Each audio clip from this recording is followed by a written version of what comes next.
Hi, welcome back guys. This is your friend, the Cyan Fanfics. Back with amazing fanfiction. This is the series of What if Deku had hybrid Eclipse Quirk? Now before starting, please give this video a like and subscribe to the channel if you want more videos like this. Now let's get into the fanfic. In the olden days, children born on the summer and winter solstice were welcomed with great joy, for it was known that they bore incredible power and were destined to defend entire worlds. But as time went on, these children were born less often, and those that did exist had diminished strength compared to their predecessors. Eventually, these solstice warriors were but a bygone legend, a whisper on the wind. Within the endless expanse of the sea of stars, worlds drifted closer and further away, and one in particular soon found itself alone in a distant corner of the void. Only its native sun and moon kept vigil, and it was left alone by the Fleshmancer in favor of worlds deemed more interesting. Even after his defeat, the new guardian gods hardly paid it mind, with barely a passing glance during their endless patrol. But unbeknownst to the two, one soul would soon awaken, and this world's light would be reignited. Midoriya Izuku learned from a very early age that not all men are created equal. From the moment he was born, his family had been buzzing with anticipation. There wasn't anything special about the date itself, July 15th, but for it to happen in the midst of a total solar eclipse? Surely, he was destined for greatness. Unfortunately, the universe had other plans. Quirkless. Lacking any sort of natural superhuman ability. To nearly all of his relatives, unevolved, or subhuman. Mom did her best to be supportive, he knew, but it was hard to keep his spirits up when almost everyone else in the family had cut ties with him pretty much immediately after the diagnosis. Mom's parents moved to Hokkaido and stopped sending their usual letters only a week past Izuku's 4th birthday. Her siblings were more subtle, but they'd completely stopped showing up by the time Izuku turned 5. Dad moved to America to join the rest of his family in August that same year. When only Mom was there for his 6th birthday, that was when it really sunk in just how alone he was in the grand scheme of things. And sure, it had hurt for a bit, but Izuku's early life had been nothing if not learning how to deal with things that hurt. Bruises, cuts, scrapes, burns, they were all familiar, so emotional pain was just one more form to add to the pile. Mom obviously noticed how sullen Izuku was on his 6th birthday, because his 7th and 8th had the Bakugo family in attendance. But while Auntie Mitsuki and Uncle Masaru were wonderful to have over, Kaken was clearly less enthusiastic to be around useless Deku, not that he'd ever say so when Mom could hear. As such, Izuku convinced Mom to let his 9th birthday just be the two of them. She likely would have invited the Bakugas if he'd let her, but Kaken had been getting meaner, and he just didn't have it in him to deal with that on his birthday. That ended up being the most peaceful day he'd had since that fateful doctor's visit. But his 10th would turn out to be more eventful than he ever could have predicted. Unlike last year, Mom was determined to have a proper celebration for Izuku's first decade. So, there he sat in Mizurufu Forest Park, trying to keep a calm face as Kaken glared daggers at him from the other end of the picnic table. Auntie Mitsuki, as always, went completely overboard with her present to him, as he pulled apart the wrapping paper to discover a brand new file loader, the newest laptop on the market. Not to mention one of only a few products sponsored by Power Loader, one of Izuku's favorite heroes. Kaken's glare only worsened, and Izuku knew it was because the blonde hadn't gotten one of his own yet. To be fair, it had only hit store shelves a couple weeks prior, but it wouldn't help to bring that up. Izuku tried his best to divert his focus from Kaken, but it was hard, given that their families were the only people in the park.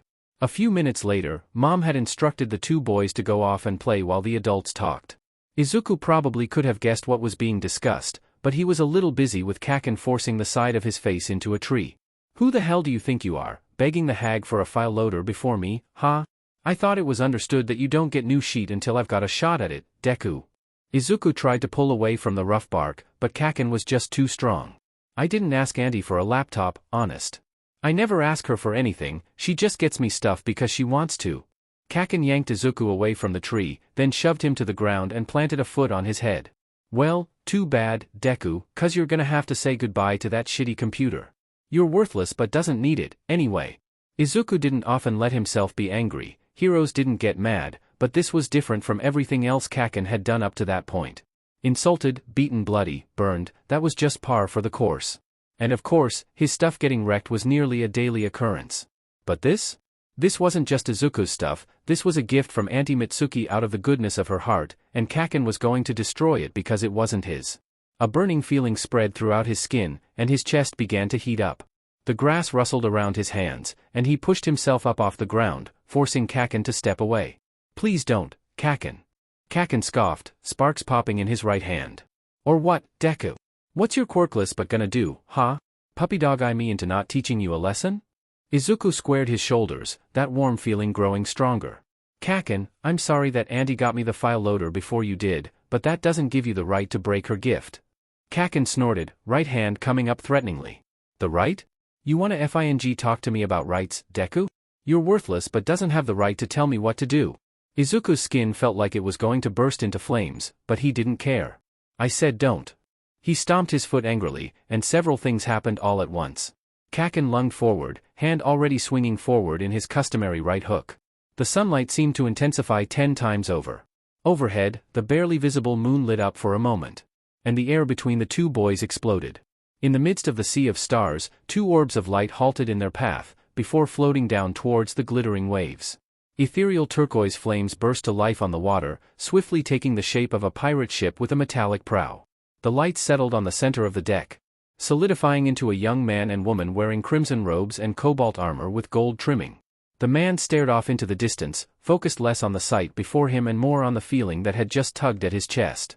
Valir. You felt that too, right? The woman nodded. I did, Zale. The only question is, why? A ghostly woman in pirate garb swirled into existence by the helm. What be the problem, mateys?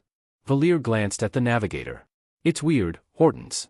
We've seen, well, felt many children of the solstice be born across the sea of stars, and we've felt when they awakened their magic. Zale added, normally, only the one of us with the same magical affinity would feel it happen. Very rarely do we both feel it at the same time. Even more rare is when it happens with this degree of strength. Hortense rubbed at her chin thoughtfully. So, ye be going to check it out, then? Or is your patrol too important to stop? Zale shrugged. I mean, last I checked, Reshan still had an eye on Eforal, and there haven't been any dwellers since we kicked his butt. Valir frowned. I don't know, Zale. After staying on patrol for so long, I'm worried our sense of time has started to warp. I mean, how long has it been since we last dropped by our world? About 10 months. Zale whirled on the spot, hand immediately going to the sun blade on his back, only to light up with a grin as he saw the speaker. Sarai. A young woman wearing an olive-green cloak sat on the railing of the ship, pulling her mask down to reveal her cybernetic skull underneath her synthetic skin. Despite her inability to physically smile, Zale had known her long enough to recognize the glee in her expression. Hey! Valir gasped with delight and shot forward to pull the cyborg into a tight hug. Oh, it's so good to see you. How is everything in Repine? Sarai pulled back and shrugged. Basically the same as always. Hortense and the crew still do their best to try and lift people's spirits. A voice from below decks interjected, we shall rekindle their livelihoods eventually, or my name is not Kenathan. But unfortunately, the Dweller of Dread left some deep scars on everyone's psyches. And that's without the returning memories about the Catalyst and Soul Curator. Zale winced. Yikes. If there's anything we can do to help Sarai waved a hand dismissively. It's fine, you've already done plenty. Besides, this isn't the kind of problem you can fix by launching a big fireball at it. Zale pouted dramatically. Ah, but that's my favorite problem solver. Valir rolled her eyes. You never grow up, do you? Sarai snorted. Technically speaking, neither of you have aged a day since we beat the Fleshmancer, but look who's talking. Point being, seems like you're managing to keep track of time fairly well. Plus, Zale's right, the sea's been pretty quiet for the past few decades, so you've probably got plenty of time to go check it out. Hortense added, besides, ye need a bit of time away from being a god's fair a little bit, otherwise you're gonna lose track of the date and miss your yearly drop-in at Mirth. The sea'll be fine without you two watching over it fair a little bit, especially with this fancy new doodad from Artie.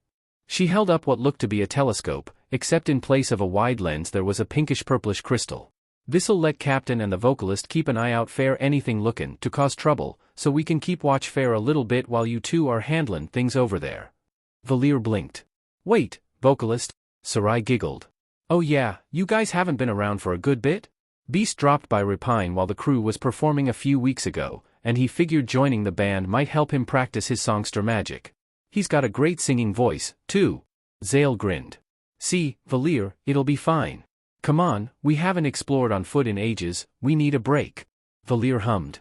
Okay, fine, we can check it out. But I think we should at least drop by the Great Archives first, see if Reshan can tell us anything about the world we're heading to. Zale shrugged. That's fair. Izuku hummed to himself as he scrolled through the list of search results, hardly thinking about how new the computer was in favor of constantly going over yesterday's events in his head. When the explosion happened, he and Kaken had been launched away from each other, Izuku's shirt smoking dangerously and the fronts of his arms freshly burned. Mom and Auntie showed up pretty quickly, the former fussing over him while the latter berated Kaken for losing control of his quirk. But Izuku knew better. What he'd seen didn't line up with anything he knew Kaken was capable of. Midair explosions without any preparatory sparks or visible source? That wasn't something the blonde could do. And there hadn't been anyone else around, so there was only one thing that could have caused it. Him. That had to be impossible, though. When Mom took him to the doctor to make sure he hadn't been injured, his checkup summary still listed him as quirkless. And if there was anything weird about him that he hadn't noticed, trained doctors probably would've, so he was reasonably certain that he was still quirkless. Reasonably. Izuku reached the bottom of the results screen and sighed, closing the incognito tab and leaning back in his desk chair, a swiveling one, courtesy of Auntie Mitsuki on his 8th birthday. So far, all his attempts at research had been fruitless. He just couldn't find any instances of explosions occurring out of nowhere that weren't the result of a quirk. He wasn't entirely sure about that quirkless diagnosis either. The burning feeling that had roared to life under his skin hadn't entirely faded, but instead seemed to retreat inside his heart. And there was another strange feeling, a sort of coldness in the back of his head where it turned into his neck. The feelings never intensified, but they never dwindled, simply hanging there just outside his reach, unexplainable and ever-present. But more important than the changes to his senses was the change to his mentality. He'd come to terms with what his relationship with Katsuki had become, and he'd decided he'd had enough of it. He wanted to take some time to firmly cement how he wanted to admit the truth to Mom, but he knew that he wasn't going to sit back and let Katsuki walk all over him. Squaring his shoulders, Izuku turned back to the file loader that had set all of this in motion and opened a new incognito tab. Okay. I'm not likely to get a lot of results that aren't quirk-related for anything within the past couple centuries. I need to find a way to access search results from before the quirk wars happened. Resigning himself to his newest rabbit hole, he typed into the search bar and hit the enter key. I'm going to find out what happened, even if it takes me years to find the answer. The two solstice warriors stood by the doors to the great archives, watching a figure in tattered robes and an equally tattered turban flick through several books in quick succession. After a minute or so, he made a noise of satisfaction and pulled one book off the shelf, flipping through it at a rapid pace. He ran a bandaged finger down the page, before nodding and snapping the book shut. Well, this is indeed a curiosity. Zale blinked. Wait. A surprise? For you? How'd that happen? Reshin turned to the young man and chuckled. Even immortals get bored, Zale. Shortly after I had taken up the mantle of archivist, I had looked into this particular world, seeing that in this timeline it would develop powers more incredible than any other. However, they wouldn't be strong enough by the time the Dweller of Strife evolved into a World Eater, so I considered them inconsequential to my calculations. As a result, I never investigated any further than their first appearances. Valir hummed. Meaning? Meaning I didn't see what was lying in wait beyond that, which brings us to the current situation. The important thing to note is that solstice warriors are entirely unknown in that world. In fact, magic as a whole is so scarce, the very idea of it is treated as fiction. Zale blinked again. Seriously? How does that even happen? Reshin shrugged. I'm not entirely certain. Perhaps it resulted from the interdimensional waves moving the world to a distant corner of the Sea of Stars. Perhaps they lost all of their solstice warriors, and those left behind forgot they had existed in the first place. Whatever the case may be, people there tend to be incredibly wary of outsiders, and sometimes each other. And that's just what I remember from the last time I looked into its future. Who knows what could have changed since, or what I might have forgotten? Valir frowned. That's troubling. Those circumstances could make it difficult for us to investigate without causing problems. Any advice? Reshin turned and rifled through the piles of books on the desk. Well, I think it might be wise to keep your identities and activities fairly clandestine for the foreseeable future. If it helps at all, I think they're currently slightly less technologically advanced than Sarai's world. His hand emerged with what looked like a small golden coin with an opaque magenta crystal on one side. Ah, there we go. He flicked the coin to Zale, who caught it in his right hand. What's this for? Well, shortly after Eforal's defeat, I thought it might be nice to give you two an easier method for tracking down children of the solstice that needed guidance. But the other worlds in this timeline have that covered, so I eventually forgot about it. Valir snatched the coin from Zale's hand and held it up, inspecting it closely. What does it do? The crystal came from young Artificer, and it's the same type of gem as the one used for the Eclipse laser. That coin will synchronize with the holder's innate magic and resonate with users of the same magic, pulsing stronger the closer the two get. In essence, it's a homing beacon for children of the solstice. He rubbed at his neck sheepishly. I hope you don't mind that I borrowed some threads from your capes to weave the enchantments. I needed something imbued with Eclipse magic. Zale shrugged. Not like I could tell the difference. Valir hummed. Me either. Still, this will definitely help to narrow our search, so thanks. Reshan snapped his fingers, and the inside of the doorway turned into a portal leading to the dock of Watcher Island. Good luck in your search. They may not be needed as much as they once were, but solstice warriors are always a boon. The day had gone by just like any other. All throughout his working hours, nothing out of the ordinary had happened, and as night began to fall, he prepared to return home after another uneventful shift. But then a long-forgotten feeling wove its way through the depths of his soul, and he paused. Could it be? He went over to his computer and accessed the public security camera system for Mizurufu, eyes widening as he saw a pair of glowing lights rise from the sea near Dagoba Municipal Beach Park. Guardian gods? How interesting. He reached for the nearby phone and dialed a number he had memorized for occasions like this. As expected, the other person picked up almost immediately. You wouldn't be calling me while I'm on patrol unless there was something that needed me. Where am I heading? Dagoba Municipal Beach Park. I noticed two colorful characters there, and I'd like you to bring them to me instead of the police. Any reason why that you'd be willing to divulge? He said nothing, knowing that his silence was answer enough. Fine. I'll let you know when I'm on my way. One last thing. If they don't agree to come with you at first, then tell them this. Zale glanced around cautiously as he and Valir materialized on the largest available patch of sand they could find. Well, good news is that there doesn't seem to be anyone in the vicinity. Guess we picked the right time to show up. Valir winced and covered her face with one hand. Bad news is that we might have picked the worst possible place to set down. Why is there so much garbage in one place, and especially next to the ocean? Zale nodded, his own nose wrinkled in distaste. Yeah, not even Rapine was this bad at its worst. Hopefully this kind of thing isn't the norm around here.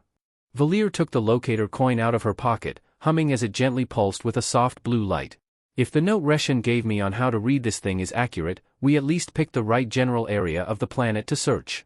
If we were on the wrong island, it wouldn't react at all. Zale hauled himself onto the closest trash mound, sighing with relief upon seeing that the garbage only went as far as the concrete wall at the back of the beach. Beyond that, the grass was as clean as could be. Well, let's at least get away from the smell. Something thin and gray shot out of nowhere, and he reflexively flicked his sun blade out from its sheath to slice off the end. He jumped down to stand. Shoulder to shoulder with Valir, her moon bow already held defensively across her chest. A man wearing a black jumpsuit and gray scarf emerged from the shadows of the trees, glancing at their weapons before locking his gaze on them. Mind explaining what you two are doing at a garbage dump in the middle of the night? Zale scanned the stranger with a critical eye, noting the seemingly relaxed posture that almost hid the tension in the man's limbs. This guy isn't someone to mess with. Valir huffed. And why should we tell you anything? The man sighed, running a hand through his shaggy hair. Well, you know better than to trust random strangers, I'll give you that much. If it means anything, I'm not arresting you, it's just that my boss wants a chat. Zale and Valir exchanged glances, and he met the stranger's gaze. Forgive us if that isn't exactly comforting. The man huffed and stuck his hands in his pockets. Well, does Solstice Warrior mean anything to you? Zale's eyes widened. I thought Reshan said that Solstice Warriors were unknown in this world. So how? Looks like it does.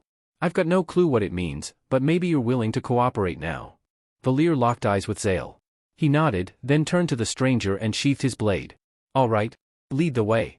As Shoyuta vaulted another gap between buildings, he glanced back to see the two strangers following right behind him, easily keeping pace despite being roughly 5 years younger. They can't be out of their teen years, but they're still just as athletic as most seasoned pros. Where the hell did these kids come from? He hopped down a couple of fire escapes before jumping down to the floor of an alleyway, nearly choking on his spit as the duo dropped the whole distance with no hesitation. Even crazier was that neither of them looked particularly fazed, like they did this kind of thing almost daily. The tan one with the blonde hair looked at him and raised an eyebrow. Well? Something wrong? Shoyuta grunted wordlessly and turned to check the area, before jogging out of the alley and heading towards the rear entrance for UA's campus, aware that the strangers were right behind him. They're fast enough to keep pace with me, athletic enough to drop multiple stories with no effort, and they carry themselves like veteran heroes. But there's no way they're old enough to be that way without training from a really young age, young enough that the police probably should have gotten involved. What's the deal with these two? Zale couldn't help but be amazed at the building the stranger led them through. Doors roughly 3 times his height, hallways wide enough that a Rochevre could charge through without bumping into anything, and glass outer walls that reminded him of Skybase. After a few minutes of hallways and stairs, the trio stopped outside a large set of wooden double doors. The man reached for a handle, only for the doors to swing open, seemingly of their own accord. Inside, a white-furred creature wearing a suit and tie sat behind a wooden desk, typing on a computer. As the man walked up, the creature glanced their way, revealing a long scar over its right eye. "Ah, you're here already." Zale blinked. "It can talk? Wait, who am I kidding? It's sitting at a desk and wearing a suit, of course it's intelligent." The creature stepped up onto the desk and clasped its forepaws behind its back. "Thank you for bringing them, Aizawa. If you would give us some privacy, please?" The man, apparently called Aizawa, bowed slightly before leaving what Zale now realized was an office. The doors swung shut behind the man, and an audible click emanated from them. Valir, ever the one to take the initiative, crossed her arms with a frown. "We were told that we were coming somewhere without the concept of solstice warriors. How do you know the term?" The creature bowed, and the fur on its forehead briefly lit up in the shape of a light blue crescent moon. Valir gasped, and it chuckled as it straightened. "It's a pleasure to meet you in the flesh, Luana. I was hoping that a pair of Mooncradle children would ascend one day." Zale blinked. "Wait, you're a divine spirit? Actually, I probably shouldn't be surprised after freeing the gorilla matriarch, but still, to find one from our world out here." The creature smiled softly. "Well, it's good to hear that she is free from that wretched dweller of torment. I wish I could see her again, but if I were to leave this world, the Fleshmancer might take notice." Valir coughed into her fist. "Actually, Eforal isn't really an issue anymore." The spirit blinked. "I beg your pardon?" Zale chuckled. "Yeah, we kinda kicked his butt about a century ago. Guess news doesn't travel very fast across worlds, huh?"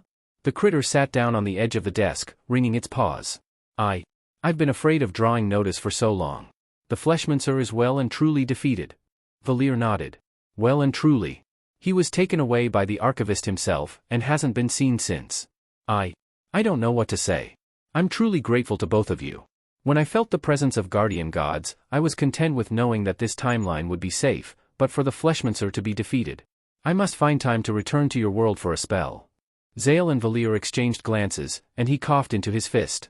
"Well, while I'm sure you'd love to catch up on current events, there's something that we need to do in this world. Is there any advice you can give us, mister?" The spirit chuckled. "I was originally known as the Rodent Sage, but for this form, I'd rather you use my adopted name, Nedzu." Zale bowed his head briefly. "All right. Is there any advice you can give us about this world, Nedzu?" Nedzu grinned. "Advice is my bread and butter, young man. But first, sate my curiosity for a bit, what brings you to this world?" Izuku paced back and forth in his room, continuously snapping his fingers as he focused on that warm feeling in his chest. He knew that it had something to do with the explosion in the park, but he hadn't been able to pinpoint how quite yet. Pausing in the middle of the room, he clapped his hands together while focusing on that feeling as intently as he possibly could. "Come on, do something already." Nothing. If anything, his frustration only made the warmth retreat deeper under his skin. Izuku flopped onto his bed with a groan, staring out his window at the night sky overhead. The moon was nearly full. Even though the sight of it usually calmed him down, the chill in the back of his skull ached, and his irritation only worsened. Stupid weird itches. Stupid random explosion. Stupid unhelpful moon. Stupid quirklessness. And then your guy brought us here, and you know the rest," Zale finished. Nedzu hummed thoughtfully, pacing back and forth on top of his desk. Interesting. A pity I chose not to keep a record of children born on the solstices, otherwise your search might have been narrowed considerably. In theory, I could access those kinds of records, but that would be outside the jurisdiction of my established identity, and it would raise too many questions. I'm afraid the most I can do is simply expand your available hours for searching, and give you the authority to explore on foot without being questioned." Valir bowed her head. "Any assistance you can provide is more than welcomed, Nedzu." Zale chuckled. "Yeah. Going into this, we were expecting to have to do this entire thing by ourselves while avoiding basically everyone. If you can set things up so we can be walking around openly, that's great." Nedzu smiled back, though there was a hint of almost childlike glee behind the expression. The spirit dropped into his office chair and slid over to his computer, typing away enthusiastically. In the interest of time, I'll do my best to keep the explanation brief. In this world, nearly every human possesses an innate superhuman power known as a quirk. They vary widely in strength and form, ranging from the mundane to the fantastic to the utterly unbelievable. Reptilian features, skin that turns into stone, all manner of elemental abilities, even rearranging molecules with a touch or rewriting the rules of reality with a verbal command. There are some individuals who will use their quirk to commit crimes, labeled as villains. In general, people who fall to villainy are mostly bereft of morals, and often will not hesitate to end lives. To combat this, other individuals are granted special permission by regulation committees to use their quirks in defense of the innocent, known as professional heroes. Similar to the solstice warriors, but on somewhat of a smaller scale, and tied up in all sorts of legislation and paperwork. Valir nodded. Duly noted. I take it your plan is to register us as professional heroes? Nedzu chuckled. The short answer is yes. The long answer is yes, plus forging a few other documents to prove that you exist legally. Birth certificates, quirk registries, academic records, so on and so forth. Zale hummed. That's nice and all, but don't we look a little too young to be professional anything? Sure, technically we're both just over a century old, but we still look like we're on the tail end of our teen years. Nedzu paused, then shrugged and kept typing. To be fair, most heroes receive their licenses at the age of 18, so it's not outside the realm of possibility. Besides, there are enough heroes around that a couple more won't stand out, especially if you're registered as underground heroes. Valir blinked. Underground? What does that mean? Zale shivered. Please don't tell me we'd have to run through tunnels and cave systems all the time. I got enough of that from Sleeper Island's mines and Torment Peak. Nedzu snorted. Well, you may end up doing that on occasion, but no, that's not a constant requirement. Underground simply means you stay out of the public eye. Most heroes, known in the industry as limelights, are often seen on television or in product commercials, as they market themselves to the public to boost their ratings and income. However, underground heroes are much less known, preferring to stick to the shadows and the safety of anonymity. I imagine the two of you would rather draw as little attention as possible. Valir nodded. Exactly. Nedzu grinned, then pushed away from his computer and laced his paws together on top of his desk. Now, since these are your identities being crafted, it only makes sense for you to have input on some of the more creative details. After all, it's common practice for a person to decide on the name of their quirk and their codename, so it's only fitting that I extend the same opportunity to you. Zale hummed thoughtfully, rubbing at his chin. Hero names. I mean, Solon and Luana would probably work, right? Valir shrugged. I don't see an issue with that. As for our quirks, Nedzu coughed. A quick word of advice. While some people choose to give their quirks fairly elaborate names, most keep it simple and accurate for the sake of associated paperwork. Zale considered that for a moment, then shrugged. Well, worst case scenario, we just call it like it is, solar and lunar magic. Nedzu hummed thoughtfully. Perhaps. Removing the magic portion would likely serve best, seeing as there is already a quirk registered as such. That, and I would recommend you make a habit of referring to your magic as your quirks. Magic is rare enough that it could be considered non-existent. Valir nodded once in agreement. Fair enough. Now, is there anything else that needs taking care of, or can we start looking? Nedzu chuckled. While I understand your desire to move quickly, Luana, I'm afraid that may not be the wisest move quite yet. After all, the point of registering the two of you as underground heroes is so that your true identities and motives go unnoticed. That includes learning enough about this world to appear like you've lived here your entire lives. We can't have your facades ruined because you don't know geography. Zale groaned. Man, and here I thought we'd be done learning once we graduated from Zenith Academy. Nedzu cackled. Ah, but that's where you're wrong, Solon. You see, the truly wise never stop learning. He pressed a button on his desk, and a hidden door in the rear wall slid open to reveal a rudimentary bedroom. Get some rest, because school is currently out for the summer, so I have plenty of time to personally drill this world's history into your heads. 1 month after Zale and Valir's arrival, Izuku stepped out of the convenience store, glancing in both directions before heading down the sidewalk towards the apartment. That burning feeling flared up when he stepped into the sunlight, and he mentally prodded it, only for it to retreat back into his chest. He sighed, long and exhausted, and pulled out a pen to scribble "Hero Analysis for the Future number 10 on the cover of the notebook he'd bought. Heh, that's almost funny. I started on number 10 a little bit after I turned a popping sound caught his attention, and he clutched the notebook close to his chest as he raised his head to meet Katsuki's glare. DMN Deku. You've been avoiding me, haven't you? Izuku suppressed the instinct to roll his eyes, instead taking a half step back. I don't know what you mean, Kaken. I've been at home while recovering from what happened at the park. Don't lie to me, Deku. You knew I'd put you in your place the moment you showed up, so you hid behind Auntie like a wuss. Izuku sighed. I'm not lying, Kaken. I wasn't avoiding you, I promise. Well, too bad, 'cause you knew this was coming. I don't know what the hell kinda trick you pulled, but nobody blasts Bakugo Katsuki in the face and lives to tell the tale. He lunged forward with his typical right hook. Izuku ducked under the blonde's charge, letting Katsuki shoot past as he sprinted headlong down the street. If I can just make it to— oh, crap. He skidded to a stop as he noticed Yubi and Kiba, Katsuki's two self-assigned friends, blocking the sidewalk. Making a snap decision, Izuku ducked into the closest alley, vaulting the fence at the end and running into the forest behind. He could hear shouting and popping behind him, and he forced his legs to move as fast as they could. I just need to get home. Zale paused as he heard a rapid-fire popping sound accompanied by angry shouting. You hear that? Valir nodded, one hand going to the moon bow on her back. Yeah. Think it could be a villain? No idea, but it's probably worth checking out. In unison, the two transformed into ball of light and soared into the sky, taking off in the direction of the ruckus. Izuku swore under his breath, his back to a tree and his notebook clutched to his chest. His left leg sported a new burn, the price for stumbling over a tree root and losing speed. Katsuki glared at him, flanked by Yubi and Kiba with sparks popping in his right hand. Don't you know what the price is for running away from a beating, Deku? Izuku coughed into his fist, trying to clear the smoke from his lungs. Kaken, can't you just leave me alone? I'm not trying to get in your way. Katsuki slammed a fist into his palm, letting off a larger explosion at the same time. No.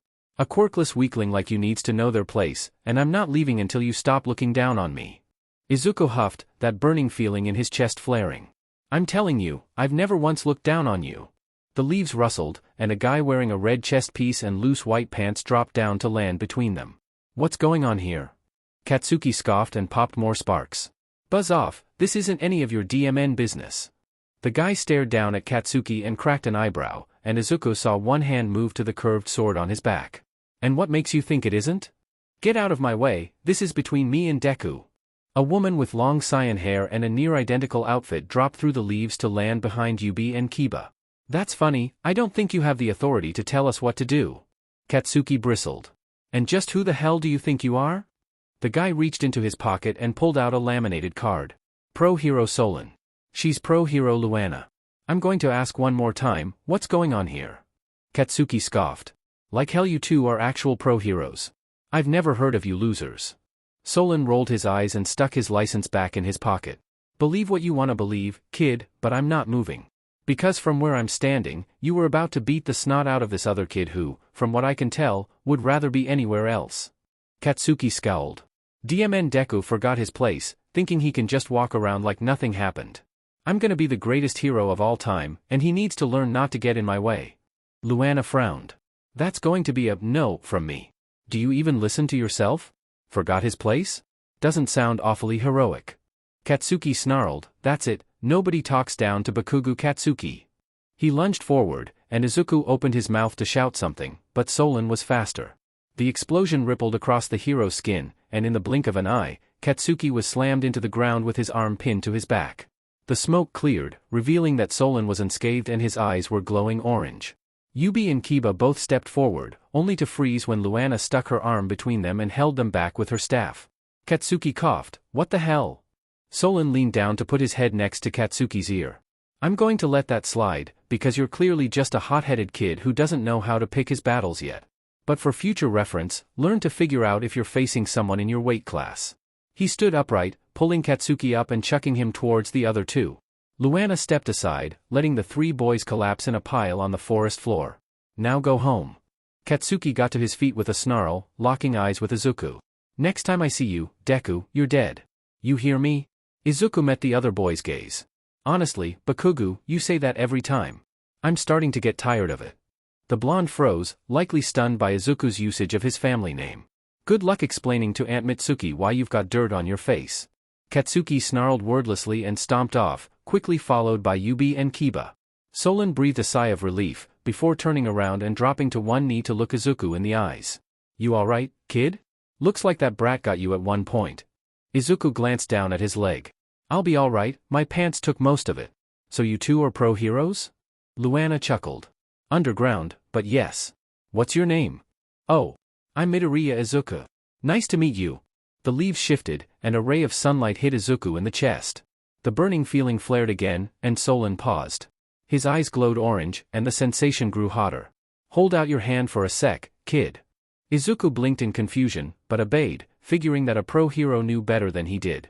Solon drew a circle in his palm with a finger, and a tiny fireball appeared over Izuku's hand for a second, before exploding in a burst of sparks. Izuku blinked again. Was that your quirk? Solon hummed. Not exactly. Can we take this to your house? I don't want to discuss this outside. Zale watched the kid closely as he led the two solstice warriors out of the woods and down the sidewalk.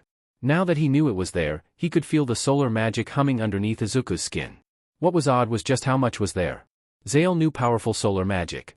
He'd trained under and fought one of the most magic-proficient sun solstice warriors in his world's history. But nothing he'd ever felt came remotely close to the potential raw output this kid was packing. They came to a row of 4 apartment buildings, and the kid brought them to the second one, leading them up to a door with Midoriya written on the nameplate. Izuku knocked, and Zale heard the sound of rapid footsteps from inside, before the door swung open and a woman that was obviously the kid's mother yanked him into a tight hug. Izuku! I was so worried, you were taking so long to get back from the store, are you alright, what happened? Izuku smiled and patted her on the back. It's okay, Mom, I'm fine. Izuku, your leg. What happened? Was there a villain attack? The kid blinked, then glanced down at his burnt leg. And that was its own problem, that he was only 10 and already able to just forget something like that. Well, no, but it's complicated. Mom, we have guests. Midoriya-san froze, then let go of Izuku to glance over at Zale and Valir. He grinned and gave a casual wave, and she smiled nervously. Oh. Goodness, I'm so sorry, I didn't see you there, my apologies. Valir chuckled warmly. Not a problem at all, ma'am. If you don't mind, though, there is something we need to discuss without any prying ears around. May we come in? Midoriya-san blinked. Oh, of course, of course. Please, make yourselves comfortable, I'll go put on a pot of tea. It was a decently sized apartment, all things considered. A hallway connected to 2 bedrooms led into an open kitchen dining living area, plus another pair of rooms on the other side. Zale almost walked right in, but remembered one of the big cultural no-nos that Nezu had drilled into his head and took off his boots first. After a moment of consideration, he also removed the scabbard holding the sun blade and leaned it against the wall of the entrance. They took the chairs on the side of the table closer to the living area, with Izuku sitting across from them and quickly joined by his mother. Zale took a sip of tea while trying to organize his thoughts, and was pleasantly surprised by how good it was. Izuku grinned, which meant Zale must have visibly reacted. Mom's really good at making tea. Midoriya-san giggled, then frowned. So, what is it that you wanted to discuss in private? And for that matter, who are you two? Valir set down her teacup. You're right, we should have introduced ourselves first. My apologies. I am Valir, and this is Zale. We're a duo of underground heroes, codenamed Luana and Solon, respectively. Midoriya-san gasped. Oh, you're heroes. How delightful. Izuku didn't cause you any trouble, did he? Zale chuckled. Quite the opposite, Midoriya-san. Now, before we say anything else, can I have your word that you don't discuss anything you hear today? This is a pretty big secret, and we'd like as few people to know about this as possible. Midoriya-san blinked, but nodded firmly. Of course. I promise that I won't tell another soul. Then to tell the truth, the hero thing is only a cover. Thing is, the two of us aren't from around here. Izuku blinked. You mean, like from another country? Valir chuckled. More like another world. Midoriya-san frowned. As in, another planet? Like aliens? Zale smirked. Yes and no. We're human, technically, but we are from another planet. Not in another solar system or galaxy, but in a separate universe. Izuku gasped. Wait, what? Yeah. Sounds crazy, but I swear it's the truth. Valir coughed into her fist. More to the point, while we claim we have quirks, what we actually have is something different, magic. Midoriya-san's eyes widened. Magic? Like, spells and incantations? Zale shrugged and made a tilting motion with his hand. Yes and no. There's no good short explanation, but I'll try to be brief. When a person is born on the winter or summer solstice, they're able to use eclipse magic, which comes in 2 forms, lunar magic for winter, solar magic for summer. Valir uses lunar magic, which is more passive, defensive, tactical. I use solar magic, which is more aggressive, sort of all or nothing. And it looks like your kid has that same solar magic. The woman gasped, and Izuku glanced down at his hand. So that fireball over my hand earlier? That was me? Zale nodded. Yep. Speaking from experience, I'm guessing that for a little while now you've had this sort of burning feeling in your chest, but it won't do anything and backs away when you reach for it, right? Izuku blinked. That's it exactly. Midoriya-san hummed. Except Izuku wasn't born on a solstice. His birthday is July 15th, just under a month later. He was born during a total solar eclipse, though. Valir frowned and took a sip. Her hair glowed briefly, and the kid's irises pulsed the exact same light blue. Zale's eyes nearly popped out of his skull, and Valir almost spewed her tea across the table. She carefully set down her cup and took Izuku's hand in hers, running her other finger in a short arc across his palm. A glowing crescent moon appeared over the kid's hand for a second before fading, and both Midoriyas gasped. The two solstice warriors locked eyes and nodded in unison. We need to bring this kid to Nedzu. Nedzu hummed curiously, staring at Izuku's glowing orange right eye and glowing cyan left eye. Well, this is indeed a curiosity. In all my years, I've never seen something like this. Zale gestured wildly. Right? For almost all my life, I was taught that only summer solstice kids had solar magic and only winter solstice kids had lunar magic. Who could have predicted that a kid born during a solar eclipse would get both? Inko, as she had insisted on being called, hummed worriedly. Well, what does this mean for Izuku going forward? Valir rubbed at her chin. Well, first and foremost, we'll have to set up some sort of training schedule. Eclipse magic is not something that can be self-taught, speaking from personal experience. And that goes double for him, since he can use both forms of it. Nedzu nodded. Agreed. We have some facilities here at UA that may suffice for that, but Zenith Academy would be preferable. Inko frowned. That's in another world, right? How could Izuku do that while still keeping up with his studies? She turned to her son. And for that matter, would you want to leave all of your friends like that? Izuku and Zale winced in unison. They locked eyes, and something seemed to harden in the kid's expression. Mom, I'm going to be completely honest with you. They aren't my friends, not really. She gasped, one hand going to her mouth. Oh, baby.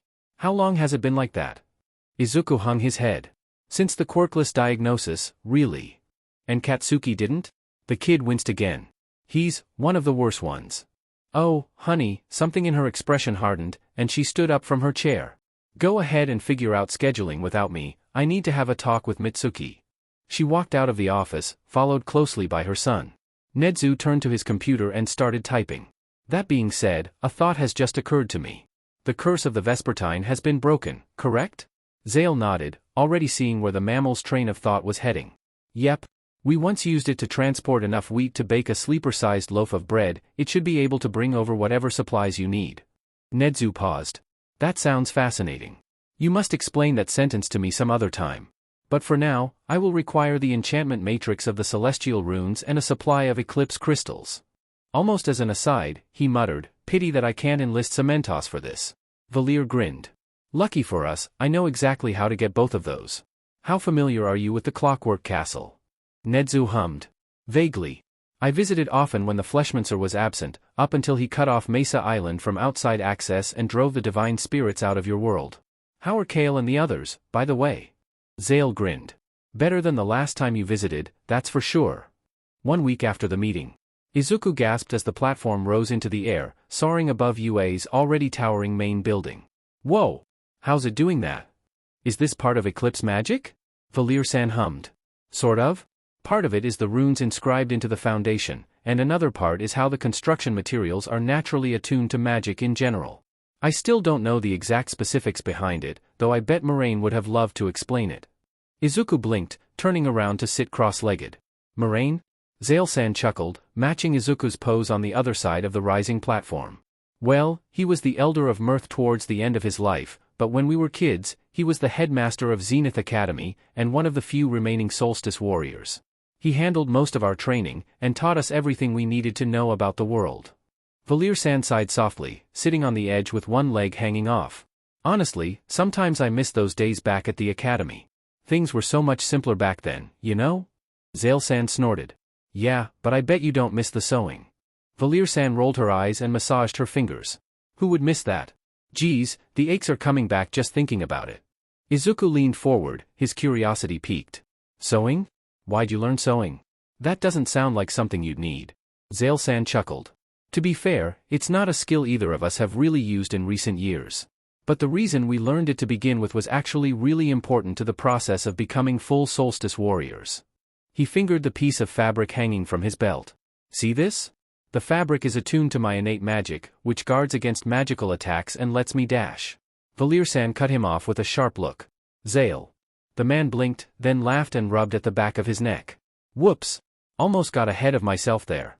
Short version, the fabric lets me do something that's a vital skill for solstice warriors, but learning that yourself is a big part of the training process. Sewing your own attuned fabric is an important step. It took us a while to finally get it right. Izuku blinked. How long? Valir-san coughed into her fist and looked away. We can talk about that later.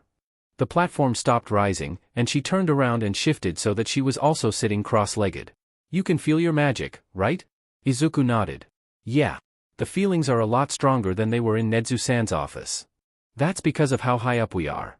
Eclipse magic draws on the light of the sun and the moon, so the closer you get to either, the stronger your magic resonates. Zale-san held out a hand, and a fireball appeared over his palm. Since it's daytime, we'll start with solar magic. Hold out whichever hand feels right for you. Izuku considered his hands for a bit, then held out his right hand. This one feels warmer. All right. Now, pay attention to that warmth, but don't try and force it out or anything. Let it come to you naturally. Izuku closed his eyes, feeling the warmth bloom in his heart and spread through his veins down his right arm. His instinct was to poke it and see if something happened, but he stamped that down as quickly as he could. The warmth filled his palm and spread to his fingertips, feeling as though the sun was shining on his skin from the inside. And then that feeling was on the outside, too. Zale-san let out a low whistle. Not bad. Izuku slowly opened his eyes to see a tiny fireball hovering over his palm, about the size of a 1-yen coin. His focus wavered, and it burst apart in a small shower of sparks, the heat battering against his skin for a split second. Was that okay? Zale-san grinned widely. You kidding? That was way more than okay. You actually kept it going for a good few seconds. I can't even remember how long it took me to get to that point when I was just starting out.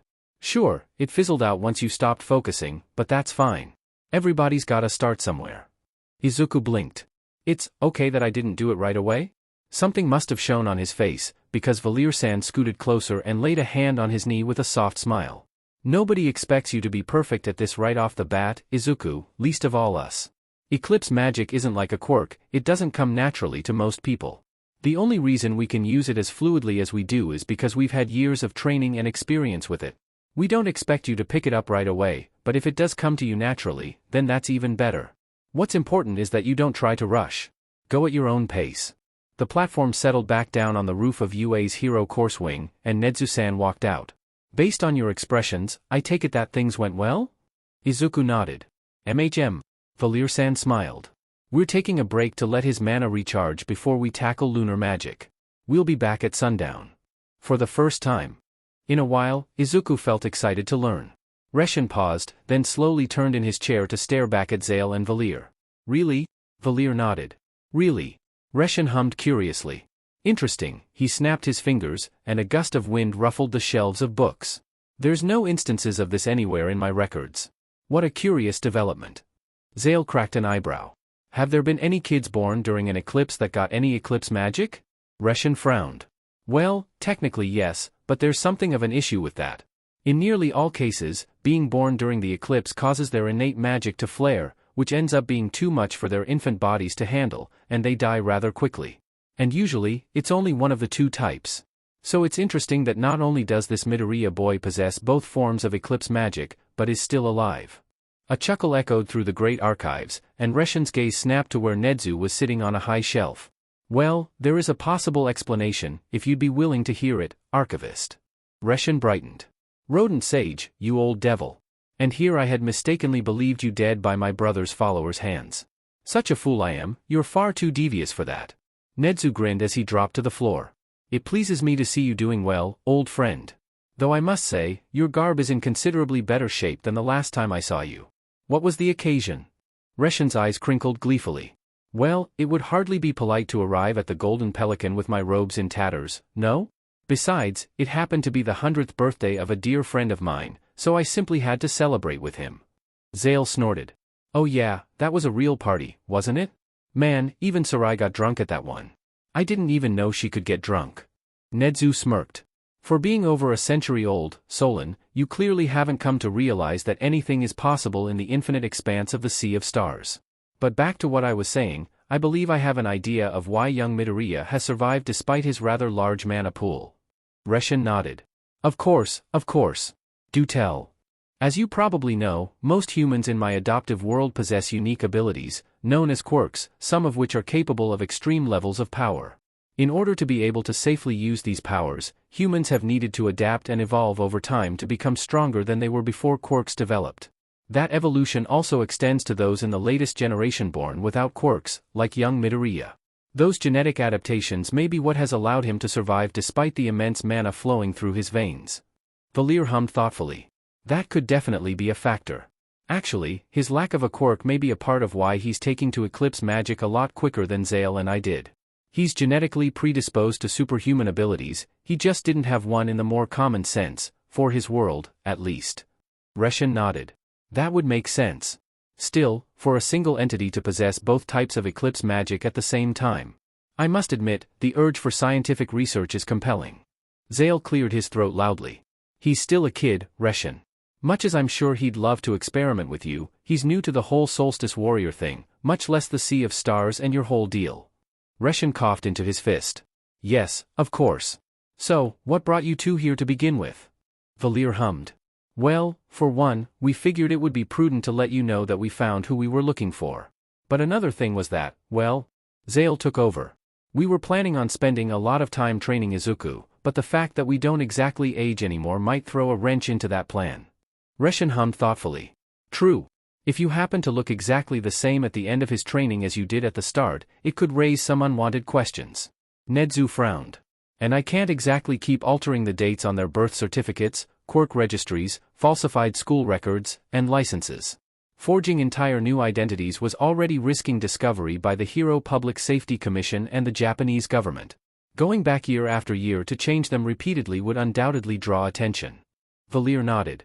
Exactly. Considering you've mastered time in a few ways yourself, we thought you might have something that could help. Zale interjected, hopefully something that doesn't require us to give up our guardian god powers. I've gotten way too used to my celestial form to ditch it now. Reshin rubbed at his chin, his free hand caressing the vial of time hanging from his neck. I suppose I could try a sort of inverse of the elixir of life. Zale, give me your hand for a second. Zale obliged, watching the alchemist close his eyes in concentration. After a few seconds, Reshin hummed curiously and let go. Now Valir. Zale stepped back and crossed his arms, leaning in towards Nezu. So, you two go way back, right? Has he always been like this? Nezu chuckled. I can't speak for what he was like before he was the archivist, but this does seem well in line with my previous visits to Aunt Sudlow. Why do you ask? Zale shrugged. I just don't remember him being this scientific, I guess, when he was traveling with us. Then again, maybe it was 'cause we were on a time crunch. Nezu hummed. A possibility, but I suppose I can't be certain. Reshin let go of Valir's hand and started rubbing at his chin, pacing back and forth while humming thoughtfully. After a while, he stopped, nodded firmly, and glanced up to meet the gazes of the two solstice warriors. I think I can help. Your bodies are still human, but your, for lack of a better term, physical time has been paused. I can use the sands of time to resume your physical time, and you'll start aging again. Sadly, for it to be reversible, you'll have to give up patrolling the Sea of Stars for the time being. Extended proximity to that sort of cosmic energy will halt the aging process, as will using your celestial flight for long trips. You'll still be able to move between worlds, especially if you use the Vespertine, and you'll be able to fly in short bursts, but any extended use will counteract the procedure. Zale grinned. Works for me. Nezu cleared his throat. Well, if everything is handled here, I suppose I can take my leave. Reshin, would you happen to know where Dash? Reshin snorted. Oh, you're still the same as ever, you rat. She usually stays near the southern edge of Lake Docaria these days. Just remember that she's a mother now. Nezu chuckled. I'm well aware. That's a large part of why I was so charmed by her, in fact. Valir blinked. Wait, what are you talking about? Nezu chuckled again and raised a paw to his lips with a wink.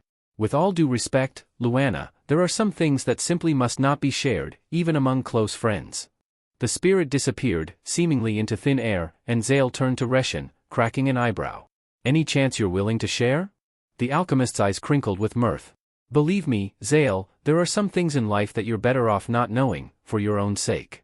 Katsuki barged into the classroom and plopped down in his chair like he usually did, ignoring the scribbles on Deku's desk. Teach apparently wasn't in the mood to ignore it, though, since she glanced up with a scowl on her face. Has anybody seen Deku? His desk is his responsibility, he shouldn't dump that sort of cleaning work onto the janitors. Fingers chuckled. Betcha he figured he shouldn't show his face around here after that lesson over the summer. Shark Face snorted. Heh, yeah. Betcha he went home crying to mommy and begged not to have to go to school anymore. Katsuki grunted. I don't give a DMN what the hell he's thinking, as long as it's not that he's better than me. Otherwise I'm gonna pound his stupid quirkless butt into the pavement. Though, when Fingers mentioned what had happened during the summer, there was something about that incident that Katsuki couldn't quite get out of his head. You're clearly just a hot-headed kid who doesn't know how to pick his battles yet. But for future reference, learn to figure out if you're facing someone in your weight class. Katsuki scowled, letting off an explosion in his right hand. Who does that fucker think he is, talking down to me about weight class? I'm Bakugo Fing Katsuki, the greatest hero who's ever lived. I'm in my own weight class over everybody else. Only reason I didn't F that guy up is 'cause Deku probably would have gotten killed in the crossfire, and then the hag would beach at me 'cause the nerd was too weak to be near a real fight. DMN Deku isn't even worth my time. If he wants to hide behind Auntie's skirts, fine. Just one less pebble on my road to greatness. Wait, seriously? Zale smirked. Yeah, seriously. Trust me, we were just as surprised as you are. Their favorite ghost rubbed at the back of his neck. Come on, you've seen way more than I have, you can't have been that surprised. Valir pinched the bridge of her nose with a sigh. Garl, I swear on the spirits, if you keep putting yourself down like that. Garl chuckled. Yeah, you'll find a way to bring me back to life again just so you can slap me in the face. But seriously, a kid with both solar and lunar magic? Has that ever happened? Zale shrugged. Well, according to Reshin, in basically any other circumstance, they wouldn't last very long. We think the only reason Izuku survived as long as he has is because his body is already built to handle a lot of power. Garl grinned. Well hey, lucky him. Valir winced. I wouldn't really say that. You remember how our magic didn't show up until we were about 10? Yeah, what about it? Well, in his world, magic is considered fiction, and everyone expects you to develop a unique power when you're about 4. Since they can't exactly test for magic potential, everyone thought he didn't have any kind of power whatsoever. Garl sked in a breath through his teeth. Yikes. I remember how bad it felt when Moraine told me to stay out of Solstice warrior business because I didn't have magic. Doesn't take a genius to imagine what it must be like for a kid without power in a world where everyone else has it. Zale nodded sadly. Yeah. Honestly, thinking back, I should have seen the signs from when I first met the kid. He was actually cornered by some other kids his age in a forest, and one of them kept going on about how Izuku forgot his place or something. Can't believe I didn't realize what that meant for Izuku, and just assumed it was the one kid being a prick. Garl nodded solemnly, then grinned. Well, hey, now that you know, you've just gotta do everything you can to make the kid more confident in himself, right? Right. 2 years later. Izuku panted heavily as he jogged in a circle around the training room, aware that Zale-san was watching him like a hawk from where the Solstice warrior stood in the center. Logically, I know he's not trying to find reasons to put me down, but the attention is a little crap. Lost in his thoughts, Izuku misstepped, his left foot catching on his right heel, and he tipped forward. In an instant, Zale-san jumped forward and caught him before he could slam face-first into the flagstones. Whoa! Alright, time for a break. Izuku chuckled nervously as he regained his footing. Sorry, Zale-san, I didn't mean to stumble like that. I'm fine, I can keep going. Zale-san shook his head firmly. No. I can tell you're hitting your limits, Izuku, so we're stopping. No point in pushing yourself that hard. But dash. No buts. Remember, we're doing this at your pace, you don't need to feel like you have to overwork yourself to catch up to other kids your age. The only ones you can really compare to are me and Valir, remember? And we're hardly the standard you should set for yourself. Izuku took a deep breath and sighed. Right. Sorry, Zale-san. I just keep feeling like I need to be better. Zale-san patted him on the back. Don't sweat it, Izuku. He smirked. You're already sweating enough as it is. Go hit the showers, then head to the office. I think you've got enough of a physical baseline to move on to the next step of your training. Izuku's eyes widened. Wait, really? Zale-san grinned. Come on. Have I ever lied to you? Well, there was that time you told me about stopping a charging goat with your bare hands. Zale-san rolled his eyes and smacked him on the back. Yeah, I get it, now get cleaned up. Yes, sir. Izuku jogged out of the training room and headed towards the small dormitory area. Against his better judgment, he glanced over the edge of the walkway, shuddering in excitement as he caught a glimpse of UA's main campus on the ground far below. He still could barely believe that Nezu-san had gone to all this work for just him. Izuku's early physical training had been spent working on fixing up a portion of Dagoba Beach, cleaning a stretch of sand from the seawall to the shoreline that was roughly 5 meters wide. Then, about 6 months in, Nezu-san had called them to UA to reveal the completion of a special training compound in the sky, floating several meters above the school. It wasn't a very big place, just a foyer with 3 connected rooms, a balcony to the south, and a central platform that rose up through the roof. The room on the west side was for physical training, featuring a small ladder on the back wall, ledges of varying heights, and an outlined circle in the middle. The room to the north was an office, where Valir-san and Zale-san could deal with all the paperwork associated with hero patrols. The room to the east was the dormitory, with 2 beds set together and a third in its own private area. Izuku had been concerned that there didn't seem to be any room for more people, but Nezu-san had assured him that the building could be easily expanded to house more people. Somehow, there was also running water and a shower in the dormitory. Izuku wasn't sure how that worked when they were way up in the sky, or how the building didn't get noticed, for that matter, and he honestly didn't know if he wanted to ask. Nezu-san was a little scary when he got really deep into explaining something. Apparently, the compound was a scaled-down variation of the original Zenith Academy. Izuku liked that. It made him feel like he was following in his mentor's footsteps, in spirit, if not literally. When Izuku walked into the office roughly 10 minutes later, he found Valir-san and Zale-san standing by the small stone tablet in a corner of the room. He almost asked what they were doing, but then he realized that they were standing still with their fingers clasped and their eyes closed, almost like they were praying. So, he stayed silent, waiting for them to finish whatever it was they were doing. After a few seconds, Valir-san stepped back with a deep sigh, before opening her eyes and glancing over at Izuku. Oh. Sorry about that, we thought you'd take a little bit longer. Izuku bowed his head respectfully. It's no problem. Zale-san stuck his hands behind his back and slowly walked over to stand behind the symbol etched into the floor. Right. As I said earlier, today marks the next step in your training to become a solstice warrior, a valiant defender of Dash. Valir-san smacked him upside the head. Cut that out. Zale-san grinned sheepishly. Ah, come on, don't tell me you never wanted to do that after Moraine gave us that spiel. Valir-san rolled her eyes. I'm not denying it, but one of us has to be somewhat mature. And since you seem dead set on never growing up, that duty apparently falls to me. She turned to Izuku and crossed her arms. Still, he's not wrong. Your physical training has been going well, and you've reached the point that we can start on the next phase, weapons. Izuku swallowed nervously. Weapons? Like, swords and stuff? Zale-san quickly held a hand up. Only if you want. A solstice warrior chooses the weapon they carry with them onto the field of battle, and most use one that synergizes well with their natural capabilities. Valir uses a staff because she's got a steady stance, and she focuses more on support and defense. Her staff is good for blocking and redirecting. Meanwhile, I built myself for speed, charging in and attacking quickly. My sword works well with swift movements. Valir-san nodded. Exactly. So the question is, what sort of fighter do you want to be? Izuku hummed thoughtfully, staring down at the solstice warrior emblem engraved into the floor. I still want to be a hero. Even with this training, I still want to save lives, not take them. I'm not sure I'm comfortable with using something sharp. But at the same time, I know that, at some point, it'll probably come down to either me or the other person. I'm not looking forward to it, but I know it's probably going to happen one day, and I want to be prepared for that when it comes. Does that make sense? Valir-san and Zale-san exchanged glances and nodded in unison. She stepped forward and patted Izuku's shoulder. Absolutely. We don't expect you to be as blasé about killing as we are. In fact, we don't want you to be blasé about it. After all, you want to go into a career field that deals with facing other people, whereas we spent most of our lives training to battle vicious monsters. Zale-san interjected, that, and even I know that going for the fatal blow isn't always necessary.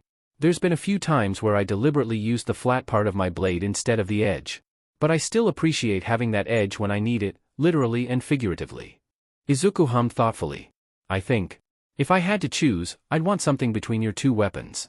Something with a blunt end that I could use most of the time, but also with a blade that I could switch to in a life-or-death situation. Zale-san grinned. And I think I know something that fits the bill just about perfectly. We don't have any ready, but I'm sure Nedzu could find someone to make a wooden version pretty quickly. Izuku blinked. Wait, really? No offense intended, Zale-san, but you don't really seem like the type of person who would know a lot about weapons and stuff. Zale-san chuckled. Well, not originally, but Nedzu called my son Blade a kopesh once, and it sounded interesting, so I spent some time researching the history of bladed weapons in your world. Gotta say, Asian and African cultures had a lot of cool ones. Valir-san smirked. Then I'm leaving the design of the real thing to you, if you're the expert in that field. Zale-san snorted. Not an expert by any means, but thank you. Valir-san rolled her eyes with a grin and turned back to Izuku, who was vibrating with excitement. Alright, that's enough for today. Head back to the dormitory, and make sure you're caught up on your academic work from Nedzu. Tomorrow, we start incorporating weapon stances into your physical training. I'm looking forward to it. Sarai stared down at the kid jogging around the training room, holding a wooden glaive in his hands. She sat on the inner edge of the roof, one leg swinging loose. It was late at night, when the kid should be fast asleep. Not to mention, he was still at the point where he shouldn't be handling a weapon without Valir or Zale around, and Sarai knew that they were both out patrolling. The logical move would have been to step in and stop him before something went wrong. But she recognized the fire burning behind the kid's eyes. Despite her robotic body, Sarai was more than capable of feeling. Even without her memories from before the transfer, she knew emotions. Valir, Zale, Garl, Reshin, Beast, and her crew had taught her joy. Taking out the catalyst and killing the soul curator had taught her anger. The long decades fending off the Dweller of Dread had taught her sorrow. But one of the first emotions she'd relearned following the transfer was determination. Determination to keep training, even when her limbs started to overheat. Determination to grow, to succeed, to prove that she was able to fight, that she was able to overcome, that she was able. She saw that exact same determination reflected in Izuku. Even when he was clearly about to drop from exhaustion, he kept going, a contrary fire burning in every fiber of his being. Absent-mindedly, one hand went to one of the daggers sheathed on the back of her belt. Wonder if Valir and Zale would be interested in an assistant trainer. Deku still hadn't shown up. First day back after that weird but summer? Nope. Rest of the year? Nada. Entire final year of elementary? Not a peep. Even now, the first day of junior high, neither hide nor hair of the DMN nerd. If he gave a sheet, he'd probably be worried. He didn't give a sheet, but for some reason, he still asked, Oi, teach, where the F is Deku? The old fart glanced up and grunted. Oh, the Midoriya boy? Yes, I'd heard that I might have some issues with him, but miraculously, he wasn't put in my class. Or anyone's, actually. I pity whichever school got him, but I'm just grateful he won't be dragging everyone here down with him. Fingers and Shark Face laughed and exchanged a high five, and most of the others looked relieved. Some kids looked confused, though, probably didn't come from the same elementary school. A guy near the front with rocks for hair raised his hand. Sensei? What's so bad about this Midoriya kid? Teach waved a hand dismissively. Oh, you know how it is. He glanced at the doorway, then spoke around the back of his hand like he was sharing some big secret. He's quirkless. That seemed to get the message across, and the newcomers fell right in line with the other extras. Not that Katsuki really cared, but at least Deku got the right idea and didn't even enroll in the same junior high as him. Good FING riddance. For as much as Valir-san and Zale-san had built up his confidence, Izuku couldn't help but keep his head on a swivel at all times. Even though he wasn't at Aldera anymore, he kept checking to see if someone was trying to shove him to the floor. Zale-san and Valir-san said it was a useful habit, but he felt like he was being overly paranoid. Though, as it turned out, overly was a bit of a stretch. Halfway through what would have been his first year of junior high, Izuku couldn't shake the feeling that he was being stalked. Even while walking around Zenith Compound, it always felt like there were eyes on him. The feeling only intensified during combat training, and he had to try his hardest not to let it throw off his performance. Everything came to a head during a sparring session with Zale-san. Wooden blades clashed fiercely in the center of the training room as the two fighters danced around each other. Izuku jumped back as Zale-san's kopesh hissed through the empty air, and the hair on the back of his neck stood on end. Acting on instinct, Izuku spun on his heel and swung, the of his glaive catching something that had been aimed at his head. His senses caught up with his reflexes, and he saw someone stepping out of the shadows. Then his gaze snapped to the glowing green dagger embedded in his weapon. Oh gosh, I'm so sorry, I dash. Zale-san cut him off with a snort, calmly laying a hand on his shoulder while grabbing the dagger and tossing it to the newcomer. You know, you could have made a move while he was occupied. See how well he can multitask, or something. The stranger caught the dagger and sheathed it behind their back, before crossing their arms with a huff. He's still a kid, Zale. Leave stuff like that in reserve for the future. Izuku blinked, setting the blunt end of his glaive against the floor. Zale-san, you know this person? Zale-san grinned and walked over to sling an arm around the newcomer's shoulder. Izuku, meet Sarai. Sarai-san looked him up and down and nodded once. Good reflexes. And good on you for being cautious when you aren't completely certain you're alone. Sure, you didn't exactly spot me, but I could tell that you could feel eyes on you. Izuku gasped. So there was someone stalking me all this time. I told you I wasn't going crazy, Zale-san. Zale-san snorted. Oh, I knew. I just didn't want to spoil the surprise. Valir-san walked in, took in the situation, and let out a long sigh. She ambushed you mid-spar, didn't she? Izuku nodded once, and she pinched the bridge of her nose. Sarai, I thought the plan was to introduce you at the start of a session, not while his adrenaline was through the roof. Sarai-san rolled her eyes. Your plan, maybe, but Zale made a good point about seeing which end the kid would use on instinct. He was right, by the way, led with the blunt end. Zale-san's grin widened. Called it. Valir-san sighed again and walked over. In any case, Sarai is an old friend of ours, who we fought alongside a while back and helped her with some issues in her hometown. She paused, then glanced at the other woman. Assassin might not be the right word, actually, since she doesn't kill people for money. Sarai-san coughed into her fist. Would ninja fit? Zale-san blinked, then leaned back and squinted at her. Did you hang out with Nedzu when we weren't looking? Despite the mask covering the lower half of her face, Izuku could tell that the younger woman was grinning. Perhaps. Valir-san rolled her eyes with a smirk.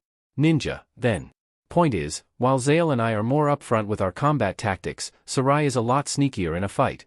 While you don't necessarily need those skills yourself, it's a good idea to recognize them and know how to counter them. And if you do pick up a thing or two, then all the better. Izuku nodded and bowed low to Sarai-san. I am in your care. Good. First lesson dash. His reflexes kicked in, and Izuku snatched his glaive off the floor to block a pair of daggers aimed at his eyes.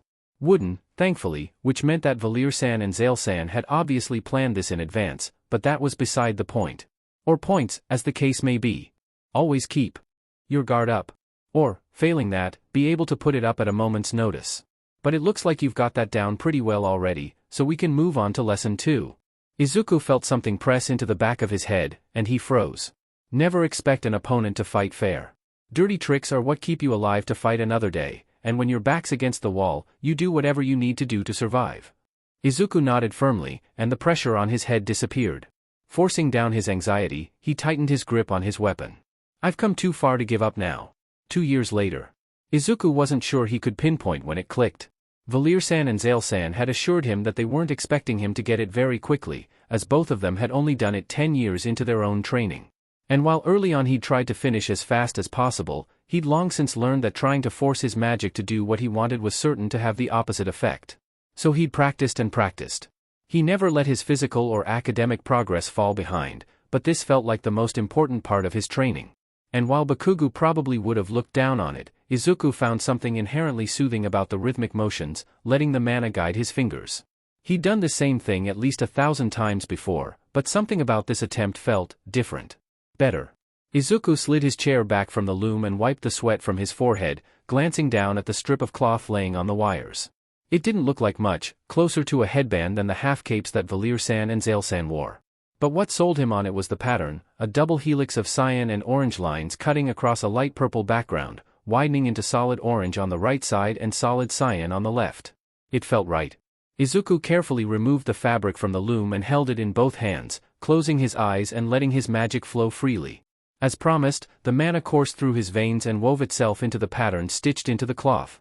He slowly opened his eyes, seeing that the double helix was now softly glowing. He could feel his internal magic pulsing in tune with the power infused into the threads.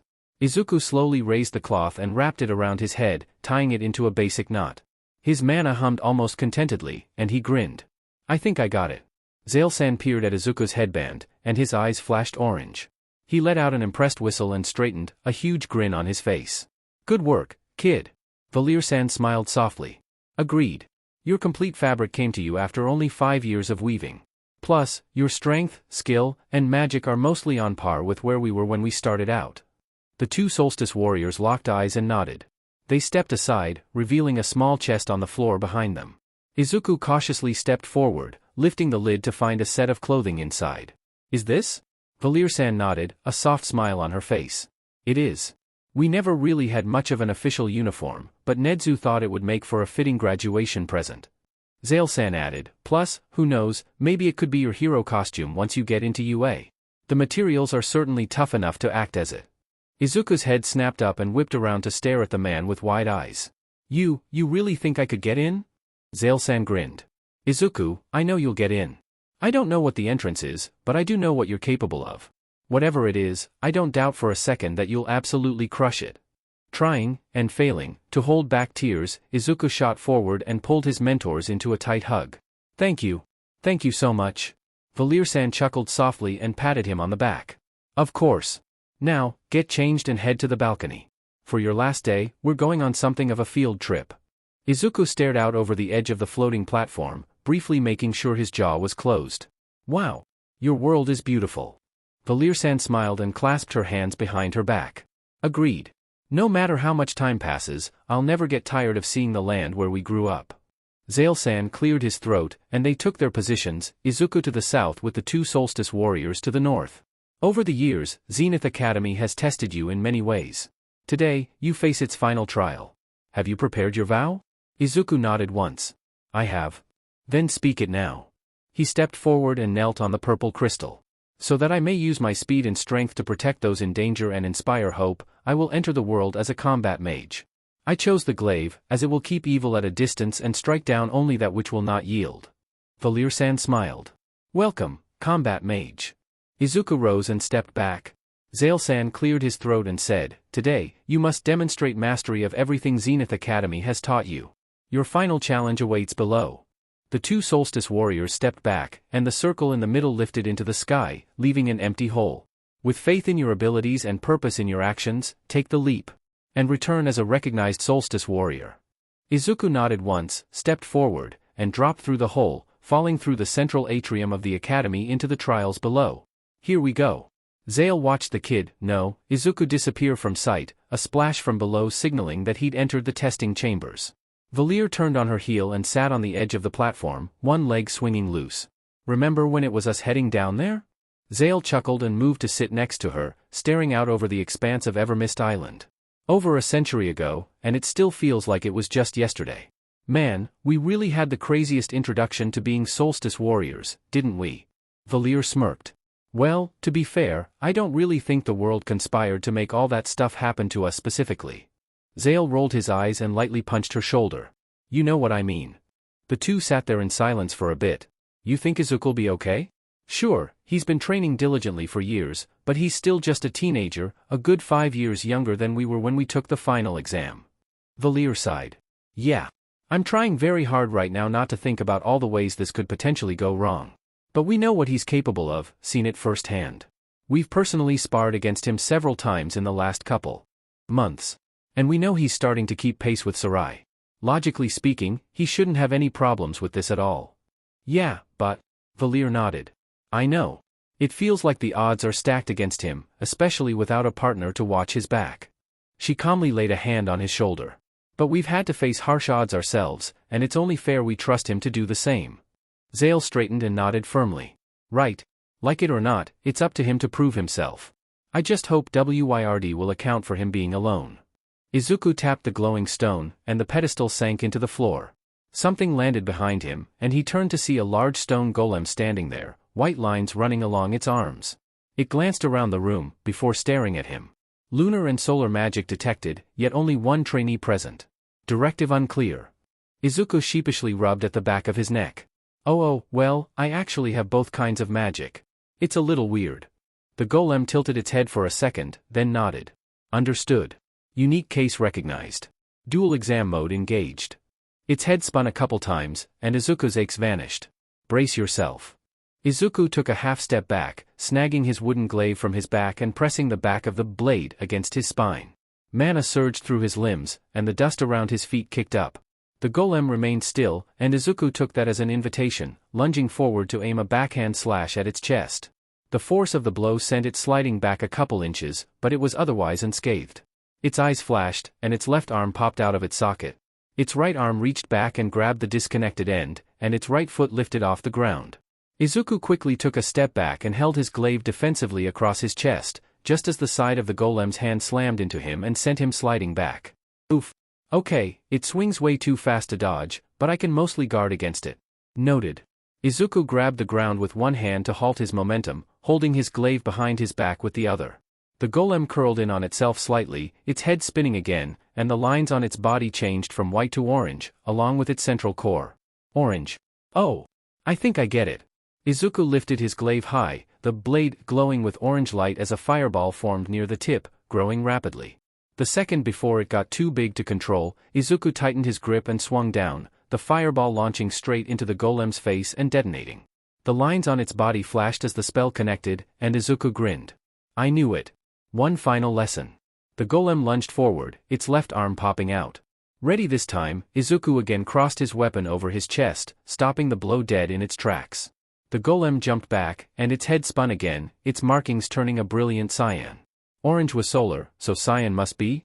Izuku tossed his glaive into his left hand, gripped the close to the blade, and focused on the chill at the base of his neck. The blunted tip glowed the same brilliant cyan, and he swung upwards, scraping against the floor.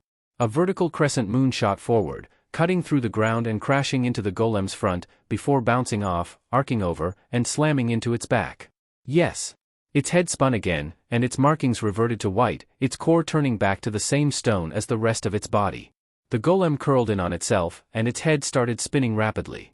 Its core shifted to black and began showing a slow countdown, and Izuku swore under his breath. What do I do here? Oh, right. Izuku focused his mana into his eyes, and his vision gained a cyan tint on his left and an orange tint on his right.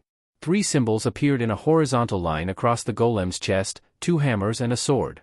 Izuku dashed forward with an overhand swing, smacking the blunt end of his glaive against the golem's head and letting the recoil spin the weapon backwards in his right hand. One of the hammer icons shattered, and Izuku let his blade slice across the golem's chest to break the sword icon.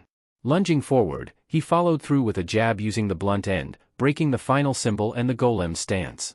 Its eyes flashed twice in quick succession, and it hopped back to stand on the platform that had carried Izuku into the room. Nicely done. You have clearly been trained well. Return now to your instructors.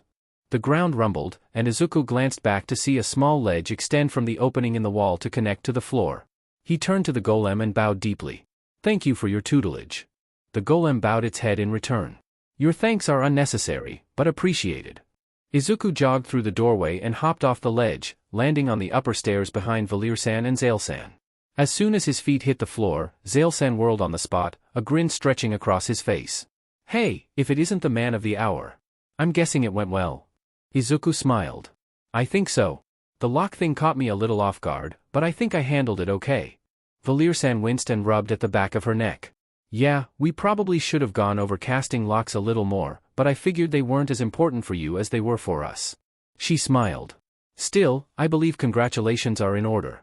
You're the youngest solstice warrior in the Order's history. Zail-san added, but while you're technically a Zenith Academy graduate, there's still one more thing left to learn. Lots of things in this world can use magic to cast spells, but only solstice warriors are able to use magic without using magic. Izuku blinked. Use magic, without using magic? What does that even mean? Zail-san smirked and raised a finger to his lips. It's not for me to say. You'll have to learn that yourself, by venturing to the top of the mountain and meeting with the Elder Mist. Valir-san interjected, but that can happen tomorrow. Tonight, we head back to your world. After all, you just graduated from the academy. That's more than enough of a reason to celebrate with your mother. Zail-san coughed into his fist and gave her a look that Izuku couldn't quite figure out. That, and to give you-know-who enough time to finish working on you-know-what. Valir-san rolled her eyes. Yes, I know. Once the apartment had been drained, they were Midoriya's. After all, Mom revealed that she'd gone all in on meal prep when Valir-san had let her know that Izuku had passed. He dug in. With gusto, knowing that magic usage and physical activity together left him significantly more drained than either on their own. After a few minutes, Mom sat back in her chair and frowned softly. So, the next step is to climb up a mountain on your own? Izuku swallowed and hummed thoughtfully. I guess? The fact that the area is called the Mountain Trail makes me think it's more like hiking up Mount Tekri than scaling Everest. They haven't said yet how long it should take, but based on what I saw from the Sky Classroom of Zenith Academy, I don't think it'll really take more than a couple of days. Mom hummed, worry evident in her voice. And you're doing the whole trip completely alone? Izuku calmly set down his rice bowl and reached across the table to lay his hand on hers. Mom. I'll be fine, okay? I've been training for basically this exact thing for the past 5 years. Nothing's going to hurt me too badly, and I'll have plenty of supplies. I'll be back before you know it. Mom smiled nervously and squeezed his hand, probably more to reassure herself than him. I'm going to worry the entire time you're gone, no matter how short it is. I hope you realize that. Izuku chuckled. I do, Mom. While he'd have preferred to break the news to her gently, Izuku hadn't had much choice in that matter after that fateful summer. Thankfully, Mom hadn't hated him for hiding the truth from her like he thought she would. She was still upset that he hid the bullying, but she was more upset that the school had known it was happening, and not only had they not stepped in or told her about it, they'd even contributed to it. Actually, now that he thought about it, Izuku realized that he hadn't even had Bakugo on his mind for the past couple years. And wasn't that a crazy idea, that the blonde just wasn't part of his life anymore? Izuku took another bite of rice and sighed contentedly. Honestly, though, I'm going to miss this while I'm traveling. Valir-san and Zale-san are good, but nothing beats your cooking. Mom giggled, and that broke the somber spell hanging over the dining room. Oh, Izuku! Izuku stood at the entrance to Mooncradle, dressed in his unofficial Solstice warrior uniform. While he hadn't worn the ensemble during the final test, having felt he didn't deserve it yet, it now filled him with pride. The base of his outfit consisted of a loose-fitting red sleeveless shirt and flowy white pants, secured at his waist by a blue belt. On his feet, he wore cobalt boots with gold toes, connected to greaves that went up and over his knees. On his left hand, he wore a cyan fingerless gauntlet with gold trim that extended halfway up his forearm. His right hand bore a similar gauntlet, only this one was orange. The emblem of the Solstice Warriors was sewn over the small of his back in gold thread, and a small satchel hung from his belt by his right hip. Another belt was slung diagonally across his chest from his left shoulder to his right hip, with a clip in the middle that would hold his glaive perpendicular to the strap. Lastly, his headband was tied around his head, the infused magic pulsing through his body in tune with his heartbeat. Valir-san and Zale-san stood on the southern side of the gate, next to the lanterns of their respective magics and backed by the regular citizens of the village. They glanced back and nodded in unison, standing aside to let an older man wearing a crimson headband and sooty apron step forward. The blacksmith walked up to Izuku, holding a long, thin object wrapped in cloth. The man knelt reverently and offered the object to him, and he pulled the wrappings aside to find a 5-foot-long, obsidian black rod, capped with a lustrous cyan orb and a gleaming scarlet blade. Izuku slowly took the weapon in his hands, noting the perfect balance and feeling the care put into its construction. Thank you. The blacksmith gathered the cloth in his hands and stood, bowing deeply with a soft grin on his face. The pleasure was mine, lad. It is a rare day indeed that a new Solstice warrior has need of my skills, and this was a unique challenge that I was eager to overcome. All I ask is that you wield this Eclipse glaive with compassion, honor, and ferocity. Izuku nodded. I will. The elderly man stepped back into the crowd, and the two older Solstice warriors retook their place behind the gate. Valir-san smiled. This is your final assignment from us. Traverse the Forbidden Cavern, ascend the mountain trail, and seek an audience with the Elder Mist. Zale-san smirked. Learn our order's final technique, and you will be ready to step out into the world as a fully realized Solstice warrior. One villager shouted, May Luana's might protect you. Another called, May Solan's light guide you. Izuku smiled. Thank you for your teachings. I promise I will put all of them to good use for the rest of my life. He snapped the Eclipse glaive onto his back and placed his right fist against his left palm, bowing deeply from the waist. The village matched his gesture, and he rose, nodded once, and turned on his heel, leaving Mooncradle all on his lonesome. I don't feel ready, but I know I am. Let's do this. Zale watched as the newest Solstice warrior disappeared from sight. The villagers dispersed, and a magenta-rimmed portal appeared inside the gate. He and Valir stepped through into the great archives, where Reshin was in the middle of a discussion with Nedzu. The portal vanished, and the alchemist glanced over, lighting up when he noticed them. So, he's on his way? Valir nodded. While he was at home last night, we got a summary of his final test from WYRD. Zale interjected, WYRD actually sounded impressed with Izuku. I didn't even know it could be impressed. Nedzu chuckled. Believe me, WYRD is far more complex than it seems at first glance. And I would know, I helped create it, after all. Zale blinked. Wait, you did? But Moraine said that WYRD was built by a Solstice warrior a few centuries back. The divine spirit scoffed. Humans and their pride. True, it was a solstice warrior that sculpted and animated the golem, but he was hardly a genius when it came to, I suppose, programming is the closest term. Granted, he knew to lay out separate directives for solo and duel exams, but he couldn't quite get the finer details down pat. Thus, my help was enlisted, which provided WYRD the adaptability that let him account for young Midoriya's unique circumstances. While I don't blame Moraine for giving you that account of WYRD's origins, the fact remains that I helped build it. Reshin coughed into his fist. Nedzu, your distaste of misinformation is showing. And? You say that like it is undesirable. Zale loudly cleared his throat.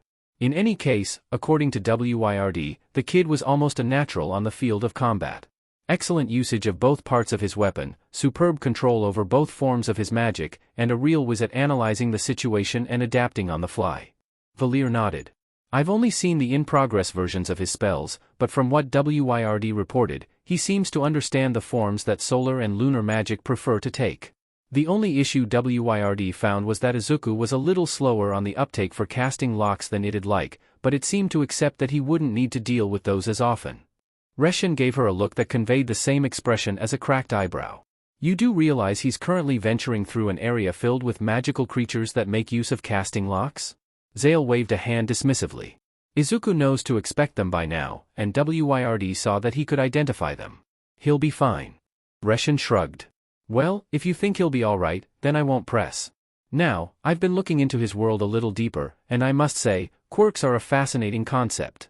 Unlike magic, they're rooted in biology, both human and animal, and have the potential to drastically change one's biological structure.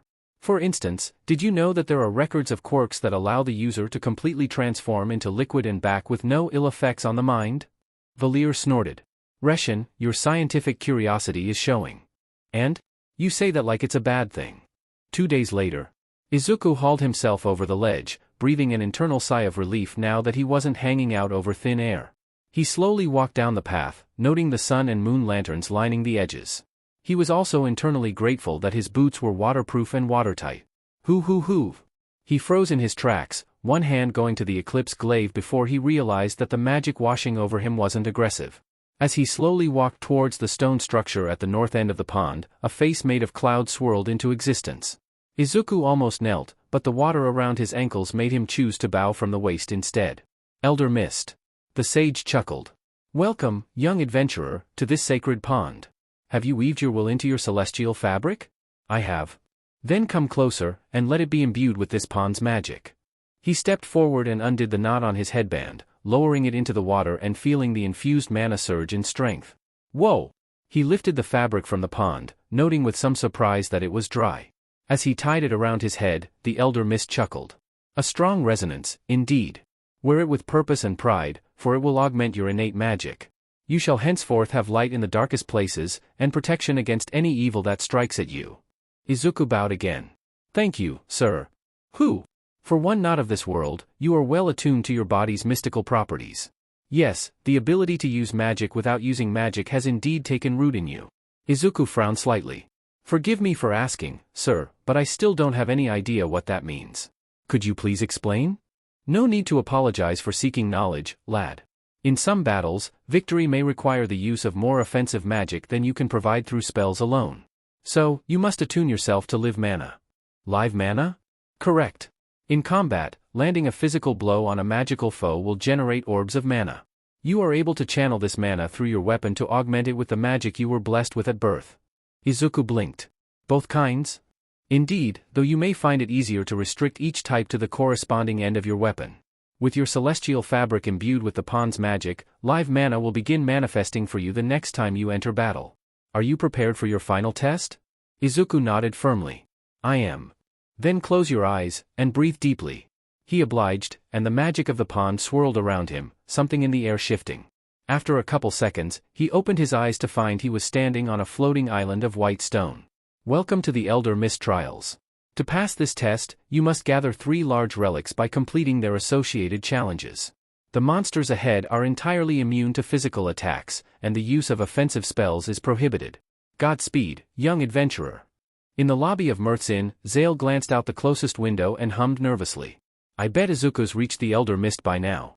Think he'll be okay with the trials by himself? Valir swatted his arm. Stop worrying, already. Hey, I can't help it. Logically, I know he's got plenty of technique, smarts, and power to back him up, but a part of my brain just keeps going, what if something bad happens? Sarai dropped out of a portal by the ceiling to land in an open chair at their table. Trouble in paradise, lovebirds? Zale gagged, and Valir recoiled. Ugh, no. Come on, Sarai, you know it's not like that. The cyborg snorted. Oh, I know, it's just way too much fun to tease you two about it. But seriously, is something wrong? Zale sighed. I just keep worrying about Izuku for no good reason. Like, I know he's probably gonna be fine, but I just keep thinking about how he doesn't have anyone watching his back like Valir does for me. I mean, there's a reason the Order always trained recruits in pairs. Sarai nodded. Totally fair. That, and you invested a lot of time and effort into training him, you probably don't want all of that to go to waste. Valir coughed into her fist and turned away. Well, it feels a little conceited to put it like that, but... Sarai waved a hand dismissively. Yeah. Still, come on, have a little more faith in the kid. I may not be as magic sensitive as the two of you, but even I can tell that he's going places. Izuku tapped the floating ball, and it shot backwards into the largest relic with a thunk. The holes in the relics started glowing, and he stepped back, a feeling of unease creeping down his spine. These things aren't going to, come to life and attack me, right? Hoo. The young adventurer has finished the preparations. The elder mist swirled into existence in front of him, and Izuku grabbed the eclipse glaive close to the blade. I see that you understand the power of live mana. But can you master it? You may now use offensive spells again. Let me see your prowess firsthand. The sage flew backwards into the center relic, and mist exploded from the three objects, transforming into an enormous cloudy avatar with a blade in place of its left hand. Face me, child of the eclipse. The giant's fist lifted over Izuku's head, and he swore under his breath, diving forward as it slammed down where he had just been standing a moment prior. He hit the ground on his back and rolled upright, lunging forward to jab the blunt end of his weapon into the avatar's chest. The second it made contact, the misty sword drew back, and Izuku cursed again, leaping into the air and backflipping over the counterswing. Crap. I'd better take care of that first. The giant raised its fist again, and he danced to the side, drawing the live mana into his blade and feeling his solar magic spike.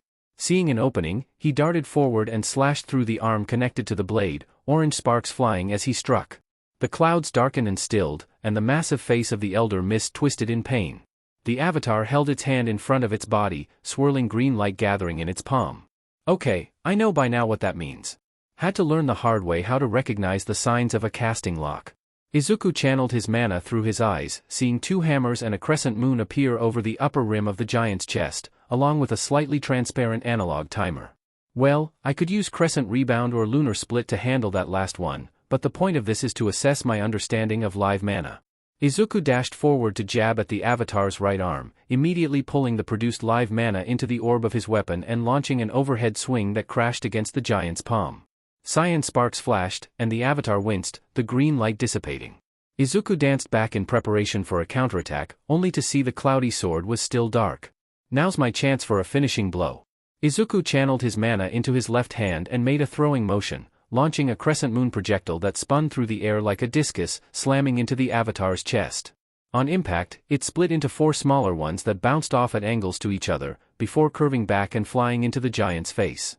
With an explosion of cyan energy, the mist dispersed, and the relics crumbled to dust in midair. Izuku nodded in satisfaction, clipping the eclipse glaive to his back as the elder mist reformed just off the edge of the floating island. Whew! A bright future awaits you indeed. Midoriya Izuku, I hereby declare you a fully realized solstice warrior. Izuku bowed deeply. Thank you, Elder Mist.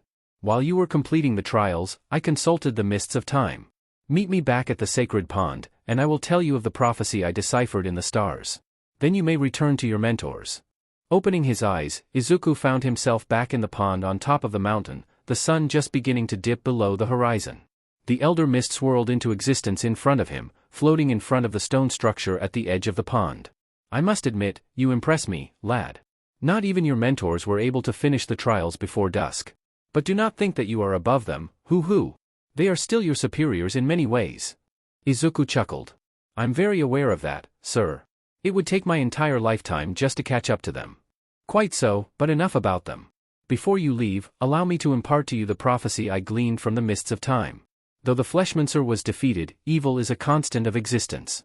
The darkest of shadows form under the brightest of lights.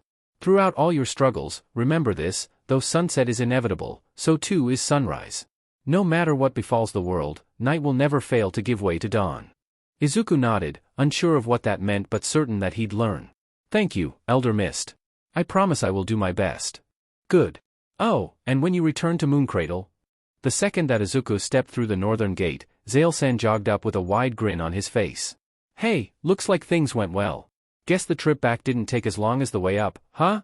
Izuku grinned and rubbed at the back of his neck. Yeah. But the Elder Mist said I got through the trials really quickly, so that's kinda neat. Zail-san slung an arm around Izuku's shoulders. Well, kid, congrats, you're an official solstice warrior like me and Valir. Not that you really need to do anything with that title, but I bet it feels good to finally have your efforts recognized. Izuku nodded. It really does. Oh, and the Elder Mist told me to ask you about something when I got back. Oh yeah? Who's the warrior cook? Zail-san immediately stepped back, staring into Izuku's eyes with an expression that he couldn't quite decipher. The Elder Mist told you to ask about that? You're certain? Izuku nodded nervously. Yes, Zail-san. Should I not have? Someone cleared their throat, and he glanced up to see Sarai-san drop down from the gate. Honestly, Zail, you should have seen this coming. Ever since I met the kid, it was pretty much inevitable that the big guy would come up at some point. Besides, keeping him and Izuku separate wasn't gonna do you much good in the long term. Zail-san winced and rubbed at his upper arm. Yeah, but... Sarai-san cracked an eyebrow. But what? Valir-san rounded the corner with a sigh, obviously having overheard the conversation. Izuku, I'm going to be upfront. There's a smaller, selfish reason why we trained you in your world instead of using the academy. Nothing against you, by any means, but Mooncradle has some painful memories for us that we generally prefer to avoid. Sarai-san gave the other woman a pointed look. You, too? I thought you were the smart one. Zail-san sighed defeatedly. You're right, Sarai. We weren't gonna be able to run from this forever. He walked off towards the southwestern part of the village, making a beckoning motion. Izuku followed nervously, clutching at the belt slung over his chest. The man led him to the western peninsula, dropping down a couple ledges and walking into a cave that opened out into the sea. Towards the back sat the remnants of an old campfire with 3 stools around it, along with a small pile of wood in the corner. Zail-san knelt at the edge of the fire pit almost reverently, staring into the ashes for a good few seconds before chuckling quietly to himself. You know, it's almost funny, in hindsight. This whole time, I was afraid that I was abandoning my origins, moving away from everything I've experienced in favor of newer horizons. But now that I'm here again, I'm realizing how dumb that was. Embracing the future isn't abandoning the past.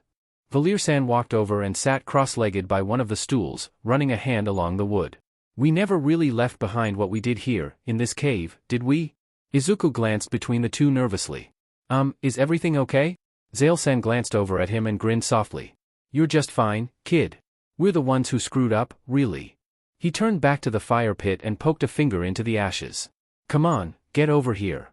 Turquoise flames burst to life, and Izuku took a half-step back, one hand instinctively going to the Eclipse glaive. The flames rose up and coalesced into the shape of a heavy-set young man, his dark hair tied up in a short ponytail and a thin scar in place of his left eye. Without missing a beat, the figure grabbed Zail-san in a headlock and started affectionately digging his knuckles into the other man's head.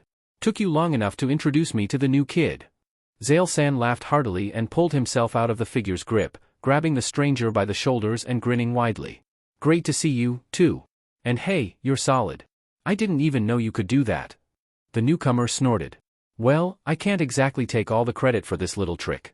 Horton's helped me figure it out. Turns out, ghosts are a lot more stable the closer they are to their physical anchor. And since my anchor is this campfire, well, you do the math. Valir-san smiled and stood up, pulling the ghost into a tight hug. Oh, it's so good to finally be able to touch you again. The ghost laughed and returned the embrace. Right back at ya, girl. Still, I think introductions are in order. Zail-san chuckled and turned to Izuku, who slowly released his grip on his weapon. Come on, kid, it's fine. He's another old pal of ours. This is Garl, the late warrior cook. Izuku slowly walked up, cautiously offering his hand. It's a pleasure to meet you, Garl-san. Garl-san grinned and returned the handshake. Dunno if "san" is really the right honorific, but alright. Izuku blinked. It isn't? I mean, you're a trained solstice warrior. Acknowledged by the Elder Mist, even. Age gap aside, I'd say we're mostly even in terms of authority. Zale-san chuckled. He's got a point, you know. I was fine with it while we were training you, but there's really no getting around it anymore. As far as this world is concerned, you're our equal. Besides, the honorifics feel kinda stuffy, especially for how long we've known each other, right? Izuku opened his mouth to deny it, because of course we aren't equals, you're so much stronger than me, but then he stopped. He thought back on everything he'd gone through over the past 5 years. How hard he'd trained, how much the two solstice warriors had done for him. I guess that's fair? Zale. His former mentor grinned. Yeah, there you go. I like that a lot better than Zale-san. Full disclosure, I felt like an old man every time you said that, no offense intended. Valir giggled. Honestly, I felt the same. Sarai rolled her eyes. Could you maybe not slam the kid's sense of respect for his teachers? Garl snorted. Come on, you know them. She groaned. Unfortunately. Izuku couldn't help but chuckle, and Zale's grin widened. See, you're warming up to the idea already. A smile stretched across Izuku's face, almost against his will. Almost. He removed the eclipse glaive from his back and leaned it against the wall of the cave, grabbing some logs and setting them in the fire pit.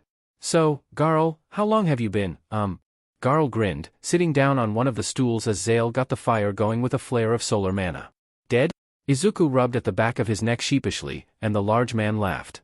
Hey, don't sweat it, I've had a few decades to come to terms with the whole situation. Off the top of my head, I'd put my death at about 20 years ago. Despite how I look, I actually passed away from old age shortly after my 100th birthday. Actually, now that I think of it, my 120th would have been a week ago. Time flies when you're dead, I guess. Izuku gasped. Wow, really? You live to be 100 years old? Yeah. I guess home cooking really helps your lifespan, huh? Zale smirked and poked Garl's stomach.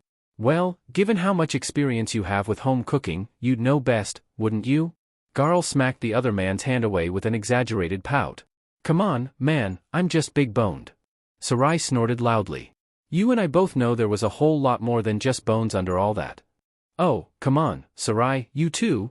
I thought you were better than that. Betrayed, I say, betrayed by my oldest friends. Valir chuckled. Well, if we want to talk oldest, then I suppose. Sarai rounded on the other woman. Hey, I thought we agreed to keep that between the two of us. Izuku leaned forward. Keep what? Sarai glanced over at him, and something seemed to soften behind her eyes. She sighed and reached for the mask she always wore over her face, pulling it down to reveal a cybernetic jaw underneath. Izuku gasped, and she nodded grimly. Not pretty, huh? That's so cool. You're a robot? Sarai blinked, pulling the mask back up over her face. Well, cyborg, technically, but yeah.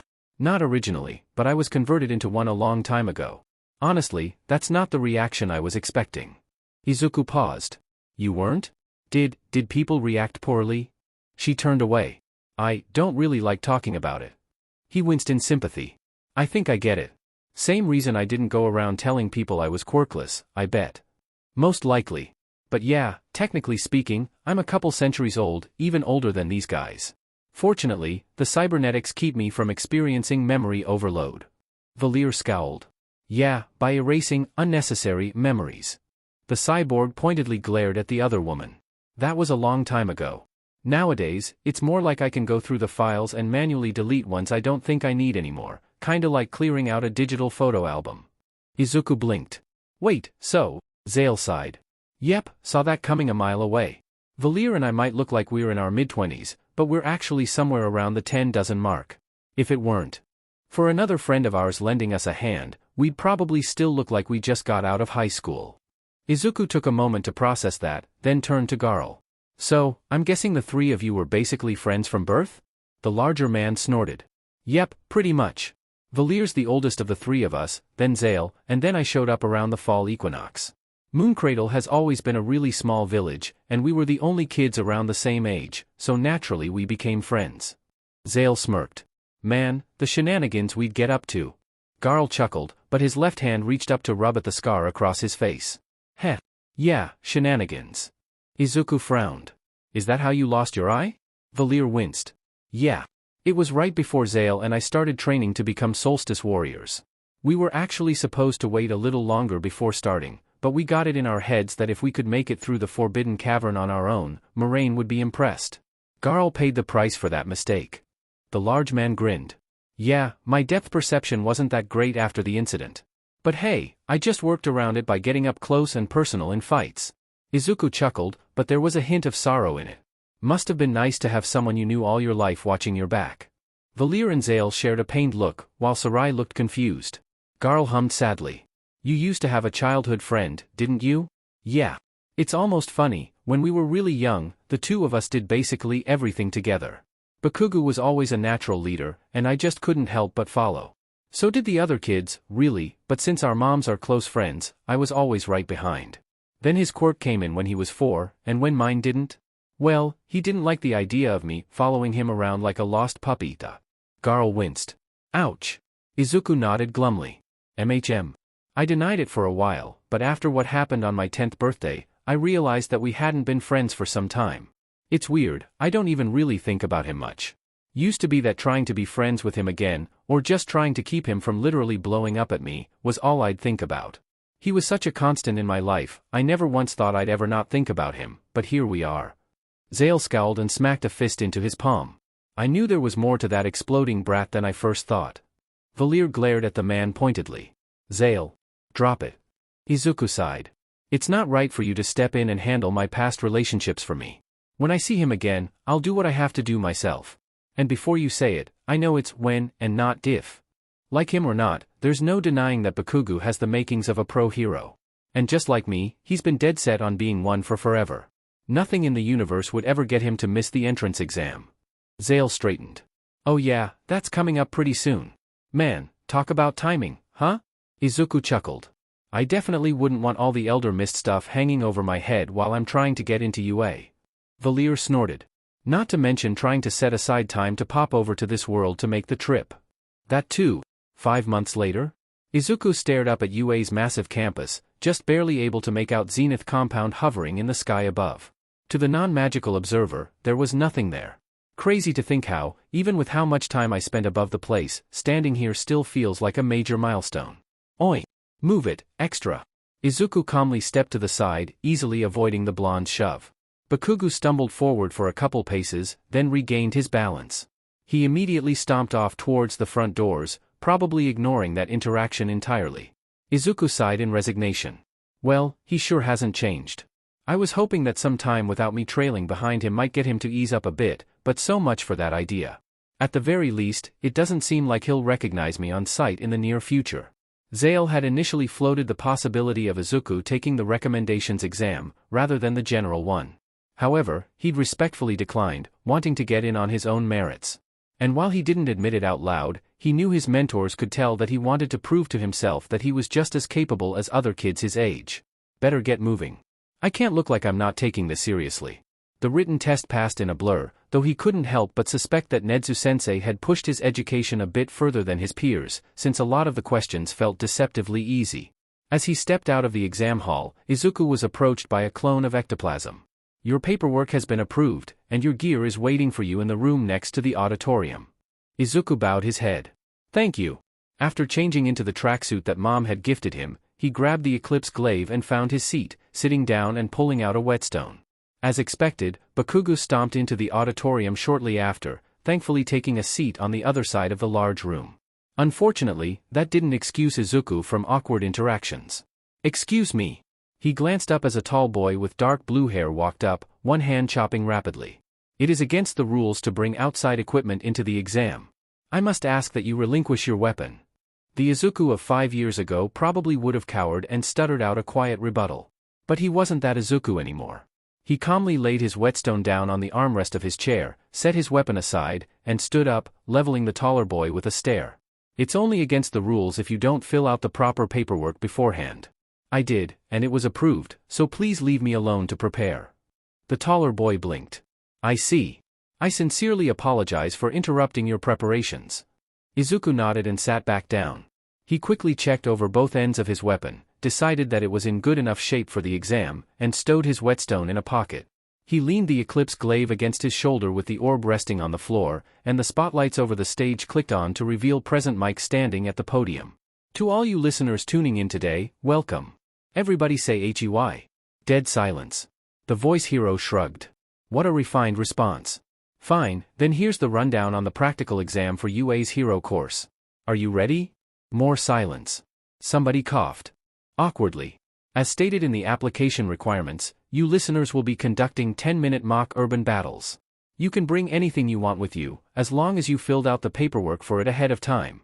Once you've got your instructions, head to the bus for your designated battle center, which is noted on your exam ticket. Izuku quietly checked his ticket. Exam site B? I hope Bakugo doesn't end up there, or things could get ugly. Each exam site has 3 different types of simulated villain bots. Wrecking them gives you points based on how tough they are to take down. Your goal is to earn as many points as you can within the time frame given. Of course, attacking fellow examinees and other unheroic actions are strictly prohibited, and grounds for instant disqualification. The tall guy from before shot out of his seat with his hand up. May I ask a question? On the printout, there are 4 types of villains. I sincerely hope that the most prestigious hero school in the country would not overlook a flagrant misprint such as this. Present Mike made a calming gesture. Okay, you've made your point. Examinee thing is, that 4th villain type is worth 0 points. He's an obstacle, plain and simple. Each battle center's got one, and he goes crazy in narrow spaces. He's not indestructible, but there's no point in beating him, either. My best advice is to give him a wide berth, you dig? The tall guy bowed deeply. I see. Please forgive my interruption. He sat back down, and Izuku rubbed his chin thoughtfully. It's set up almost like a video game. But real life is way more complicated than that, let alone hero work, and Nezu-sensei knows that. Maybe there's some hidden system at play that applicants aren't told about on purpose? That's all from me. As a parting gift, here's our school motto. Napoleon Bonaparte once said, a true hero is someone who overcomes life's misfortunes. Go beyond, plus ultra. Now get out there, give it your best shot, and good luck suffering. Izuku stared up at the massive doors leading into Battle Center B, a bead of sweat running down his neck.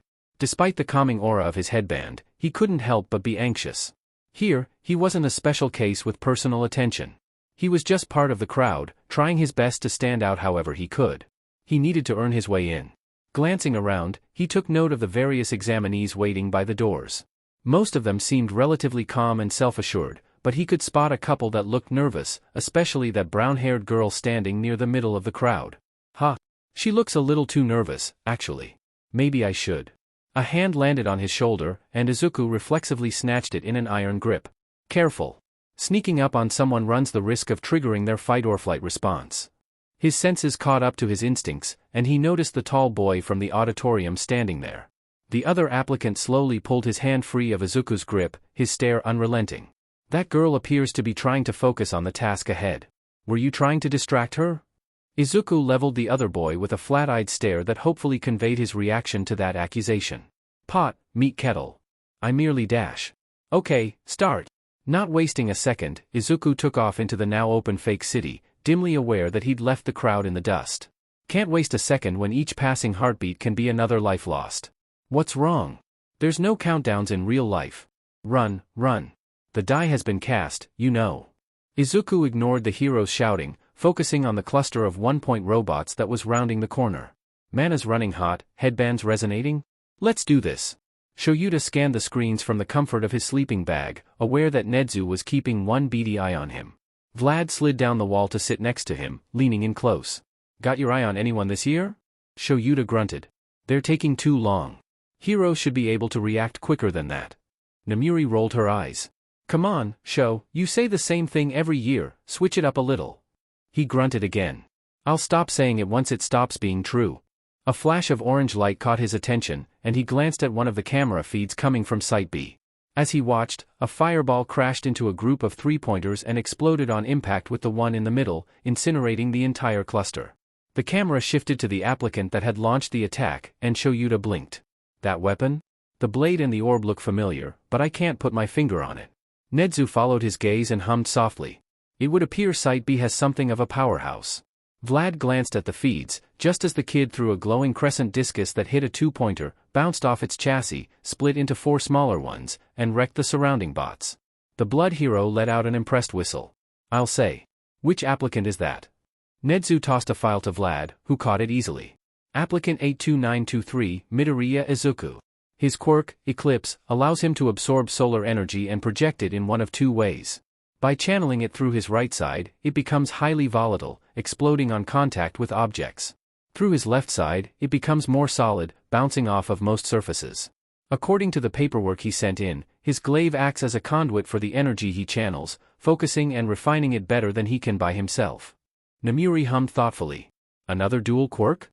If he gets in, the Todoroki boy isn't going to be very unique. Shoyuta grunted. The operative word there being if da. Nedzu smirked. At this rate, it seems more like when. Ooh, we've hit the 8-minute mark. Let's see what this batch does when presented with overwhelming odds, shall we? As the ground shook, Shoyuta couldn't help but keep a close eye on the Midoriya kid. There's something familiar about that weapon that I can't pin down exactly. Better watch that one, for better or for worse. Screams echoed throughout the fake city streets, and Izuku swore under his breath, doing the exact opposite of what most people would do and running towards the commotion. It didn't take very long to find the source. He rounded a corner and skidded to a stop, frozen in place even as several other examinees ran straight past him. Not that he could blame them, it was instinctive to run away from the massive robot staring down at the street. Goes crazy in close quarters, Present Mike said. That doesn't really narrow it down much when everywhere is close quarters for a robot that huge. Less than 2 minutes left, folks. Better get moving. Izuku shook himself back to his senses and started to turn away. Right. This is still an exam. Better do what I need to. Help. A pained voice reached his ears, rooting him to the spot. Slowly, he glanced back towards the ground in front of the giant robot, a chill running down his spine as he noticed the brown-haired girl laying there. Her leg was trapped under some rubble, probably a chunk of building that had broken off when the zero-pointer entered the site. Before he had a chance to think, Izuku moved. His mana flooded every nerve in his body, more than he'd ever dared to channel in his life. He practically flew down the street, the world around him seemingly slowing to a crawl. He grabbed the Eclipse glaive with both hands, and the blade glowed red-hot, a fireball forming by the tip and growing rapidly. The zero-pointer glanced down at him in slow motion, its eyes flashing as it locked onto its newest target. Izuku's left leg hit the ground, and he took off, strkng forward and up through the air towards the behemoth's head. The fireball trailed behind him, shining brighter and brighter by the second. He shot between two of the robot's fingers, flying up towards its face. Not on my watch. He swung low as he passed, his blade slicing through the metal like a hot knife through butter. The giant froze, the two sides of its head starting to fall to the sides. 1 second later, the fireball slammed into what was left of the robot's face. The resulting explosion could have been mistaken for the sun itself. While the rest of the teachers gasped in surprise, Nedzu could only sit there in stunned silence. Incredible. Not even Moira in her prime could summon that much power, and young Midoriya did so as a teenager. I find myself both excited and horrified to imagine what he could achieve when he reaches his full potential. Zale paused, glancing up from the paperwork from last night's patrol. Valir looked over at him, one eyebrow raised curiously. Everything okay? Zale slowly set down his pen and pushed his chair back from the desk, staring off into the distance. Not sure. Izuku's magic just spiked for some reason. Whatever happened, he pulled out all the stops. Valir frowned. You say that like he doesn't already. Zale shook his head. Not usually. Anytime we spar, with or without magic, Izuku tends to hold back. Probably a subconscious limiter so he won't accidentally kill anyone, which, reasonable. Anything you've seen him do is nowhere close to his actual limits. But just now, he poured every last drop of his mana pool into whatever he was doing. Valir hummed worriedly. That is concerning. He's currently taking his practical exam, right? Zale's phone chimed, and he glanced down to see that he'd gotten a message from Nedzu. Rodent, I think you were downplaying your student's potential. Solon, his energy spiked just now. What happened? Rodent, he ran into what was intended to be an impossible obstacle. It seems he took what it was doing as something of a personal offense. Rodent, for context, it was taller than the 5-story buildings surrounding it. The key word there being was. Solon, any idea why? Rodent, I'm not entirely sure. Rodent, oh, wait.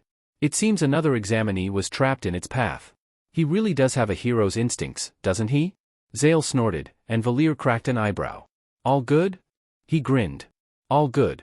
I think Izuku just forgot that he was in the middle of an exam. Time's up. Izuku let out a deep breath as a siren started wailing from the loudspeakers around the fake city, setting the orb of the Eclipse glaive against the pavement. Phew. Glad that's over. I hope I got enough points to pass. I lost track of my count when the zero-pointer showed up. As his adrenaline faded, his exhaustion started to kick in, and he stumbled, grabbing his weapon with both hands and using it as an improvised cane. He slowly inched down the street towards where the other examinees were staring at him, but he ignored them in favor of hobbling over to the brown-haired girl, whose ankle was thankfully no longer stuck. "Hey, you alright?" She blinked. "Am I alright? Are you alright? You took that thing down with one hit. How did you even land without breaking your legs?" Izuku chuckled weakly. "Lots and lots of training. Is your ankle going to be okay?" Why yeah, I think so. It doesn't feel broken, at least." A tired sigh echoed down the wreck street. "Oh, good. I was afraid my job would be a lot harder here." Izuku brightened as one of the few heroes with a healing quirk click-clacked her way down the street. "It's a pleasure to meet you in person, Recovery Girl-san." The elderly woman giggled, reaching into a pocket of her lab coat. "Well, this is a pleasant surprise. I don't have too many fans these days." She held out a handful of gummies. "Looks like you're just tuckered out, sweetie, so have a few of these, and get a good night's sleep tonight." Izuku accepted the gummies with a weak grin. "Of course, doctor." She smirked. "Finally, someone who recognizes my medical degree. Now, let's have a look at that ankle, dearie." As the elderly heroine inspected the brown-haired girl, the tall boy from earlier slowly walked up and coughed into his fist, before holding a hand out. "I feel I must apologize. I saw you approaching that girl before the start of the exam, and I assumed that you had ill intentions." Izuku chuckled and accepted the handshake. "It's no big deal. I don't blame you for being nervous. Are you sure you are well? That was quite a jump." Izuku waved a hand dismissively. "Yeah, it's fine. I've trained to drop from high up without hurting myself." "Sure, I wasn't exactly expecting to go that high without climbing something first, but hey, heroes need to be able to roll with the punches." The taller boy chuckled. "Very true. I am Ida Tenya. A pleasure to make your acquaintance." Izuku grinned. "Midoriya Izuku. Here's hoping we both passed." The week following the entrance exam was spent in mild anxiety. Izuku was fairly certain he'd accumulated enough points to at least pass, but there were still doubts in the back of his mind. "I think Present Mike said that the zero-pointer was supposed to be an insurmountable obstacle. Would I be disqualified for taking down something that was supposed to serve as a challenge for the other examinees?" When he checked the mail the following Saturday, his heart nearly leaped into his throat when he saw a letter bearing UA's logo among the pile of envelopes. Forcing himself to stay calm, he dropped the rest of the mail on the dining room table and sat on the couch in the living room, holding the letter as though it was about to explode in his fingers. He spent a solid 2 minutes staring at it before Mom patted him on the shoulder reassuringly. "It's not going to get any better if you wait. Besides, even if you didn't get in, I'm proud of you for applying to UA at all." Izuku nodded mutely and set the envelope on the coffee table, popping the wax seal with his thumb like he'd seen Zale do. Inside was a small metal disc that, when he set it on the table, flickered on to display a holographic video in midair. "I am here, as a projection." Izuku blinked. "All Might? This is from UA, right? Congratulations, Midoriya Izuku. You placed quite highly on the written exam, and I'm told you scored a respectable 65 villain points in the practical. An impressive performance that would have put you in the top 10, if that was all there was to it." "Crap, I knew there was something else. Did I really end up failing?" "You see, villain points were only one scoring metric for the exam." "Wait, what? UA is, after all, a hero school, and reputed as the best in the nation, at that. And what sort of self-respecting hero school would it be if taking down villains was all they looked at?" You see, the panel of judges also took into account heroic actions, a system referred to as rescue points. Wait, if I got 65 villain points and some of these rescue points, then what was my final score? The zero-pointer was a substantial threat to the area, and taking it down ensured it would not harm anyone in its path. As such, you have been awarded a very respectable 60 rescue points. Izuku's eyes nearly popped out of his skull. I got 60 extra points? As such, you've landed yourself the highest score on this year's exam by a massively wide margin, with a total of 125 points. Tears welled up in his eyes as the reality of the situation sank in. I did it. I actually did it. Congratulations, Midoriya Izuku. You've shattered the record for the highest score on the entrance exam, beating out my very own 100 points. Welcome to your hero academia. The projection shut off, and Mom hugged Izuku tightly. Oh, baby, you really did it. You got in. A low chuckle came from behind the couch, and Izuku glanced back to see Zale leaning against the wall of the living room. I told you that you'd crush the exam. Didn't expect you to blow the other kids out of the water that hard, though. Izuku gasped. Oh. Right, I forgot. During the entrance exam dash. The older solstice warrior snorted. Kid, you seriously think I didn't notice that massive spike in your mana? And even without that, you think Nezu wouldn't have let me know what happened? Izuku thought about that for a moment. Fair. 2 months later? Izuku stared up at the massive door, then took a deep breath and shouldered his backpack. Well, waiting's not going to make it any better. Watch, I'm gonna be in the same class as. Please remove your feet from the desk. It is very disrespectful to the upperclassmen of UA and those involved in its construction. Bakugo grunted. PSS off, extra. What junior high did your uptight but go to, anyway? Ida straightened. I attended Somei Private Academy. My name is Ida Tenya. Somei, eh? So you're a DMN elite. Crushing you is gonna be fun. Ida bristled. Crushing? Are you sure you aim to be a hero? Izuku sighed loudly, drawing everyone's attention as he stepped inside and closed the door. For as much as he doesn't act like it, he does. Bakugo stiffened. Deku. Izuku walked over and set his bag down by his desk, which of course happened to be right behind Bakugo's. Good to see you again, Ida-kun. How'd you do on the entrance exam? Likewise, Midoriya-kun. I received 52 villain points and 9 rescue points for the practical examination. He clenched a fist. I am disgusted at myself for scoring so low in the latter field. A hero should work to save lives, rather than focusing on villains above all else. Bakugo shot up and threw his chair aside, seemingly ignoring the angry shouts from those sitting in its path. Don't you FING act like I'm not here, Deku. Where the F do you get off disappearing for 5 years, then coming back like everything's all hunky-dory, ha? Izuku leveled the blonde with the coldest stare he could muster, then turned back to Ida like Bakugo wasn't even there. Do you know someone named Deku? I just got here, so I don't know if anyone by that name got put in this class. It's not my name, that's for sure. He calmly leaned back as an explosion erupted right where his head had been a moment ago. Gasps rang out as Bakugo pulled back his other hand, sparks popping in his palm. Don't you dare look down on me, you worthless BSTRD. Answer the DMN question, Deku. Out of nowhere, the sparks vanished, and a strip of gray cloth wrapped around the blonde. Izuku glanced towards the door, where the girl from the entrance exam was backing away from a man in a black jumpsuit glaring at Bakugo with glowing red eyes. Strike 1. Mess up 2 more times, and you won't be a student at UA anymore. Understood? Bakugo snarled and pressed a palm against the scarf, his scowl deepening when nothing happened. Where the F is my quirk? The man pulled on his scarf, and the cloth tightened, pinning Bakugo's arms to his sides. That's strike 2. You want to try again? If his quirk was channeled through his eyes and wasn't being erased, Bakugo probably would have killed the scruffy man with his glare. Still, he seemed to realize that he was on thin ice, and he stopped struggling against the fabric. Just let me out of this DMN thing. The man huffed, and the scarf pulled away to settle on his shoulders. Only a few minutes into the first day and I've already got a headache. Wonderful.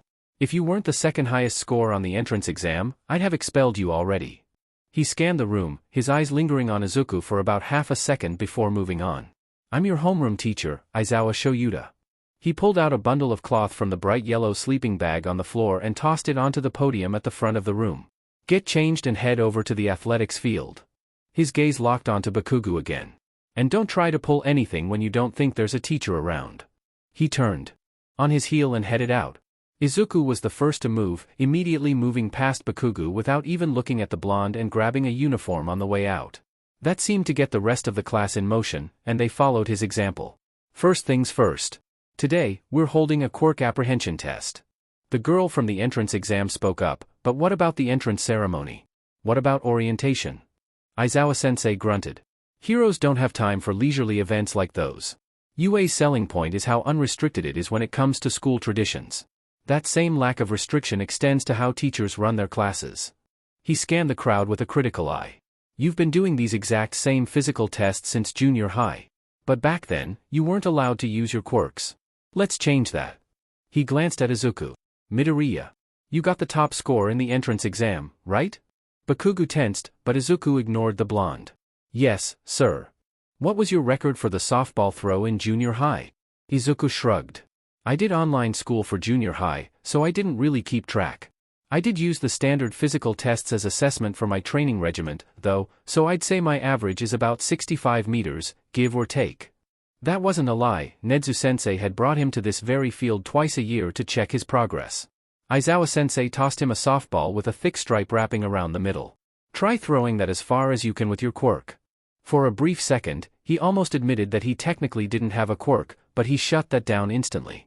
He moved to stand in the circle on the ground, running through some basic stretches. Just to cover his bases, he asked, "You're sure the ball will hold up?" The teacher grunted. "They've been extensively stress-tested, they'll survive just about anything. Do whatever you want, as long as you stay inside the circle." Izuku nodded and held the ball close to his chest, breathing deeply with his eyes closed. He wasn't as good at this without his headband, but he still had a decent handle on the technique. He spread his mana through his body, letting it flow with his heartbeat. Someone whistled, and he opened his eyes to see that his right side was emanating an orange aura, while his left side pulsed with dim cyan energy. Setting that observation aside to think about later, Izuku focused on the task at hand. He slid his left foot forward, drawing his hand back as far as he could. He locked his legs in place, twisted at the waist, and threw the ball with all his strength and a grunt of exertion. The ball went flying faster than even he'd expected, strkng into the sky and leaving an orange trail in midair. The class gasped, and Izuku caught himself on his right foot, staring down at his hand in surprise. "Wow! I didn't know I was that strong." Aizawa-sensei grunted. "Know your own limits first." The ball hit the ground quite a ways away, and a device in his hand beeped. He glanced down at it, before turning and displaying a screen that read 749.3 meters. From there, figure out what you need to do to push said limits. That's the rational way to form the foundation of a hero. The others gasped, and Izuku could tell that Bakugo was fuming. Well, no point in worrying about him for the moment. Aizawa-sensei already made it clear that he's on thin ice. The pink-skinned girl clapped her hands together. "This looks fun." The guy with weird-looking elbows pumped his fists. "We get to use our quirks as much as we want. As expected from the hero course." Something in Aizawa-sensei's expression darkened, and Izuku winced. "Is that how you see it? This looks fun, you say? You've got 3 years to become a hero under UA's guidance. Are you going to have that attitude the entire time?" A small grin spread over the man's face. "All right. If you're so determined to have fun, then let's play a little game. Whoever gets the lowest overall score in these tests will be determined to have no potential, and be punished with expulsion." Shouts rose up, and the brown-haired girl pointed accusingly at him. "You can't do that. Remember, teachers are allowed to run their classes how they please. That means we're free to do whatever we want about the circumstances of our students.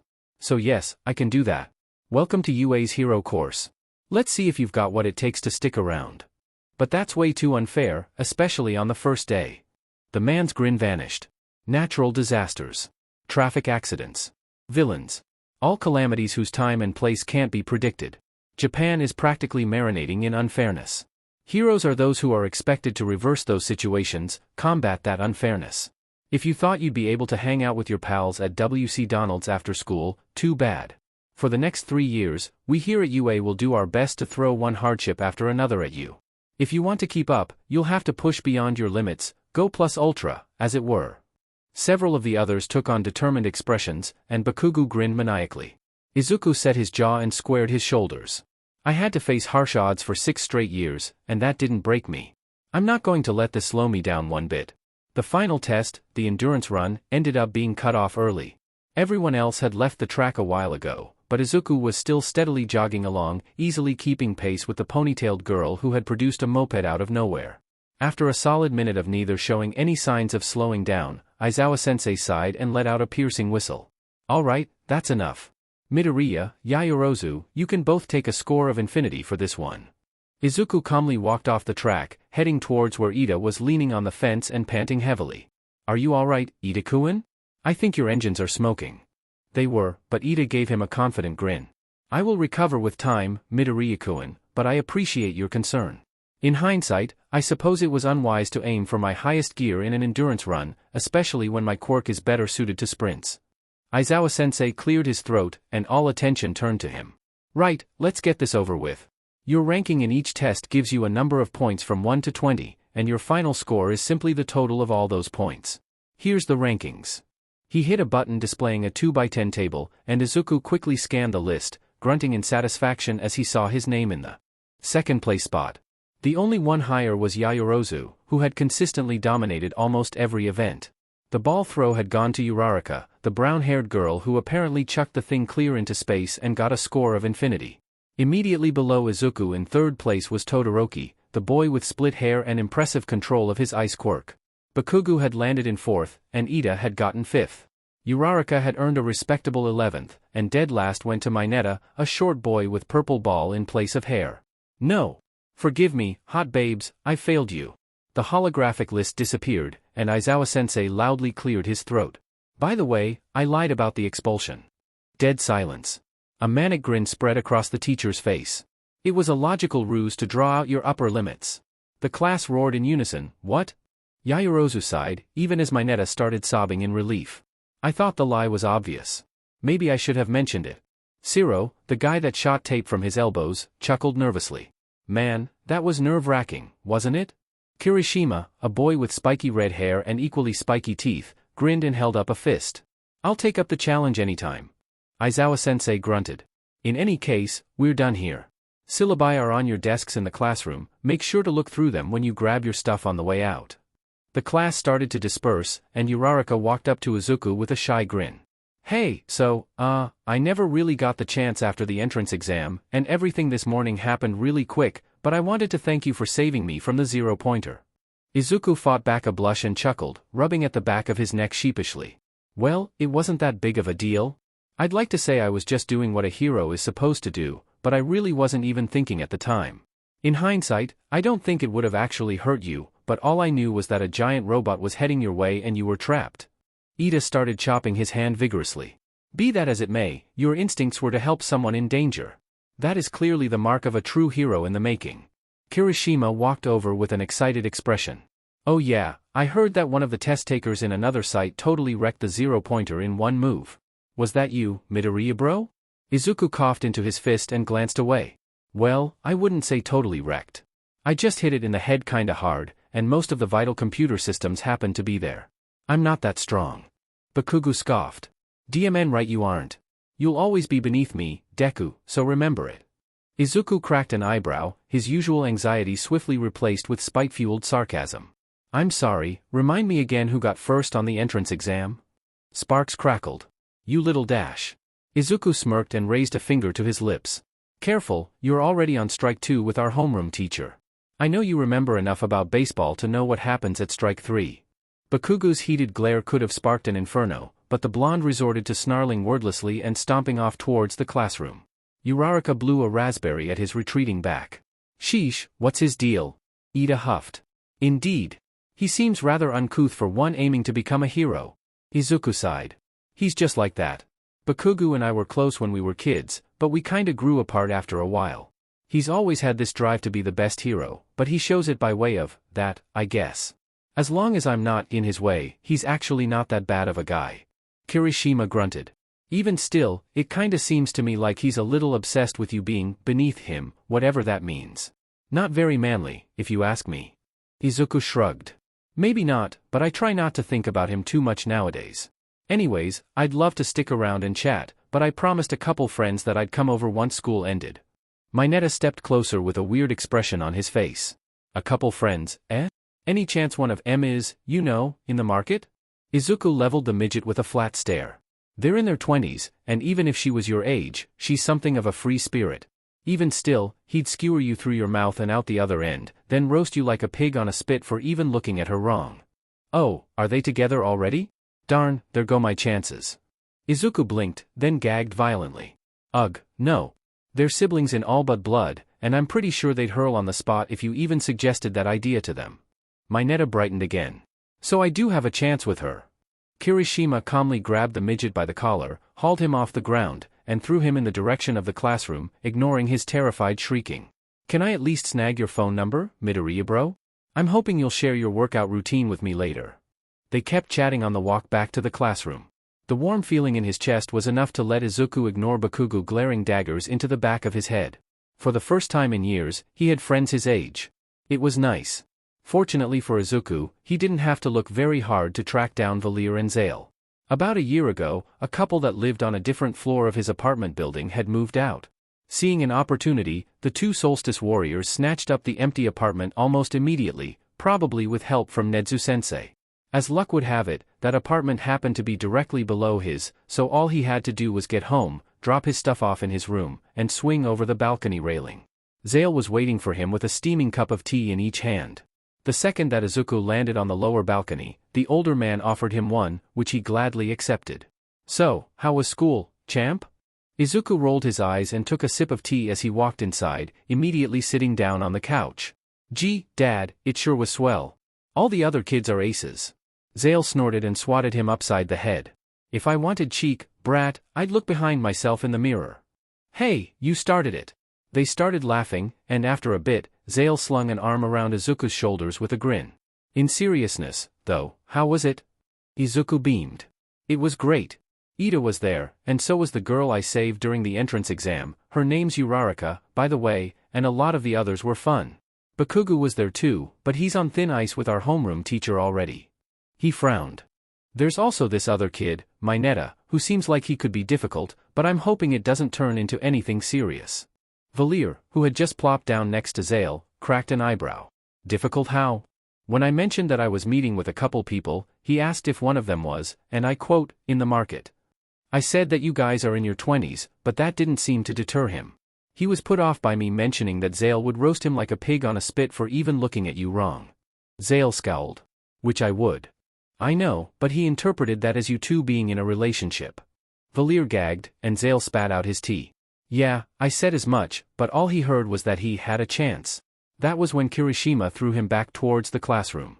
Zale wiped his mouth on his sleeve and grinned. "Kirishima, eh? I take it he's one of the fun ones." Izuku beamed. "Yeah. He wasn't at my testing site, but he heard some rumors about me taking down the zero-pointer during the exam, though he didn't know it was me at first. He seemed pretty excited when he heard me admit to it, and I kinda promised him that I'd share my workout routine." Valir hummed thoughtfully. "You know, that might not be a terrible idea, though it might need some tweaking first." Izuku chuckled. "I don't know, actually. Kirishima already seems pretty built in terms of offense and defense, but he could use some extra agility." Zale grinned widely and slapped him on the back. "Well, look at you go, kid, making friends like a natural." The next day? Apparently, UA in general had a habit of hitting the ground running, because their first day of classes kicked off with academic work. Not even a pretest, just straight into lectures and note-taking. A lot of it felt like review, which only strengthened Izuku's suspicions that Nezu-sensei had been subtly fast-tracking his education. Similarly, the cafeteria was already operating at full capacity by the time lunch rolled around. Lunch Rush could be seen walking around and striking up short conversations with groups of students. Finally, the afternoon brought the class they were waiting for, along with a surprise. "I am coming through the door like a normal person." The class gasped as All Might burst in, leaning through the doorway at an angle that was arguably the furthest thing from normal. Even Izuku, desensitized to surprises as he was, couldn't help but be excited. And it's his Silver Age costume, too. That's right. Starting this year, I'll be teaching foundational heroics. Unlike your hero informatics lessons, led by your homeroom teacher, this class gets into the practical and the nitty-gritty of the basics. Now, let's jump right in. Today's subject, he moved up his hand, holding a plastic card that read battle. Is combat training. Bakugu chuckled darkly. Combat? Hell yeah. But you won't be training in your regular old gym uniforms, no. You'll be needing these. He pointed to the wall opposite the door, and the 4 darker stripes hissed out to reveal 20 numbered cases. You all filled out paperwork prior to the start of the school year, and based on those and your quirk registries, you've received your own hero costumes. Get changed and head to ground beta. It spoke to their excitement that the changing rooms were completely devoid of conversation. As they walked out of the tunnel leading into ground beta, All Might grinned widely. They say the clothes make the man, ladies and gentlemen. From now on, you are heroes. Izuku tugged on his headband and grinned, feeling the magic pulse throughout his body.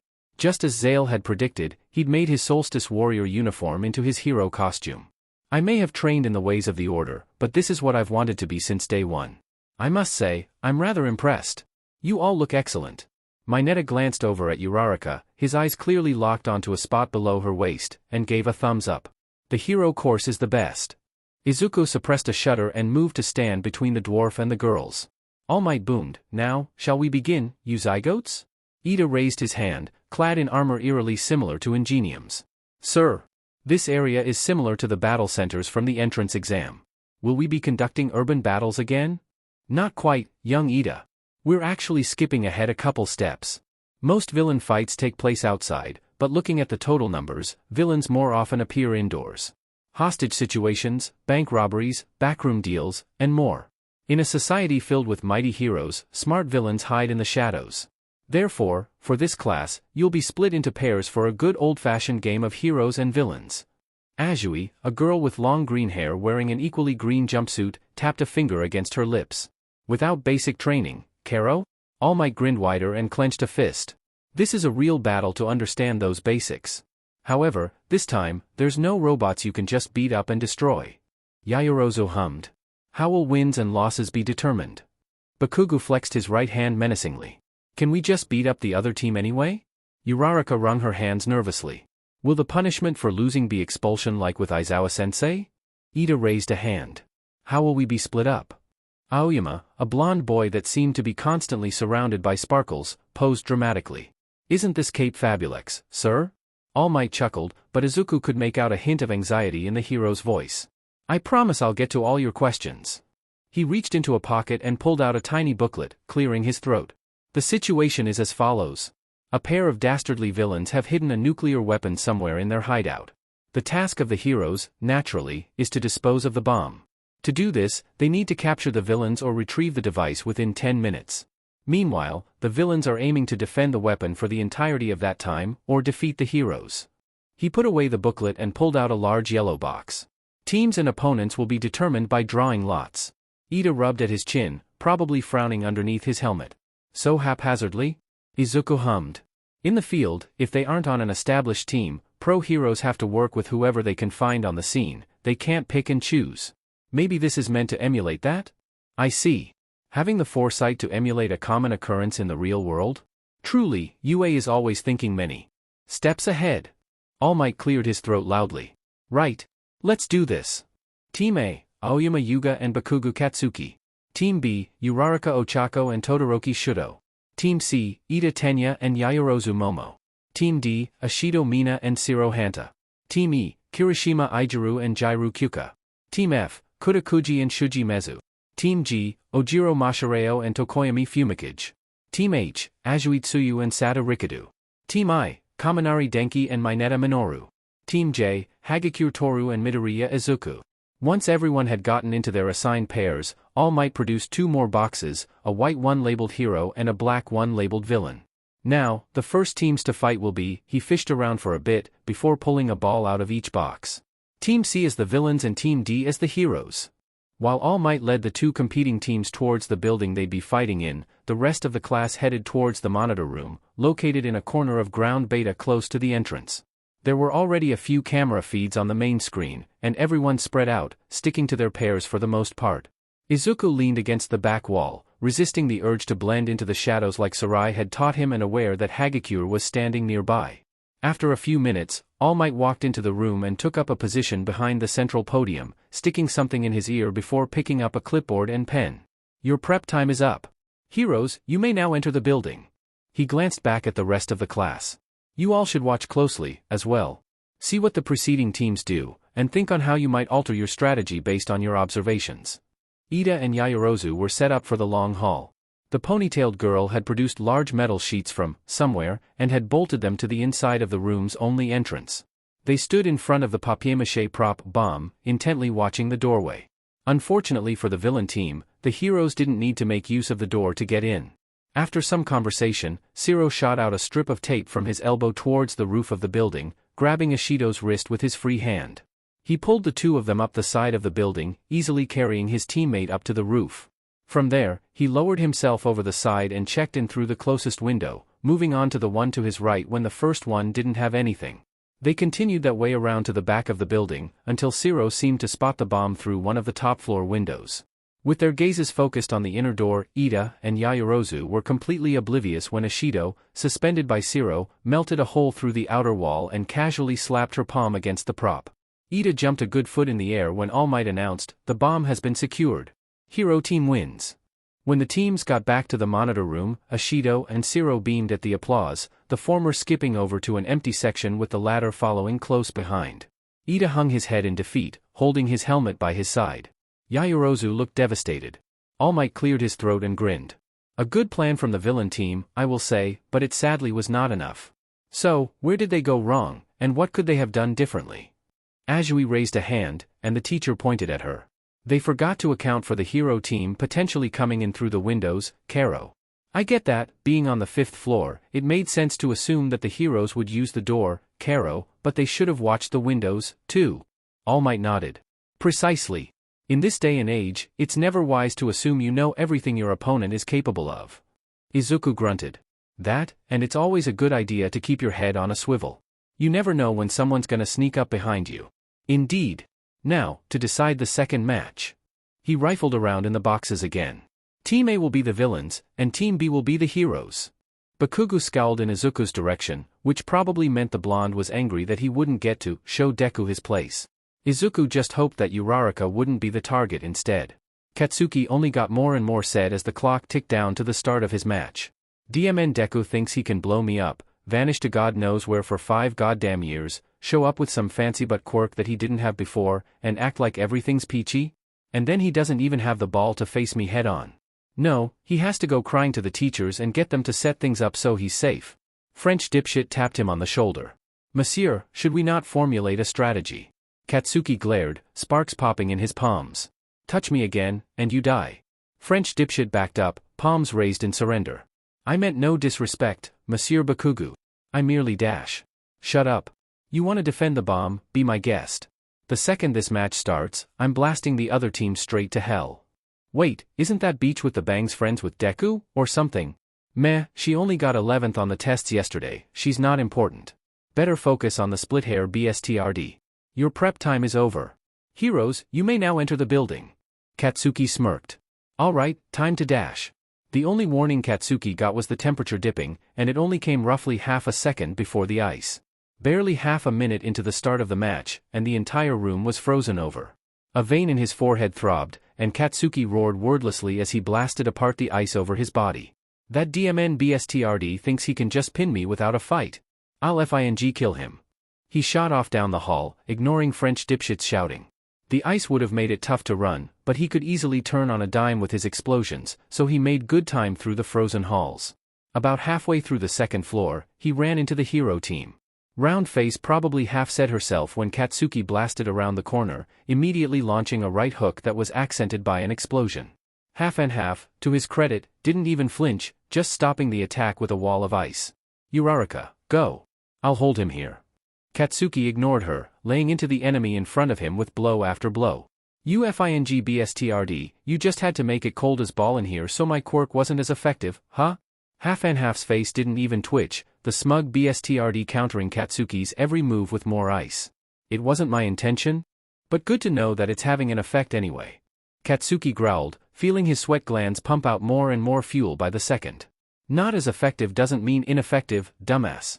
Cold just makes it slower for me to get going, it doesn't make me useless. He threw an explosive left hook, blasting clear through the ice and almost giving Half and Half a matching scar on his other side. For some reason, the BSTRD's face went even colder, and ice rushed over Katsuki's entire body. He immediately blasted his right hand free, only for more ice to cover him, even thicker than the first time. The F, do you think dash? Katsuki was cut off when Half and Half slapped a hand over his mouth, coating the lower half of his head in ice. I'm getting really sick of your shouting. With his entire body frozen, Katsuki was helpless as Half and Half wrapped a length of capture tape around his right arm. All Might announced, young Bakugo has been captured. DMN it. There's no goddamn way I lost that easily. Half and Half stepped back and looked at him coldly, before heading towards the stairs without a single word. That BSTRD? He's looking down on me. Young Aoyama has surrendered. Hero team wins. I'm gonna kill that fucker. Izuku wished he could be surprised when Bakugo slid into the monitor room, solidly encased in a block of ice up to just below his nose. Todoroki calmly walked in after the blonde, locking eyes with All Might and raising an eyebrow in an obvious challenge. The hero glanced between Bakugo's furious expression, Todoroki's dead calm, Aoyama's chattering teeth, and Uraraka's nervous shivering. Young Todoroki, may I ask why you deemed this necessary? Todoroki exhaled deeply through his nose. While I was freeing Aoyama, Bakugo stormed in while shouting something about, and I quote, giving up way too DMN early. When it was clear that he would not calm down, I decided that this was the only way to get him back to the monitor room without causing serious injuries. Aoyama glared pointedly at Bakugo. F for your INF formation, Seekanard, I was not capable of F freeing myself as easily as YU. If you had spared an instant to release my feet, I could have stood my ground when the hero team arrived. He huffed loudly and stormed past his former teammate, slumping in the corner and pouting dramatically. The rest of the class sent Bakugo icy glares. That seemed to get through to him, because the throbbing veins in his forehead settled down. Todoroki laid his left hand against the ice block, and it melted within a couple seconds. All Might coughed into his massive fist and pulled the raffle boxes forward again. Yes, well, in any case, let's move on. Our third match will be Team I as the villains against Team E as the heroes. Izuku tried to focus on the task in front of him, but he just couldn't stop thinking about how Bakugo had acted when he lost. I get not liking to lose, but screaming at your partner because they surrendered, even though they couldn't do anything about it? That's just not manly at all. Something tapped on his shoulder, and he glanced over at his partner, who had headphone cables dangling from her ears. You okay? Your heart's pounding like a jackhammer. Izuku sighed and glanced at the map of the building in his hands. I'm just stuck on Bakugo being such a sore loser. I mean, I totally get not wanting to lose as bad as he did, but he didn't need to yell at Aoyama bro for not being able to get unstuck. His partner, Jiru, his brain supplied, huffed and glanced at her own map. Yeah, not very rockin' of him. Still, we can worry about that whole mess later. I don't think I saw you do a whole lot during the physical tests yesterday, so what's your deal? Izuku blinked. Well, I'm not exactly very fast, but if you need someone to take hits, I'm your guy. My skin can turn rock hard, and I did a lot of bulking up before the entrance exam. Jiru nodded. Good to know. I'm not exactly the most physically fit, but I can hear really well. And I mean really well. If I plug one of my jacks into a wall, I can feel the vibrations in the entire building. Finding where a heartbeat is coming from is a piece of cake. Izuku grinned. So, you're saying you can find out where the villains are holed up? Bingo. And where the villains are. Dot is probably where the bomb is. The loudspeakers blared, and Izuku tossed his map aside. All Might announced, your prep time is up. Heroes, you are now cleared to enter the building. Izuku took the lead, kicking in the front door with his arms crossed in preparation for anything that might come their way.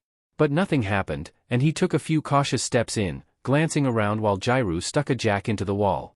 Huh? You think they're waiting for us to come to them? Jiru grunted. Could be. There are 2 heartbeats in a room on the 4th floor, away from the street. Hang on, I'm picking up on their voices. She paused, one hand covering the ear further from the wall. Okay, so Kaminari is freaking out about facing you head-on, and Mineta. Her face morphed into a scowl, and Izuku swallowed nervously.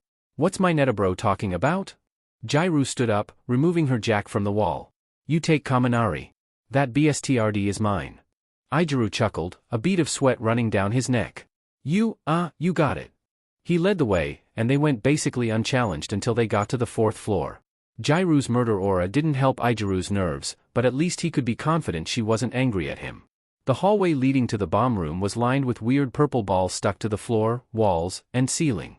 Izuku was pretty sure he'd seen Mineta bounce off them for the repeated sidesteps, but given how they stuck to everything else, including each other, he kept his distance. Thankfully, there weren't that many of them, and they made decent time down the hall.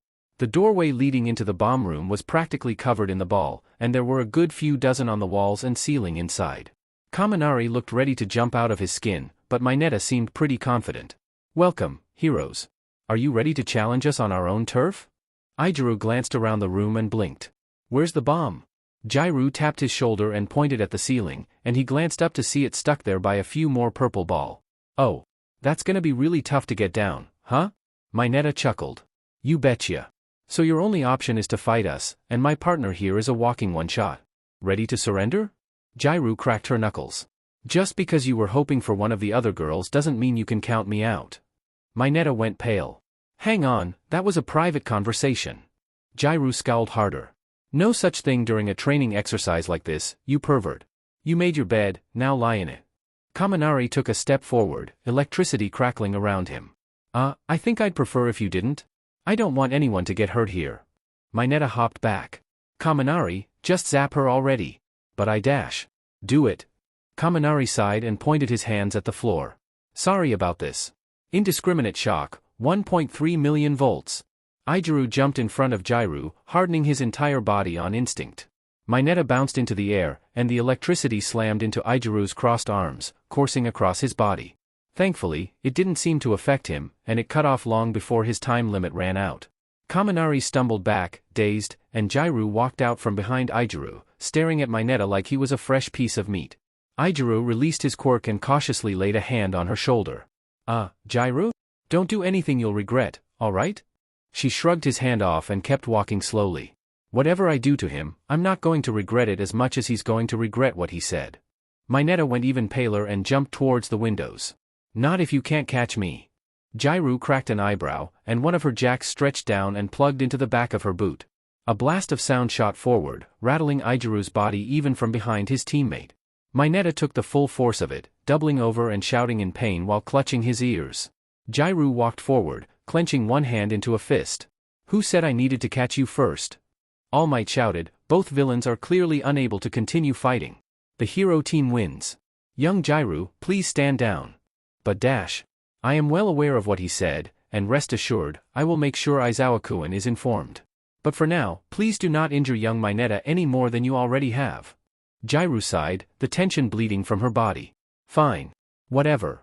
Mineta ended up not coming back to the monitor room, instead being carted away to the nurse's office on a stretcher by a pair of bots. Apparently, Jairu's sound blast had ruptured both of his eardrums. Kaminari was still gibbering wordlessly when he got back to the monitor room, but he was clearly starting to recover. Izuku took pity on the electric blonde and helped him along with a subtle flare of healing solar magic, though he made sure nobody was looking when he did. The boys gave Jairu a wide berth as she walked into the monitor room, while the girls stared at her reverently. After an awkward silence, Sata cleared his throat and said, I'm afraid to ask, but, what did Mineta say to PSS you off like that? She huffed coldly. Jugs, peaches, and boards. Izuku scowled. Wonderful. I knew he was going to be a problem. All Might coughed into his fist. I believe it would do well to move past that match as quickly as possible. Let's see who's up next. He rifled around in the boxes for a bit. Team G as the villains will face Team H as the heroes. When the villain team's preparations consisted of disabling all of the lights in the building, Izuku was grateful that he hadn't been matched up against them. After all, Eclipse magic grew stronger in sunlight or moonlight, and just being indoors was dampening his powers. Having no other light sources would have been unbearable. Fortunately for the hero team, it didn't seem like the darkness did much to hinder them. Satu was fumbling around blindly, but Azui was still maneuvering like she was in broad daylight, and could direct the muscular boy with ease. Unfortunately for the heroes, the point of the darkness wasn't to weaken them. It was to strengthen the villain team. Out of nowhere, a massive shadowy figure with blood-red eyes launched out of the darkness at the hero team, roaring loud enough that Izuku could hear it in the monitor room. The beast easily pinned Sata to a wall, and while Azui appeared to escape its notice, she was too distracted to defend against Ojiro darting out and slamming his tail into her side. She shifted her attention to the new attacker, but that left her vulnerable to the monster, which moved out a massive arm and pinned her to the wall. Ojiro probably could have put capture tape on both of the heroes right then and there, but something kept him from approaching. Meanwhile, Tokoyami was nowhere to be seen. In the end, the villain team won by running out the clock. As soon as All Might announced the end of the match, the lights turned back on, and the shadowy monster vanished, letting the heroes drop to the floor. On the cameras, Tokoyami walked out of the breaker room, sweating profusely with his feathers fluffed. When the teams returned to the monitor room, Tokoyami kept standing outside. I apologize, but after a bout with such intense darkness, I must remain in the light for some time. The demon housed within me is a child of shadow, and grows restless in her realm. I would prefer to not risk her wrath while surrounded by others. All Might hummed. I understand, young Tokoyami. Are you alright? I am well, and will remain so as long as the demon lives. Our lives are intertwined, and if I were to fall, so would she. The hero nodded. I see. In that case, we will simply leave the door open, and you may observe from outside until you are ready to join us. Tokoyami nodded back. I am grateful for this accommodation. Now, for the final match. All Might stuck his hand into the black villain box and rifled around for a bit, before pulling one ball out. Team J will be the villains, and Team F will be the heroes. Izuku ran through some basic stretches, glancing out the window at the cloudless sky above. Good thing it's sunny today. Clouds would really mess up my chances here. Hagakure tapped his shoulder, and he glanced over at where he guessed she was, judging by her gloves and boots. So? How exactly should we do this? Izuku smiled reassuringly and snagged the Eclipse glaive from his back, setting the blunt end against the floor. It's probably for the best if I stay with the bomb. My quirk relies on having solar energy to manipulate, so being in the hallways limits my effectiveness. You're invisible, so unless Shuji has enhanced hearing, you should be able to get the jump on them. If that fails, though, we'll make a stand here. I'm only guessing, since I can't exactly see you, but based on your ranking in the physical tests yesterday, you probably can't take either of them head-on. Her gloves drooped, which he interpreted as a defeated slump. Yeah. I don't like it, but you're right. He cautiously reached out with his free hand and patted her on what he hoped was her shoulder. Don't worry about it too much. Just keep it in mind as something to work on. The loudspeakers crackled, and his mana flooded through his body in preparation, kicking up dust around his feet. Your prep time is over. Heroes, you may now enter the building. Izuku stood ready in front of the bomb as Hagakure started towards the door. On a whim, he briefly focused his mana into his eyes, only to immediately look away when he caught a glimpse of an outline. Note to self, do not look at Hagakure with mana vision when she's in her costume. After a minute or so had passed without anything happening, he raised a hand to his ear. Hagakure? What's the situation? She whispered back, Shuji can hear really well. Don't want to let him know where I am. Floor 2. Kuda might be one move away from totally freaking out. Izuku hummed worriedly. Duly noted. I'll try my best not to spook him. Let me know when they're getting close. Got it. Another voice chimed in, what are we talking about? Hagakure shrieked, and the transmission cut off. Izuku swore under his breath, considering his options as All Might announced, young Hagakure has been captured. Crap, what do I do? On the one hand, leaving the bomb alone would be a recipe for disaster when both heroes are still active. But on the other hand, I don't like the idea of not doing anything when I'm the reason Hagakure got caught in the first place. He raised a hand to his earpiece. All Might, sir, are we able to rescue our teammates if they're captured? The hero responded in his ear, I commend your heroic attitude, young Midoriya, but for the sake of the exercise, I am regarding captured fighters as permanently eliminated. Izuku breathed in sharply, before sighing deeply. I understand. Thank you for the clarification, sir. All right. If I can't save her, then there's no point in going out to try and avenge her. Either the heroes would team up against me and take me out, or one would stall me while the other went to find the bomb. My safest option is to stand my ground. Roughly half a minute later, he heard two pairs of footsteps in the hall, and he gripped the Eclipse glaive close to the blade with the blunt end set against the floor. Shuji appeared in the doorway, immediately locking eyes with Izuku. Surrender, villain. Your ally has already fallen to us, and you stand no chance on your own. Izuku assumed a defensive stance, holding his weapon diagonally across his chest with his mana pulsing faster in response to his heartbeat. That may be so, but heroes aren't the only ones who dig deep when their backs are against the wall. Face me if you dare. Shuji charged, brandishing fists on all 6 of his arms. Izuku stood his ground, watching the larger boy bearing down on him. Doesn't seem like he's had any formal training, but he knows it, so he's relying on his larger size to try and end it quickly. A good plan, in theory. Shuji's fists all swung towards him at the same time. In practice, though, at the last second, Izuku hopped back, letting the blows pass through empty air. Shuji stumbled forward, off balance, and Izuku struck, darting in and jabbing the blunt end of his glaive into his opponent's ribs. Shuji clutched at his chest, wheezing in pain, and Izuku pressed his advantage, slamming the side of his blade into the large boy's head. Dazed, Shuji attempted a wild right hook, and Izuku ducked underneath, before executing an uppercut with the blunt end of the Eclipse glaive directly into his opponent's chin.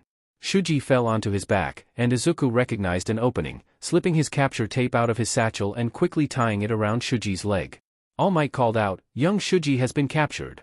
Izuku stepped back and took a quick breath to steady his nerves, then glanced up at the doorway. Kuda cautiously peeked around the corner, squeaking when he met Izuku's eyes. Izuku considered his options and sighed internally. Might as well commit to the role. He placed one foot on Shuji's heaving chest, calmly raising an eyebrow.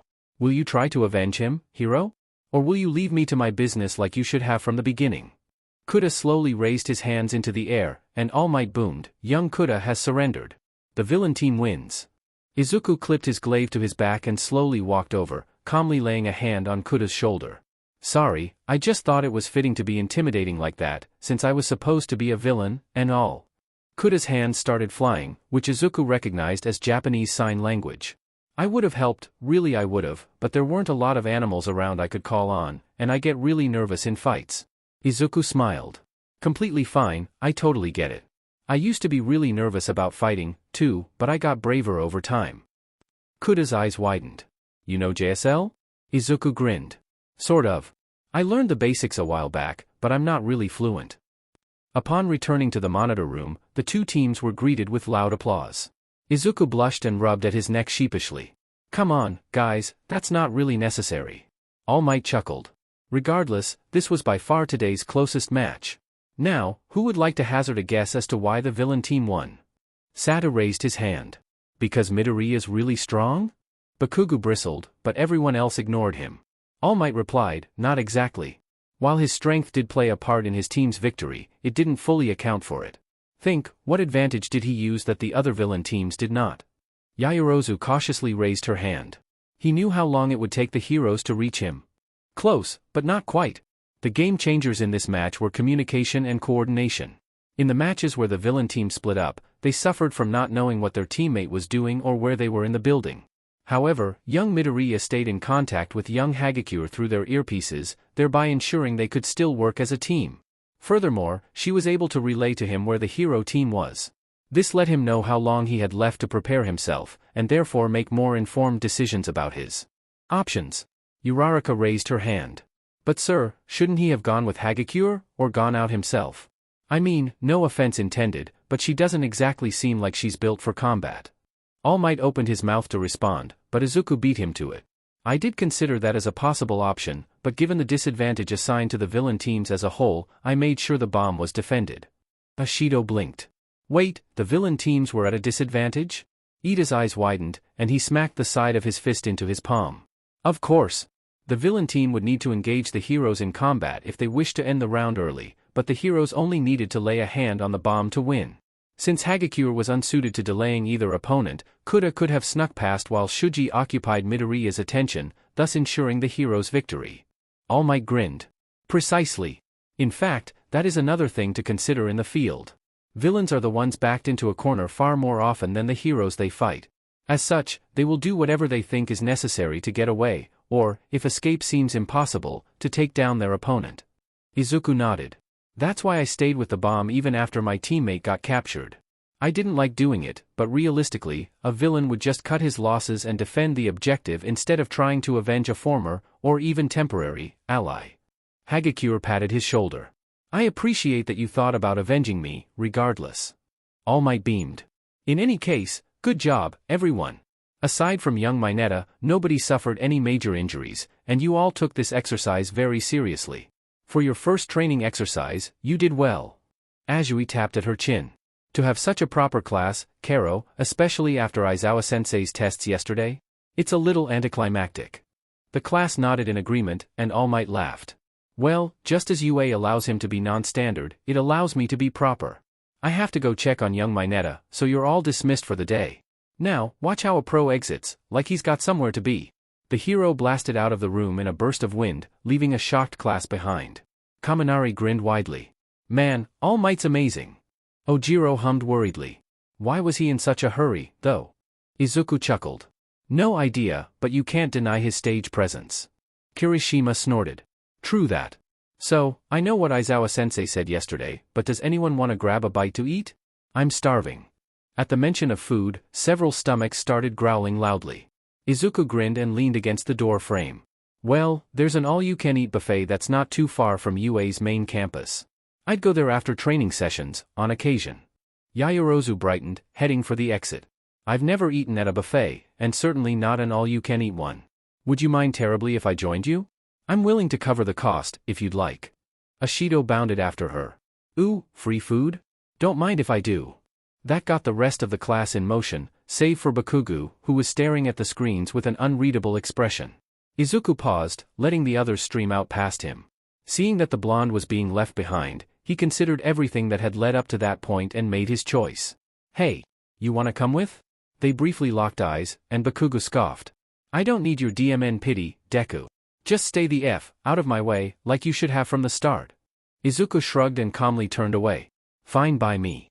Hey, kid. What are All Might's classes like? Izuku held his hands up in surrender. I'm just trying to get to class. Oh, come on, just one question? One quote, that's all I want. Izuku stepped back, wincing when the reporter moved even closer. How about, no thank you, not first thing in the morning. Look, kid dash. A hand landed on the reporter's shoulder, and she glanced back to see Ida staring coldly at her. I believe my classmate has made his refusal to provide a comment quite clear. If you do not let him through, I will notify the authorities of your attempt to interview a minor without their parent or guardian present. Izuku nodded gratefully at the taller boy and darted through the crowd by the gate, sighing with relief once he was safely on UA's campus. Thanks for the assist, Ida-kun. I didn't want to be late to homeroom. Ida chuckled. Think nothing of it. I've had to deal with reporters in the past, and believe me, they were no less pleasant then. An alarm went off, and Izuku glanced back as sheets of metal shot up from the ground. Whoa! So that's the UA barrier? I've only ever heard about it before. Ida nodded. This is my first time seeing it, as well. It is rather impressive, I must say. The class fell silent the second the bell rang, and Aizawa-sensei walked up to the podium, shuffling a stack of papers. Good work on the combat training exercise yesterday. I took the liberty of reviewing the video and audio footage to come up with some feedback. For starters, Bakugo. The blonde tensed, and everyone held their breath. You've got potential, so don't act like a kid. Losing is a part of life, better get used to it. TCH fine. Also, Mineta. The teacher's glare went from icy to downright glacial. You're here to learn how to be a hero. Act like you're trying to be one. The midget shivered. Why yes, sir. Good. These papers are more personalized feedback for each of you, but there's something to take care of first. Apologies for springing this on you out of nowhere, but you need to pick a class representative. The class exploded into noise, and the man sighed, climbing into his sleeping bag and slumping against the front wall. After a few seconds of utter chaos, Ida shot up and announced, "Silence, please." One could hear a pin drop. Being the representative of the class is a serious responsibility, and who we elect is expected to lead the class. It is not a role for just anyone. Representing the class means you must hold the faith of everyone else. Ensuring that the person we choose is a good fit is paramount. Therefore, I propose that we hold a democratic election to decide. Azui hummed, tapping a finger against her lips. We haven't known each other for all that long, Karo. How can we really trust anyone to lead the whole class yet? Kirishima frowned. Plus, if everyone just votes for themselves. Ida nodded. Very good points. But consider, is that not precisely why anyone who receives more than one vote has proven themselves worthy of the position? To be trusted by people other than themselves, and after so little time. Is that not an indicator of a good leader? Several others hummed in agreement, and Ida glanced down at their teacher. Is that acceptable, sensei? Figure it out however you want, just make a final decision before homeroom is over. Just as Kirishima had predicted, most people ended up voting for themselves. However, there were two notable outliers to that rule. Midoriya Izuku, 4 votes. Yaoyorozu Momo, 2 votes. Bakugo shot up. 3 of you dumbass voted for Deku over me. What the hell is your problem? Izuku blinked numbly. 4, actually. I voted for someone else. Bakugo rounded on Izuku, and Aizawa-sensei shot up. That's it. Bakugo, clearly you aren't going to calm down with Midoriya sitting directly behind you. Change seats with Shuji. They swapped without another word, and he nodded. All right. Midoriya will be the class rep, and Yaoyorozu will be the vice rep. Good work deciding quickly. Morning classes went by without anything out of the ordinary, save for informing the teachers of the seating change. Lunchtime arrived with little fanfare, and Izuku found himself joined by Uraraka, Kirishima, Ida, Kuda, Todoroki, and Yaoyorozu. As it turned out, Ida was fluent in JSL himself, and Izuku made a mental note to brush up on his own skills later. After a little while, Ida cleaned his hands with his napkin and bowed his head in Izuku's direction. Congratulations on being elected as class representative, Midoriya-kun. Izuku shrugged. Personally, I don't think that's really worth any sort of commendation, Ida-kun. It's not like I did anything to earn it. Kirishima bristled. Bro, are you kidding me? You've literally been one of the nicest dudes in the class since day 1. Uraraka snorted.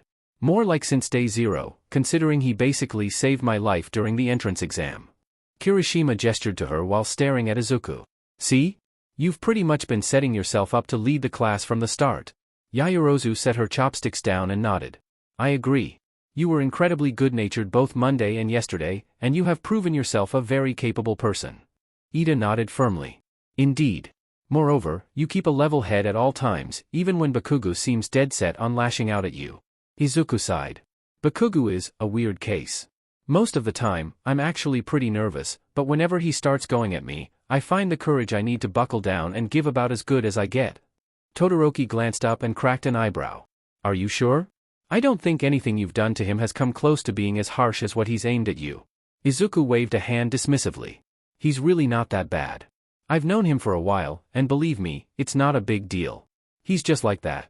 Kirishima huffed. Midoriya bro, I'm gonna give you a bit of life advice I got from my mom. Keep turning the other cheek, and soon you won't be able to sit down. You know? Kirishima-kun, it's dash.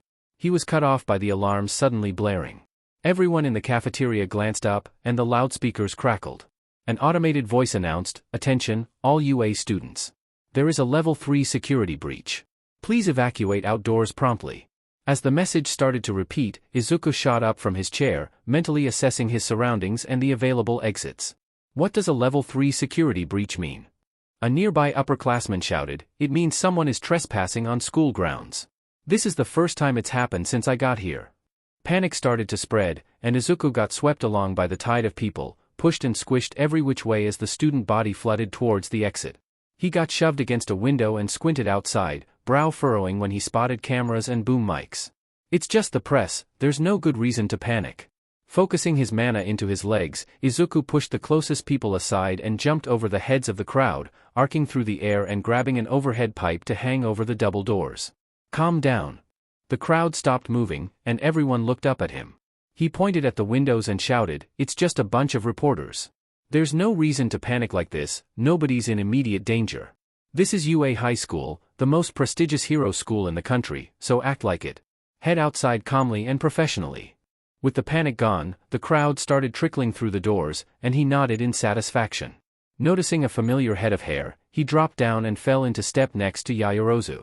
"Are you alright? You look like you've had better days." She shivered. In the chaos, some hands may have landed on some sensitive areas. Izuku winced, moving to shield her from the rest of the crowd. "Do you need me to get you anything? Air?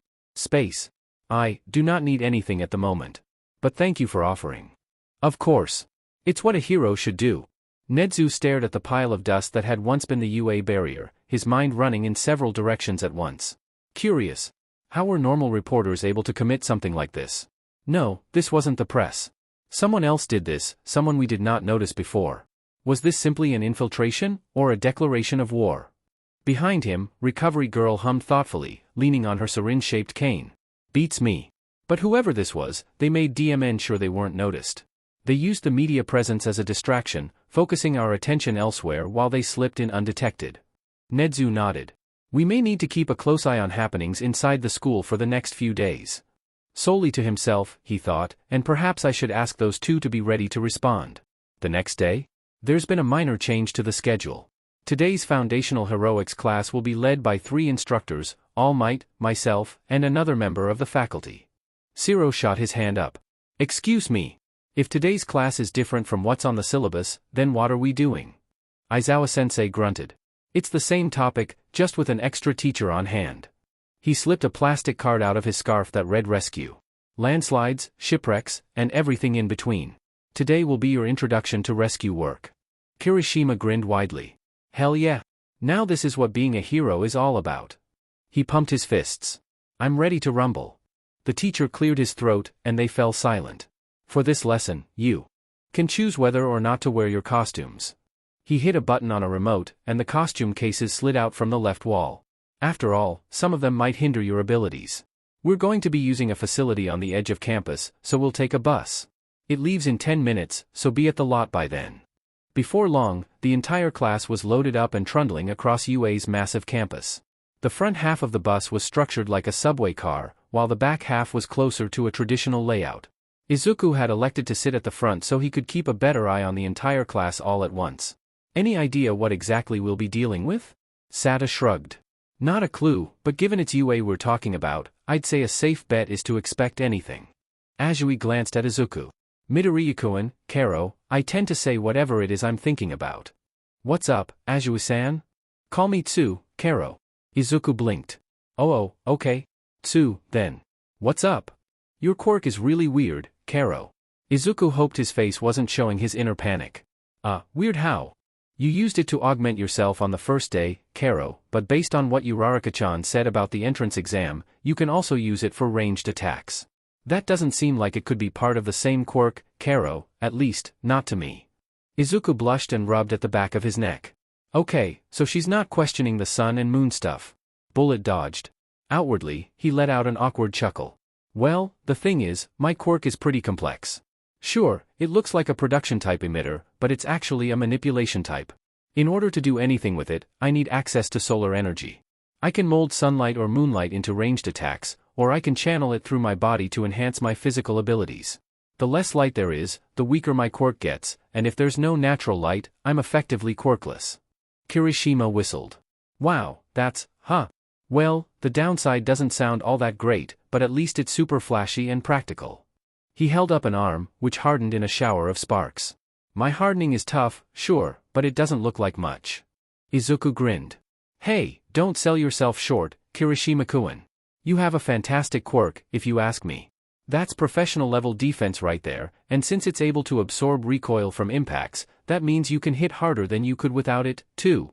Kirishima chuckled nervously. Professional level, huh? Well, you have to think about popularity as a pro, too, right? Aoyama huffed and glared at Bakugo. When it is allowed to shine, Mon Naval Laser is pro-level in both flashiness and strength. Tsu hummed. Yeah, but didn't you say after the 50-meter dash that it gives you a stomachache, Karo? Aoyama pouted, and Kirishima glanced towards the back of the bus. Still, if you want to talk flashy and strong, Todoroki bros got both in spades, right? The group up front glanced at the boy in question, who was slumped back against his seat and taking a nap.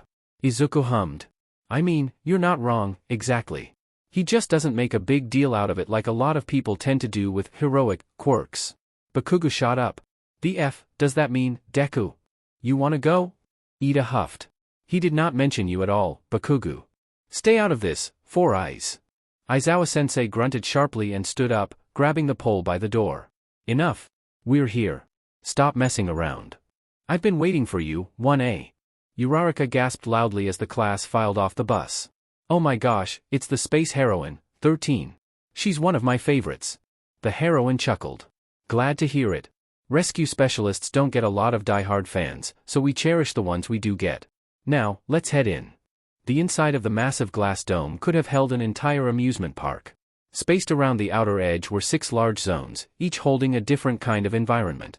Going clockwise from the entryway and staircase, there were collapsed ruins, a huge landslide, a rocky mountain range, a flaming dome, a lake, and a rainy dome. Kaminari gasped.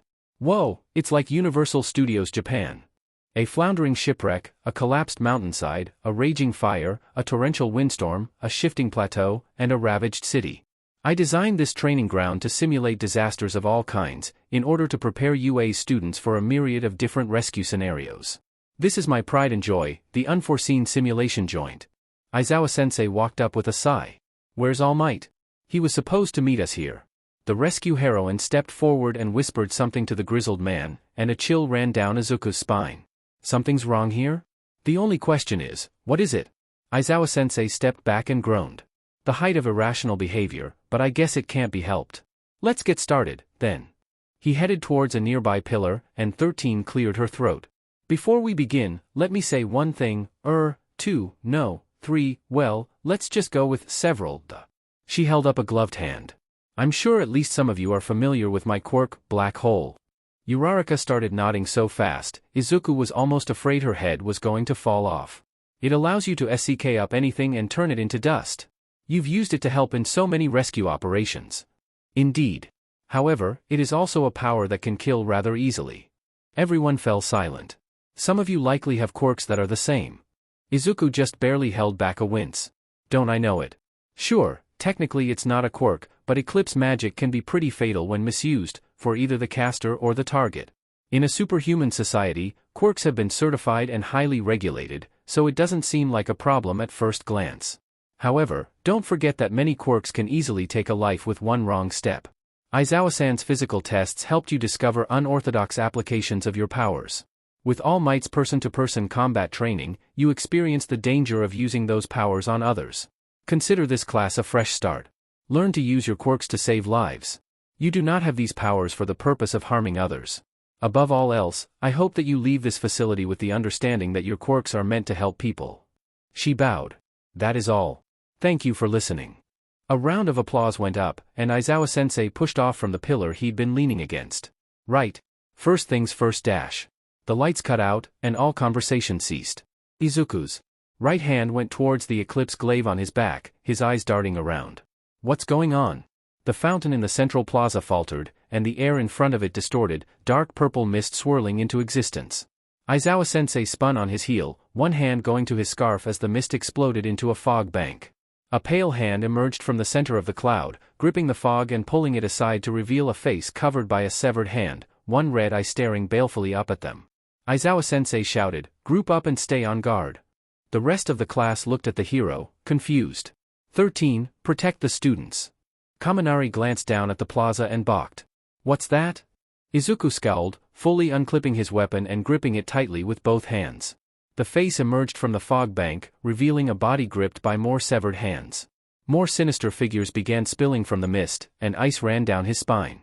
Of all the times for this to happen, it just had to be while we were isolated from the main campus. Kirishima peered down at the growing crowd in the plaza. Is this like the entrance exam, where the lessons already started? Aizawa-sensei barked, "Stay back." He reached into his scarf and pulled out a pair of bright yellow slitted goggles, fixing them over his face. Those are villains. The others gasped, and Izuku's scowl deepened, his knuckles turning white from the strength of his grip. A massive black figure with an exposed brain stepped out of the mist, stopping by the first intruder's side. The fog shrank down to man-sized, and glowing yellow eyes appeared at the top of the cloud, staring up at the class. Aizawa-sensei grunted, reaching for his scarf. I'm guessing that these scumbags were responsible for the break-in yesterday. He pulled at the fabric, and it unfurled from his neck, twisting about in the air like deranged tentacles. 13 stepped in front of the class, holding her arm out protectively. I was wondering when the other shoe would drop. Mineta shivered. Villains? Are you kidding me? How'd they even get into a hero school? Yayorozu stepped forward. 13 Sensei, what about the intruder sensors? This facility has them, of course, but... Todoroki hummed. Did the villains only strike here, or did they appear around the whole school? Either way, if the sensors aren't responding, that means one of their quirks disabled them. An isolated area separate from the main campus, during a time when a class is supposed to be here. They might be fools, but they're not stupid. This is a surprise attack, carefully planned with some sort of goal in mind. Aizawa-sensei moved towards the top of the stairs. 13. Start evacuating the students. Try contacting the school. Kaminari, you too. Izuku stepped forward nervously. What about you, sir? Are you going to try fighting them all by yourself? With that many of them, even erasing their quirks might not be enough. Aizawa-sensei glanced back at him, and while he couldn't see his teacher's expression, something there seemed to settle his nerves. Midoriya. No good hero is a one-trick pony. He's not a teacher for the moment. Right now, he's a pro-hero. Eraserhead leaned forward, crouching in anticipation. I'm leaving the students to you, 13. Don't die on me. 13 huffed. Right back at you. The underground hero leaped down the stairs, his scarf streaming out behind him. 13 immediately turned and started herding the class towards the exit. Izuku glanced back, seeing a group of villains step up and take aim. Is he going to be alright? A frontal assault isn't exactly a good fit for his fighting style. 13 chuckled. I'm surprised you know enough about him to know his usual tactics, but I wouldn't worry. Now, let's get moving. They'd barely made it a few meters towards the exit when everything went wrong. A swirling hole appeared in the floor in front of the class, and 13 quickly placed herself between the students and the mist-covered villain that suddenly towered over them. I'm afraid I can't allow that. Izuku swore under his breath, considering his options. I need to send up a flare, but with my cover story, I'd have to gather sunlight first. A pleasure to meet you. We are the League of Villains. It may be presumptuous of us, but we have invited ourselves to this home of heroes so that All Might may take his last breath. Those glowing eyes narrowed. And yet, I do not see him. Was there some kind of last-second change? The mist started to spread. Regardless, this is the role I am to play. 13 pointed a finger at the villain, only to pause as Kirishima and Bakugo leapt forward with a hardened chop and a huge explosion. The redhead jumped back and assumed a defensive stance. Did you ever consider that we'd kick your butt first? The smoke cleared slightly, revealing that the villain hadn't moved even an inch. My, that's perilous. Even if you are students, I must remember that you are all pristine golden eggs. 13 shouted, you too, get away. The mist exploded outwards, surrounding the class. I will scatter you all and torture you to death. Izuku's world flipped upside down, and he instinctively tightened his grip on the Eclipse glaive. By the time his vision cleared, he was already plummeting towards a glittering lake. He punched through the water's surface, swearing internally and trying to reorient himself. He's not just made of mist, he can teleport people. We need to send some kind of signal, and fast. He caught a glimpse of a boat and started swimming towards it, his thoughts running a mile a minute. Unfortunately, most of those were interrupted when he caught sight of a person with a shark-like face and an oxygen tank, jetting towards him at top speeds.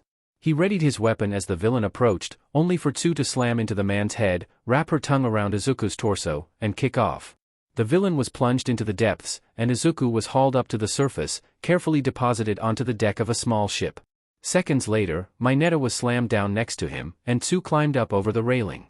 Taking a moment to catch his breath, Izuku glanced at his classmate and nodded once. Thanks, Tsu. No problem, Karo. This has gotten really bad, though. Izuku frowned. Yeah. That mist villain said something about a last-second change. They knew UA's schedule. Just like Todoroki said, they planned ahead and looked for a chance to strike. Mineta coughed as he got to his feet. But it's not like they can kill All Might. Once he shows up, he'll totally smash those guys into a pulp. Tsu frowned. Don't you think they might be trying so hard because they have a way to kill him, Karo? I mean, the mist guy said he'd torture us to death. I hope we can hold out until All Might gets here, Karo?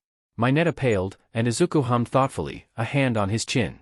That, and there's the question of if he'll even show up. They disabled the intruder sensors, so there's a good chance that communications are down. The main campus might not even know that we're in trouble. Mineta shakily pointed towards the water. What the heck is that over there? Villains started emerging from the water, surrounding the boat in only a few seconds. Izuku swore under his breath, ignoring Mineta's terrified shrieking. One of them, the shark-faced one from earlier, shouted, "You beach! I'm gonna kill you!" Izuku's eyes narrowed, his brain running at top speeds. It's almost a guarantee that they have something capable of killing All Might. No sane criminal would dare try to attack him if they didn't have a surefire method of winning. But at the same time, Izuku clenched his free hand into a fist and nodded firmly. If they've got something that can kill All Might, then we have to do whatever we can to stop whatever it is they're planning. We have to fight back. Mineta shrieked, "What do you mean, fight? Are you crazy?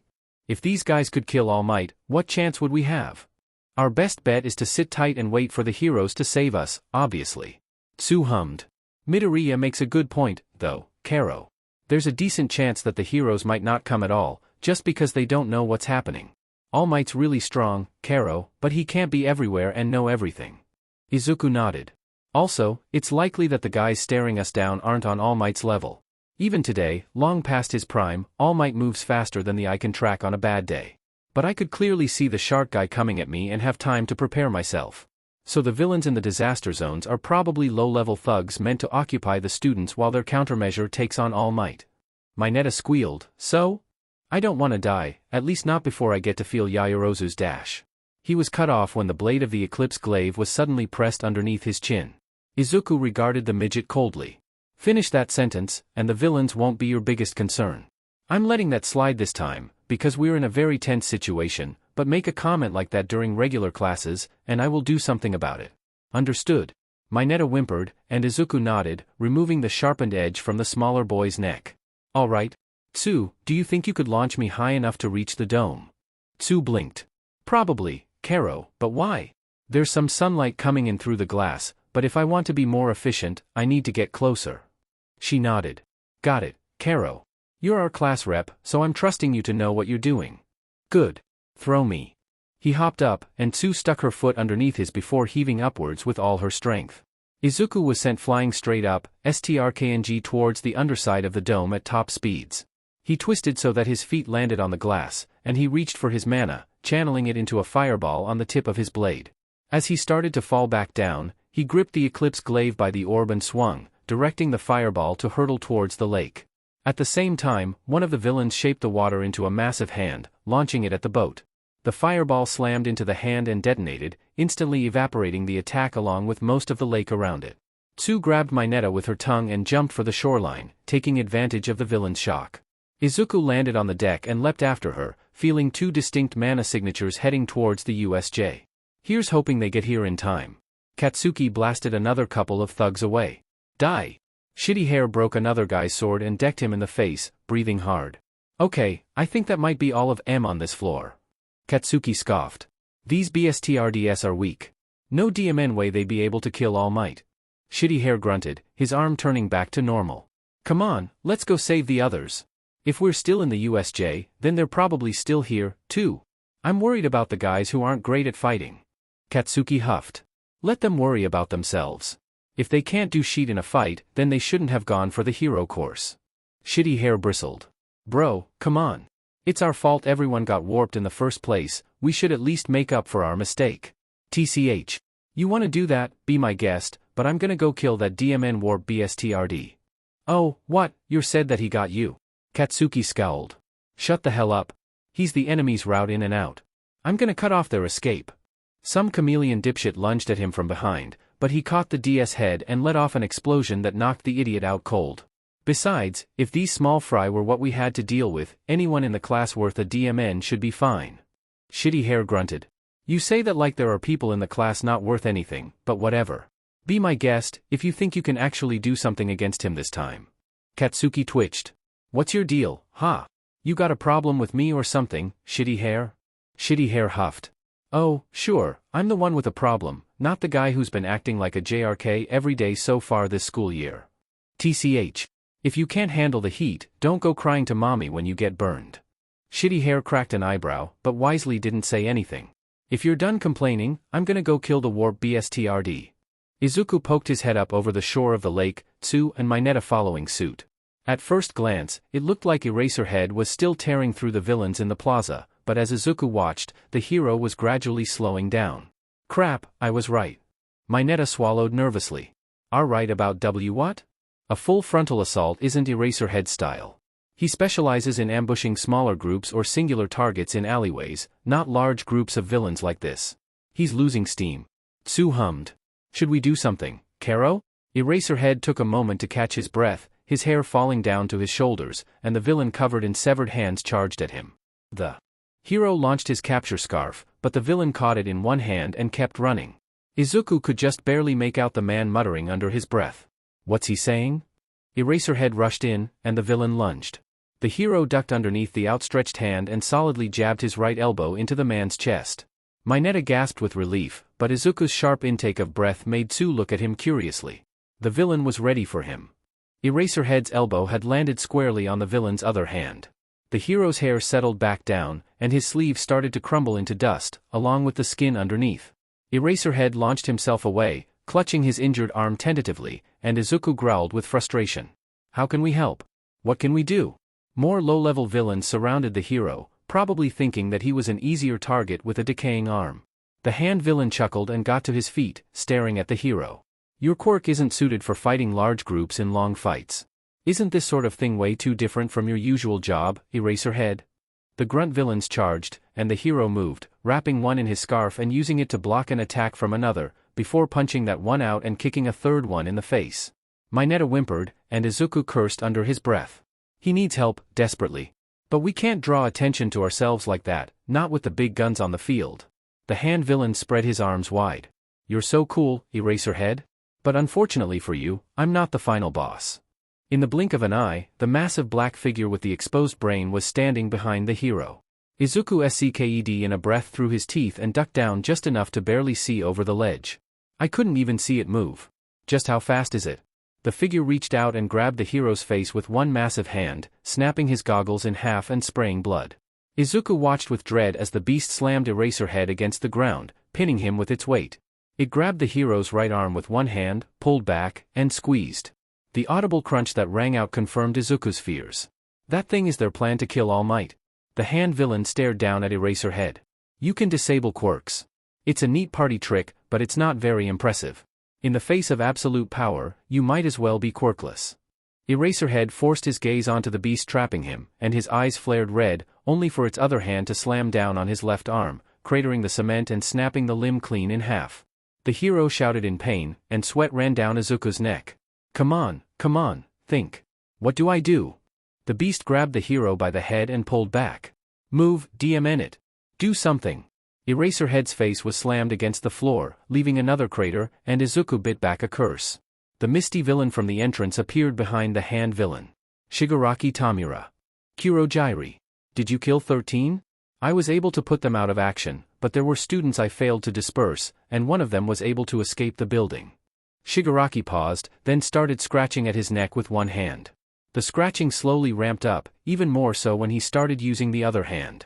Kurogiri, emanate, if you weren't our warp gate, I'd crush you into pieces. Suddenly, the scratching stopped, and his hands dropped to hang limp by his sides. Emanate. There's no way we can win against dozens of pro heroes. It's really game over this time, huh? Let's go home. Izuku clamped down on the initial flare of hope. They're leaving, just like that? No, that can't be right. They were adamant that they were going to kill All Might, there's no way they're giving up so easily. Mineta, apparently not sharing Izuku's skepticism, quietly wailed, they're going home. We're saved. There came a quiet splash on Izuku's left, followed by muted gurgling. Tsu calmly muttered, Midoriya-kun, I've got a bad feeling about this, Karo. Izuku nodded. Yeah. It's too easy. What are they planning? Shigaraki paused, and a chill ran down Izuku's spine. Actually, before we leave. He turned to stare directly at them. Sheet. Let's crush some of All Might's pride as the symbol of peace. In the blink of an eye, Shigaraki was looming over them, left hand already reaching towards Tsu. Izuku thought of Eraserhead's elbow, the skin crumbling into dust like paint flaking off a wall, and his heart leapt into his throat. He reached for the Eclipse glaive, but he could already see that he was too slow. Shigaraki's hand was already latching onto Tsu's face. Nothing happened. Shigaraki sighed. Emanate. He glanced behind himself, and Izuku instinctively followed the villain's gaze. You really are cool, Eraserhead. Against all odds, the hero had managed to lift his head enough to glare at the villain, eyes a gleaming crimson through the blood running down his face. The beast pinning him grabbed his head and left arm and hauled him back painfully, undoubtedly preparing to slam his face into the floor again. Before he even had time to think, Izuku moved. The Eclipse glaive flashed out from its clip, the cyan orb moving at Shigaraki's face. In the same motion, Izuku grabbed Tsu's arm with his free hand, poured his mana into his legs, and launched across the plaza, practically flying towards the central fountain. As his brain caught up with his instincts, Izuku noted that Tsu had grabbed hold of Mineta before he'd dragged her over. Then he noticed that his right arm felt numb, as though he'd punched a brick wall. Then he realized that the black monster was standing next to Shigaraki, between the villain and where Izuku had been a second ago. And there was the barest indent in its chest, one that was a perfect inversion of the orb topping the Eclipse glaive. Shigaraki slowly turned to stare at him, eyes boring into Izuku even from across the plaza. You move pretty well. And you actually made Nomu budge a little bit. That could be a problem. Ice ran down Izuku's spine. Crap. Nomu. Kill him. Nomu. Kill him. The monster disappeared, and Izuku knew instinctively that he didn't have a shred of hope of getting out of the way in time. He shut his eyes and braced for the inevitable. Except it never came.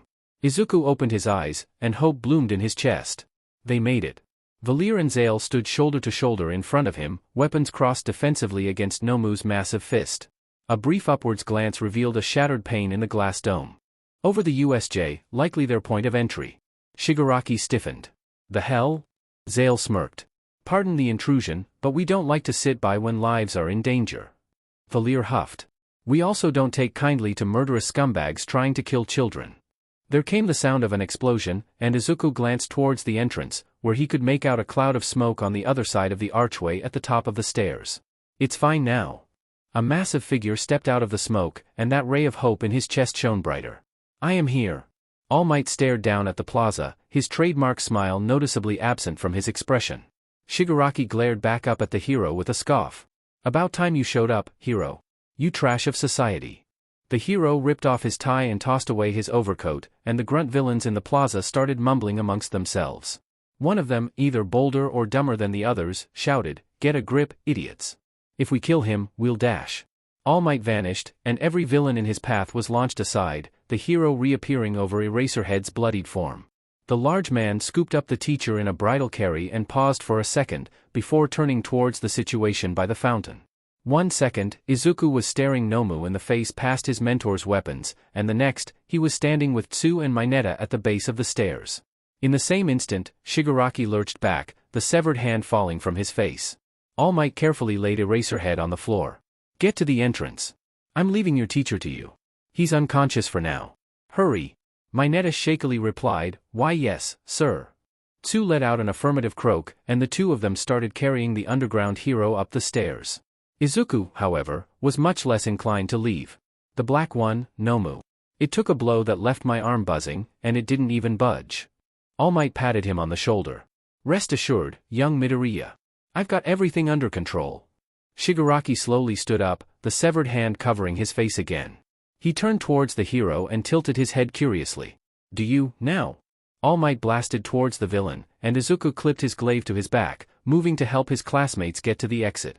It seemed like his mentors had the same idea, as Valir jogged over and slung Eraserhead over her shoulder while Zale held a softly glowing hand up to the man's decayed elbow. Sorry for taking so long to show. Would have arrived sooner, but we had a minor disagreement on how to approach. Valir rolled her eyes, ignoring the shockwave from behind them. What he means is that he wanted to rush in, sword blazing, when that's just showing off our full strength right at the outset. And since All Might seems to be having trouble handling that thing, I think this way was the right call. Izuku glanced back at where the hero and the monster had been fighting, a plume of smoke rising from the ground. At that moment, the smoke started to fade, and he froze at what he saw. All Might bent over backwards in a perfect suplex. Kurogyri, maintaining a misty portal underneath the hero. Nomu, its upper half emerging from that portal. And its claws digging into the hero's sides. Shigaraki chuckled as blood began to stain All Might's undershirt. Were you trying to keep Nomu from moving by burying him in the ground? Too bad. You can't stop him like that, because Nomu's just as strong as you are, number one. A sub-zero chill ran down Izuku's spine. Crap. He's pinned down. This is good, Kurogyri. It's going to plan, even though he was late. The misty villain's eyes crinkled, and the fog began to thin. All Might released Nomu's waist and curled up, desperately trying to pry the monster's fingers out of his sides, to no avail. This is your first offense? You'd best prepare yourselves. Shigaraki didn't respond, raising his right hand to idly scratch at his neck again. Kurogyri. The misty villain huffed. I do not want blood and guts overflowing within me, but I would be pleased to take in one as great as you, All Might. The hero began lowering into the fog, and Zale swore under his breath. You are too fast to see with the human eye. Thus, restraining you is Nomu's job. And then, when your body is halfway in, to close the gate and tear you apart is my role. Izuku scowled. Crap. Valir's busy carrying Eraserhead, and Zale's in the middle of healing him. I need to do something. As if reading his mind, Zale laid his free hand on Izuku's shoulder. Don't be stupid. To Tsu and Mineta, it probably sounded like the man was saying not to do anything, to leave it to the adults. But Izuku knew that Zale was telling him to think, to play his cards wisely. Mentally running through his array of finished spells, he decided that trickery was his best bet here. In one fluid motion, Izuku unclipped the Eclipse glaive from his back, channeled his mana into the cyan orb, scraped it against the floor, and swung upwards. A crescent arc launched across the plaza, carving through the floor and strkng towards the villains. As expected, Kurogyri moved to intercept, a swirling hole appearing in the fog. Foolish boy. You have even less combat experience than 13. Despite himself, Izuku smirked. So you think. Just as planned, the projectile hit the fog and bounced off, curving back, up, and around to slam into Kurogyri's unprotected rear. The villain stumbled forward, dazed, and Bakugo flew in out of nowhere, grabbing the metal brace around Kurogyri's neck and yanking down to pin the mist man to the floor. You're mine, warp fucker. Ice rushed across the cement, spreading up Nomu's right leg and through the portal to stop just before it reached the monster's hand. Following the trail of frost, Izuku spotted Todoroki walking up. The only information I could gather was that your group is here to kill All Might. All Might pried himself out of Nomu's grip and jumped away, landing next to Todoroki and clutching at his left side. Thank you, young Todoroki. Kirishima lunged in, swiping at Shigaraki with a hardened claw that missed as the villain jumped back. Emanate. I was hoping I could make up for delaying 13-sensei earlier. Bakugo smirked. Quit acting so stuck up, you foggy bstrd. Todoroki huffed. The symbol of peace cannot possibly be killed by the likes of you. Izuku assumed a ready stance, clutching his glaive close to the orb with the held along the back of his right arm. You're outnumbered and outmatched. Surrender, before anyone else gets hurt. Shigaraki didn't respond at first, simply glancing over at where Kurogyri was pinned to the cement. Our warp's been overcome. We're in a real pinch, here. Bakugo smirked and popped a couple of sparks as a warning. DMNFING right you are. If you were misty all the way through, warp BSTRD, you wouldn't have called my explosion at the entrance perilous. There's a physical body under that fog, isn't there? Plus, the students are all uninjured. Kids these days are amazing. They're making the League of Villains look bad. Izuku's eyes narrowed suspiciously. That doesn't sound like the tone of a man who's given up. Shigaraki turned to the frozen beast. Nomu. The monster pulled its torso back through the gate and forced itself upright, breaking off its frozen limbs in the process without even a single pain noise. Todoroki mumbled, "Impossible. All Might move a hand out protectively. Students, get back." The remaining ice shattered, and its flesh twitched, new limbs growing out from the broken stumps within seconds. Izuku bit down a curse and took a half step back. I knew this was going too well. All Might scowled. I thought his quirk was shock absorption. Shigaraki chuckled. Oh, it is. But that's not to say it's his only quirk. This is his super regeneration. Izuku swore under his breath, readying his mana. A person with more than one quirk? Is that even possible? Nomu's been modified to take you at 100%. He's a highly efficient punching bag that punches back. Izuku mentally cursed himself as his classmates readied themselves. Of all the times to not have a shield spell developed, it had to be now. First, we need our warp back. Nomu, get that brat off of Kurogyri. The monster disappeared from his vision, and Izuku launched a fireball in Bakugu's direction, hoping beyond hope that it would intercept. Unfortunately, Nomu's punch landed long before the spell got close, blasting the area with a gale that blew the other students towards Izuku. He just barely managed to avoid being blown away himself by channeling his mana into his feet and locking himself in place. Something shot across the plaza, digging a pair of trenches in the concrete and slamming into the gate leading to the downpour zone. Another dust cloud erupted from the impact site, and the first one began to clear, revealing Nomu crouched over Kurogyri almost protectively. Izuku bit back a curse. Bakugu, are you alright? Shut up, Deku. Izuku blinked, suddenly noticing the blonde sitting on the floor close to him. Wait, when did he get there? He looks just as shocked as I feel, so he probably didn't dodge on his own. So then who? The second dust cloud began to fade, revealing All Might standing in front of a hole in the wall, his arms crossed defensively over his face as he coughed painfully. Do you not know how to hold back, you monsters? Shigaraki scoffed. Ah, but it was to rescue my companion. I didn't have a choice. I mean, earlier, the green one aimed his weapon at my face. Violence for the sake of others makes it admirable, right, hero? He spread his arms wide. You know what, All Might? I'm angry. I'm angry at this world that categorizes the exact same violence as heroic or villainous, deciding what's good and what's bad based on arbitrary criteria. Symbol of peace? Don't make me laugh. You're just a tool to suppress everyone that society deems undesirable. Violence only breeds more violence, and the world will know that once we kill you. All Might opened his mouth to retort, only for a loud groan to make everyone in the area pause. Ugh, great, as if I haven't had enough of megalomaniacs already. Zale and Valir walked towards Shigaraki from the bottom of the stairs, weapons at the ready as the blonde glared across the plaza at the villain. Though, calling you a megalomaniac implies you actually believe the load of bull you're spouting. Admit it, you're enjoying this, aren't you? Shigaraki's eyes crinkled behind the severed hand. Fine, you got me. But that doesn't make me any less said. Todoroki huffed. It's 3 against 7. You're outnumbered. Izuku readied his weapon. And we know Kurogyri's weak spot. Kirishima hardened his arms. If we support All Might, we can push these guys back. No. The students glanced at All Might, who was walking towards the villains and holding a hand out protectively. All of you, get out of here. Todoroki huffed and readied his right arm. If I hadn't stepped in earlier, you would have been in trouble, right? That is true, and I appreciate your help, young Todoroki. But this is a different situation now. Get to safety, and watch as an old pro gives it everything he's got. Zale grunted. You're already bleeding. I can't imagine that you're in any state to dash. Please, young man. This is my responsibility to bear. Shigaraki huffed. Kurogyri, Nomu, go get All Might.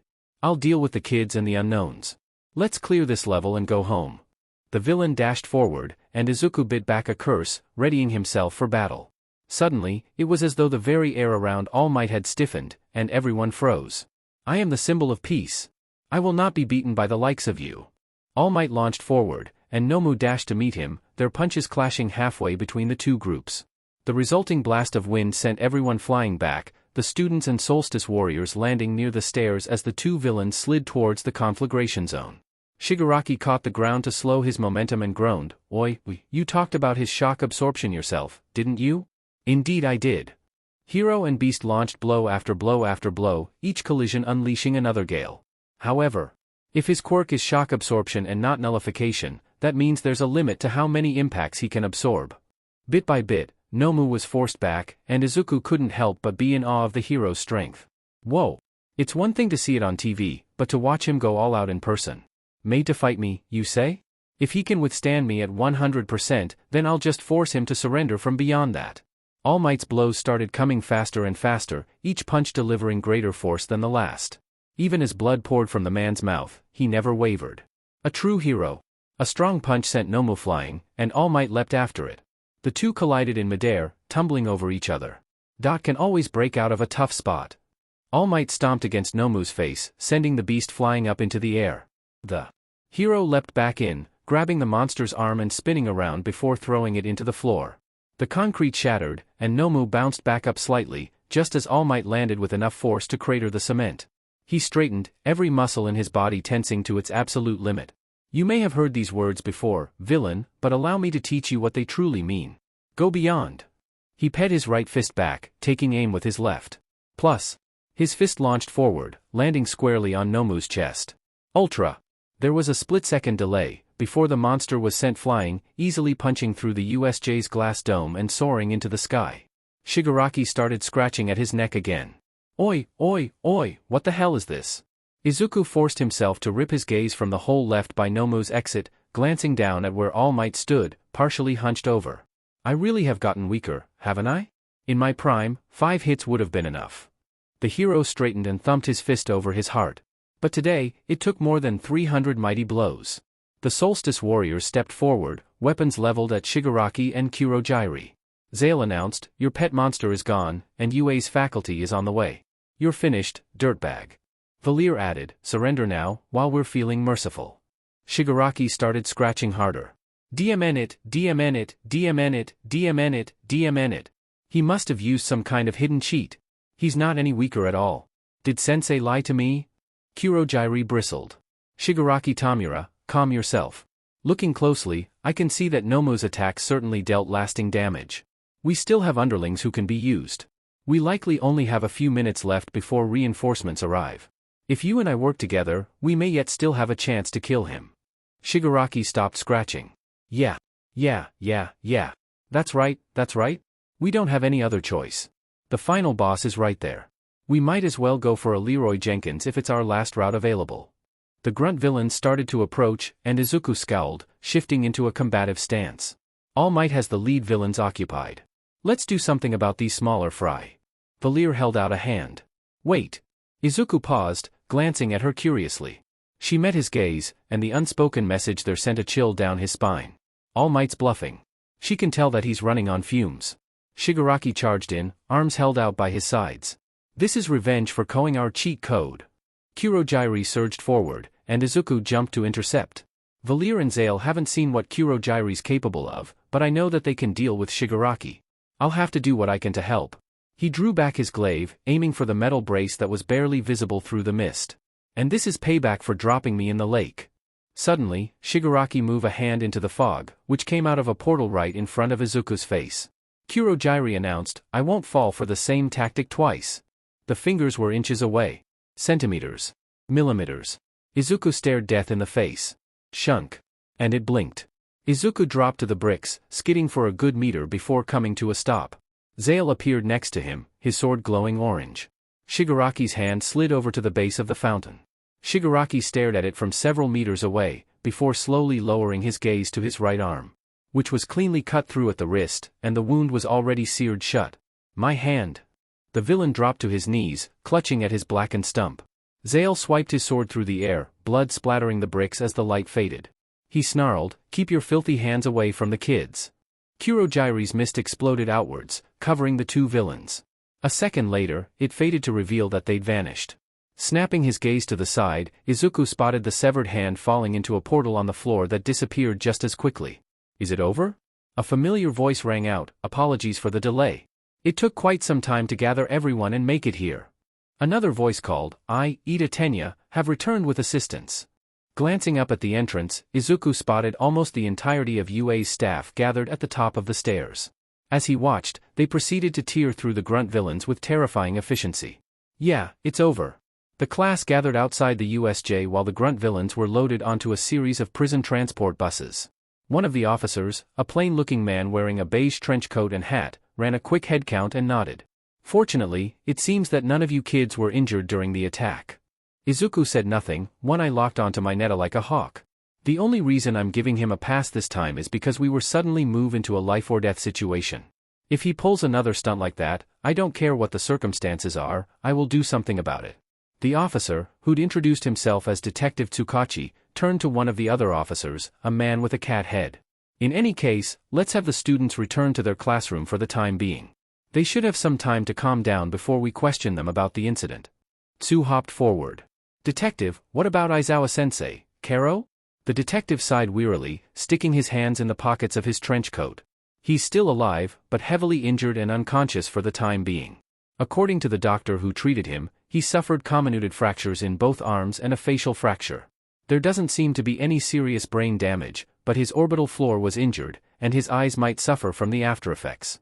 Additionally, the decay on his right arm will require intensive surgery and skin grafts to repair. Izuku gritted his teeth and clenched a fist in frustration. If only I'd moved faster, acted sooner. I could have prevented most of that. He was right in front of me, and I did nothing. Ashido stepped forward. What about 13-sensei? The detective huffed, a sound that was impatient, but not abrasive. 13 has been treated. They suffered severe lacerations from their back to their upper arm, but they'll survive.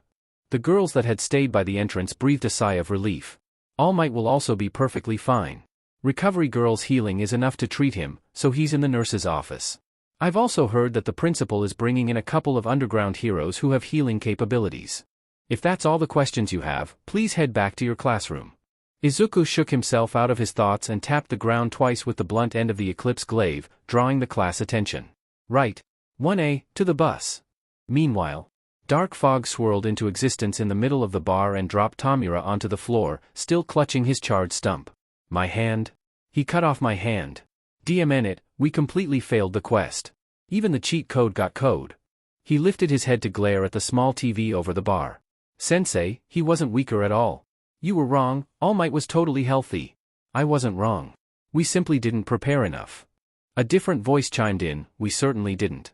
It's a good thing we made a move with that cheap League of Villains name. By the way, where is the Nomu we gave you for the mission? Sensei hummed disappointedly. You did not retrieve the Nomu?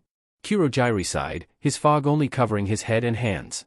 It was launched out of the USJ. The doctor inhaled sharply. What? More importantly, without precise coordinates to its location, I did not have the time to find it. The doctor growled under his breath. And after all that effort to make it a worthy opponent for All Might? Sensei sighed. I suppose it cannot be helped. It is unfortunate, but we will simply make better preparations for the next attempt. Tamura scowled. There were more enemies than the intel said there'd be, Sensei. 2 BSTRD heroes showed up out of nowhere. And one of them cut off my FING hand. Sensei hummed. Well, that simply won't do. Kurogyri, bring Tamura to the lab and have the doctor work his magic. Still, this mission was far from futile, Tamura. The heroes have acknowledged your presence, and now you must prepare. For your opening strike, you simply pulled together as many numbers as you could find. Now you must seek out the elite. Take as much time as you need, and prioritize quality over quantity. Next time, show the world that you are to be feared. When Nedzu had directed the 2 solstice warriors to the nurse's office to help treat the injured, Zale had expected there to be some new complications with Aizawa or 13. What he wasn't expecting was to find a scarecrow-thin man lying in one of the beds, dressed in the same suit All Might had been wearing. He immediately glanced at Recovery Girl and cracked an eyebrow. All right, where's the non-disclosure agreement? All Might sat upright. I don't believe I understand. Valir huffed. Don't take us for fools. You're wearing the exact same outfit, your hair is the exact same color, and your injuries are in the exact same spots. We may look young, but don't think we're oblivious, All Might. The hero coughed in surprise, blood spraying from his mouth. Recovery Girl sighed and threw a handkerchief at the man, spinning her office chair around to face the duo with her hands clasped. No NDAs, at least for now. I can tell that Nedzu didn't give me nearly the whole story, but he seems to trust you two a great deal, so I'm placing my faith in your ability to keep quiet. Zale nodded once, drawing the sun blade from its sheath. All right. And in turn, we're trusting both of you not to go around sharing what's about to happen. The nurse nodded back. Go ahead. Zale ran a hand over his blade, the metal starting to glow. He lifted the weapon over his head, and a ball of glittering light circled the man, spiraling inward over his head before bursting into tiny sparkles. All Might's eyes regained some of their strength, and he undid his bandages to reveal that his wounds had vanished. But that also revealed a sickly, reddish-purple scar on his left side, looking as though it was slowly eating away at him. Valir sked in a breath through her teeth, walking over to the hero's bedside and cautiously running a finger along one of the lines radiating out from the center. What happened to you? The hero sighed. 6 years ago, I faced an immensely powerful and incredibly dangerous villain in a ferocious battle that was intentionally kept secret from the public. I managed to kill him, but it came at the cost of my stomach and a large portion of my left lung. Since then, my health has been steadily declining. Before today, I could only appear as All Might for 3 hours a day at most. After facing that Nomu villain when I was already low on time, I'll be lucky to have even an hour left. Valir winced in sympathy. After you sent that beast flying, I could tell that you were running on fumes, but I had no idea it was this bad. Zale frowned grimly. Unfortunately, we can't do much to help out when it comes to something like this. Our experience is in closing wounds and restoring vitality. We've never had to treat damage this extensive or heal entire organs. This is outside of our wheelhouse. All Might bowed his head gratefully. Even still, any help you can provide is greatly appreciated. If it's not too much of a burden, I ask that you do what you can to help Aizawa-kun and 13-kun. If I had not been so late in my arrival, they may not have been so badly injured. I'm not so sure about that. Zale spun on his heel, already settling into a defensive stance at the sound of an unfamiliar voice. The speaker, a plain-looking man with a beige trench coat and hat, stepped into the infirmary and shut the door behind him. Based on the testimonies we've gathered from the grunt villains so far, if you'd been present from the start, there could very well have been more injuries. All Might sat upright. Naomasa-kun.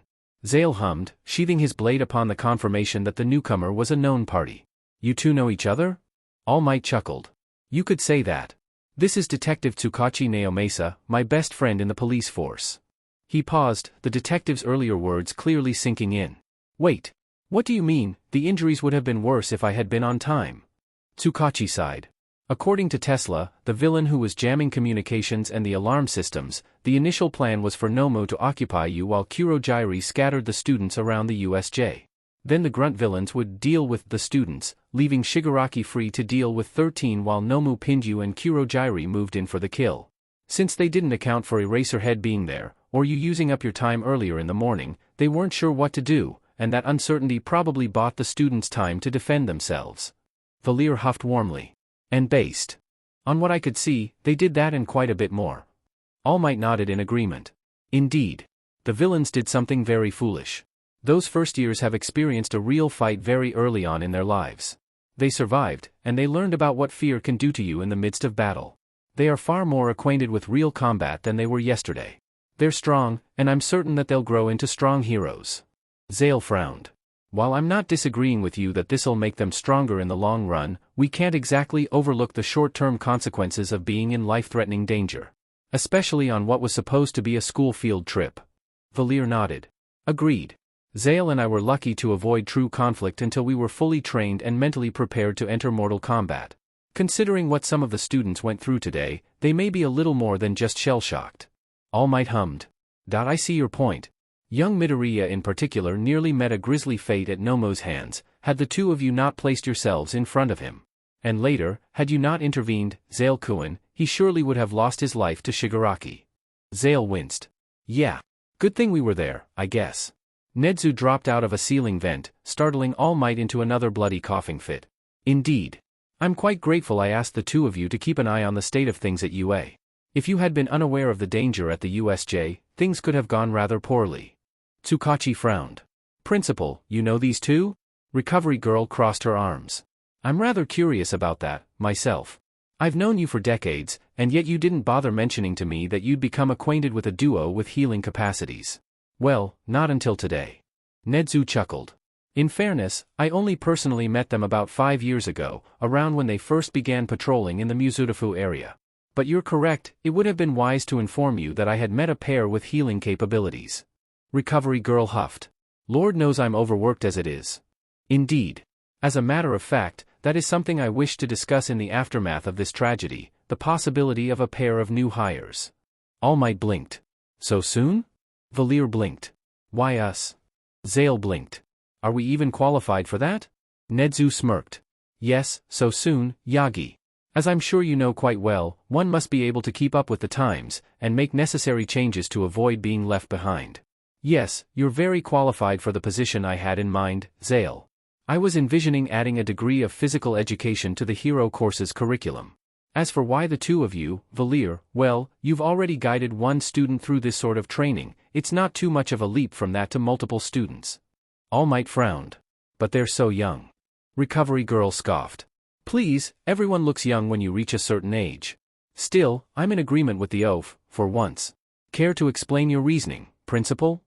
Nezu said nothing, merely casting a knowing glance at the two solstice warriors. After a few seconds, Zale broke, sighing deeply and pinching the bridge of his nose. Okay, fine, we trained Izuku for 5 years leading up to the entrance exam. I know it was gonna come out eventually, but did you have to make us admit it so early? Nezu smirked, taking a sip from a cup of tea that he definitely wasn't holding a second ago. Best to tear off the band-aid quickly. Recovery Girl cracked an eyebrow. You trained the Midoriya boy? How come? Valir sighed. Shortly after we moved our patrols to Mizudafu, we came across him in the middle of an altercation. After removing the offending party, we took the time to ensure he was alright, and the ensuing conversation revealed that he possesses a quirk similar to our own. Hearing about his aspirations for heroics, we thought it best to mentor him, as quirks like ours are tricky to master, especially alone. Zale chuckled. That, and he was a DMN cute kid. Still kinda is, but he had this air about him as a tween that just made you want to pick him up and take him home with you. Not that we did, mind you. He sighed. Still, since the cat's out of the bag, may as well admit that I'm worried about him, especially after he almost died twice today. A light cough came from the corner, and they turned to see Sarai leaning against the wall with her mask pulled up. He's at the compound. Word of advice, approach with caution. Valir hummed worriedly. What's the problem? You'll find out when you get there. Just make sure you don't startle him, alright? The cyborg walked past All Might's bed, ignoring the shocked stares from the hero, Recovery Girl, and the detective. I take it you need help with devising anti-teleportation countermeasures? Nezu chuckled. Quite so. Your experience in the field would be very much appreciated. Sarai grunted. Figured. Lead the way. She tossed a glance at Zale as she followed the divine spirit out of the room. He needs you. Izuku scowled as he slashed at the training crew's shell, before following up with a sharp jab that sent the stone crab flying into the rear wall of the training room. Come on, faster. You need to be better for next time. A short cough snagged his attention, and he whirled on the spot with the Eclipse glaive at the ready, only to pause when he saw Zale standing in the doorway. Oh. You're back. Will Aizawa-sensei be alright? Zale chuckled. He'll be fine, he just needs rest. He walked up and laid a hand on Izuku's shoulder. Right now, I'm more concerned about you, kid. You holding up okay? Izuku huffed, brushing off the man's hand and turning back towards the training crib that was pulling itself out of the wall. I'm fine. Zale hummed, worry evident in his voice. Aha. Doesn't really seem like it from where I'm standing. Izuku grunted non-committally, assuming a ready stance as his mana kicked up waves of dust around his feet. I'm fine, I promise. A hand landed on his shoulder again, and Izuku glared at his mentor. I'm serious, Izuku. Look, I'm not expecting you to be totally okay. Hell, you could have died if Valir and I didn't intercept Nomu, or if I hadn't managed to cut off Shigaraki's hand. But this? This isn't what people usually do when they're fine. Izuku grunted again. I know I could have died. I'm really grateful that you were able to step in and save me when I was in danger. Sure would have been nice if I'd done the same for Aizawa-sensei. Zale cracked an eyebrow. So that's what this is? You're beating yourself up because you think you didn't do enough? Izuku blinked. I said that out loud, didn't I? Sorta. You mumbled something under your breath, but I've known you long enough to be able to read between the lines. Izuku scoffed, turning back towards the training crib. Well, it's not like it isn't true. I was right there, perfectly positioned to jump in and help Aizawa-sensei while he was pinned. But no, I just watched as Nomu smashed his face into the ground. Eraserhead was heavily injured because I did nothing like an idiot. Some combat mage I am. Something smacked the back of his head, and he whirled to see Zale looming over him. Hey! That's enough. The chill in the man's voice shocked Izuku into silence. In all the time he'd known the Solstice warriors, not once had either of them been so firm. I don't know exactly what you're going through. I never have, and I probably never will.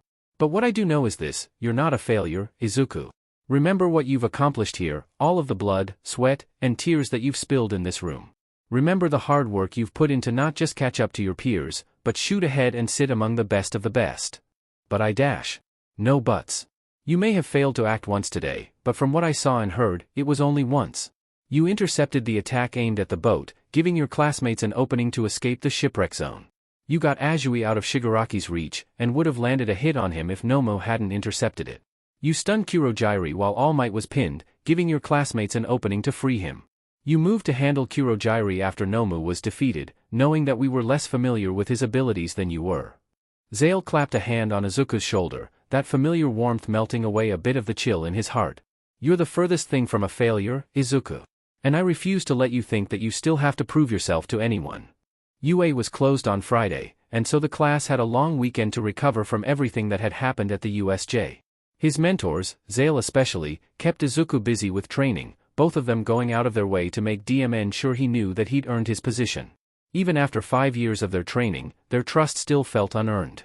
Despite everything, Izuku couldn't shake the thought that somehow, someway, he'd cheated his way into holding a spot that belonged to someone more qualified. While he was grateful to his mentors for trying to build him up, a dark corner of his mind was always fearful that something would bring it crashing down. That he would just turn out to have been a stupid, worthless Deku all along. Come Monday morning, however, something new cropped up to demand his attention. The class was more subdued than usual, quietly chatting about how the attack on the USJ had taken over the news. Shiro laid his chin on his desk with a sigh, glancing sidelong at Kirishima. Man, I don't know what would have happened if the teachers hadn't shown up when they did. Mineta cried, quit it, Shiro. I'm wetting myself just thinking about it. Bakugu whipped around and roared, shut the hell up. I'm sick of your whiny voice, grape scum. Jairu gave the blonde a death glare. Could you not, especially first thing in the morning? Sata glanced over at Tokoyami. But man, All Might was so amazing. He pushed back all those crazy strong villains. Tokoyami nodded. Indeed. His strength is rather awe-inspiring. As the clock ticked down the seconds to the start of homeroom, Izuku mused aloud, wonder who's gonna take over for Aizawa-sensei? Tsu hummed, tapping a finger against her lips. Yeah, he's supposed to be in the hospital recovering from his injuries, Karo. The door slid open, and the man himself walked in, a thick bandage over his eyes and his right arm in a sling. Morning. The class erupted, Aizawa-sensei, you're back way too soon. Kaminari recoiled in shock. You're way too much of a pro, sir. Ida moved his hand up. Sensei, does this mean you're alright? Aizawa-sensei grunted, heading for the podium. Not fully. My eyes still need to recover, and my right arm couldn't be healed immediately, due to the need for a skin graft. It'll be a little while before I'm in good enough condition to go on patrol. But more importantly, your fight isn't over yet. The room fell silent. UA's sports festival is coming up soon. The class erupted into noise, and Kirishima pumped his fists with a wide grin. That's such a super normal dash. Kaminari cut off the other boy by shoving a hand in his face. Hold on a minute. Jairu frowned. Is it really okay to hold a sports festival so soon after villains invaded the school?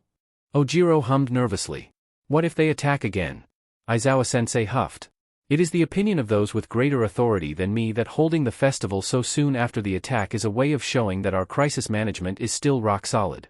We're also increasing security 5 times over compared to previous years. Above all else, the sports festival is a big chance for hero course students. It's not something that can be cancelled over a single villain attack, even one as big as the invasion of the USJ. Yaoyorozu nodded. All of the top professional heroes and agencies in the country will be watching, scouting for rising talents. Right. Objectively, joining a higher-ranked agency will net you more experience and popularity, if you care about that second part. But your time to do so is limited. If you want to get serious about a career as a pro hero, the sports festival is one of the first major steps. 1 chance a year to show off your capabilities, 3 chances in total during your time at UA. No aspiring heroes can afford to miss that. If you understand what that means, you'd better not slack off in your preparations. Got it. The class chorused, yes, sir. Good. Oh, and one more announcement. The principal has made a slight change to the hero course curriculum in light of the USJ attack, and so we've added a pair of new hires to the faculty. You'll meet both of them during Hero Informatics class this afternoon. Dismissed. When the bell rang for lunch later that day, the classroom filled with noise as soon as the door closed behind Cementos. Kirishima shouted, man, even with everything that happened, I'm still super pumped. Shiro elbowed the redhead with a grin. Just think, if we put on a great show out there, we could get scouted by top pros. Sada smacked a fist into his palm. It was worth it to apply for UA. Tokoyami, who was sitting on a bookcase near the back wall, huffed. We only have 3 chances. We cannot afford to fail in this. Izuku rolled his eyes, continuing to stuff his books into his backpack. I still don't get this part of the industry, the competition of it all. Why can't we just all work together to save lives? Why is it necessary to work against each other to determine who does it the best? Ida frowned. You don't seem very excited, Midoriya-kun. Is something the matter? Izuku sighed. I've never liked how hero work can be so competitive. Honestly, I think I'd rather just go into underground heroics and avoid the rankings altogether. Midoriya-kun, Ida-kun, they glanced over, pausing when they saw Uraraka standing there with an intense look on her face. Let's do our best at the sports festival. Ashido peeked over Izuku's shoulder at the other girl. What's going on with you, Uraraka? You don't look so carefree right now. Mineta opened his mouth, only for Tsu to instantly slap him across the face with her tongue, followed by Izuku throwing the midget out through the open door and into the hallway. Unfazed, Uraraka moved her fist in the air and growled, I'm gonna do my best. Come to think of it, what's she hoping to get out of a hero career? He asked as much as they headed towards the cafeteria, and she rubbed the back of her head sheepishly. Well. It's pretty selfish, but I'm in it for the money. Izuku blinked. Seriously? Yeah, I know it's not the most noble motivation. Ida started chopping his hand rapidly. I disagree. It seems admirable to have a goal to support your livelihood. Izuku hummed. I mean, it's still kinda unexpected. Uraraka sighed, burying her face in her hands. My parents own a construction company in the Mie prefecture, but we haven't gotten any jobs recently, so we're flat broke. I don't like talking about it with other people, though. Izuku frowned, rubbing at his chin. With your quirk, you could make it super easy to move all those heavy materials around, right? If you got a commercial quirk usage license, at least. Ida nodded. Indeed. There would be little to no need for expensive construction equipment, and costs would decrease drastically. Uraraka threw her hands up in exasperation. I know, right? I told Dad the same thing when I was little, but he and Mom just said they wanted me to follow my own dreams. So I want to be a hero and make loads of money so I can help them live easier. Izuku smiled softly and patted her on the shoulder. That's about the furthest thing from selfish I can imagine. Ida nodded in agreement. Indeed. To seek riches solely for the sake of your family. Such a moving story. Uraraka blushed. Thanks. Most people I admit that to aren't as happy about it, so it feels nice that you don't hate me for it. Izuku grinned. Hey, what are friends for? Though, that reminds me.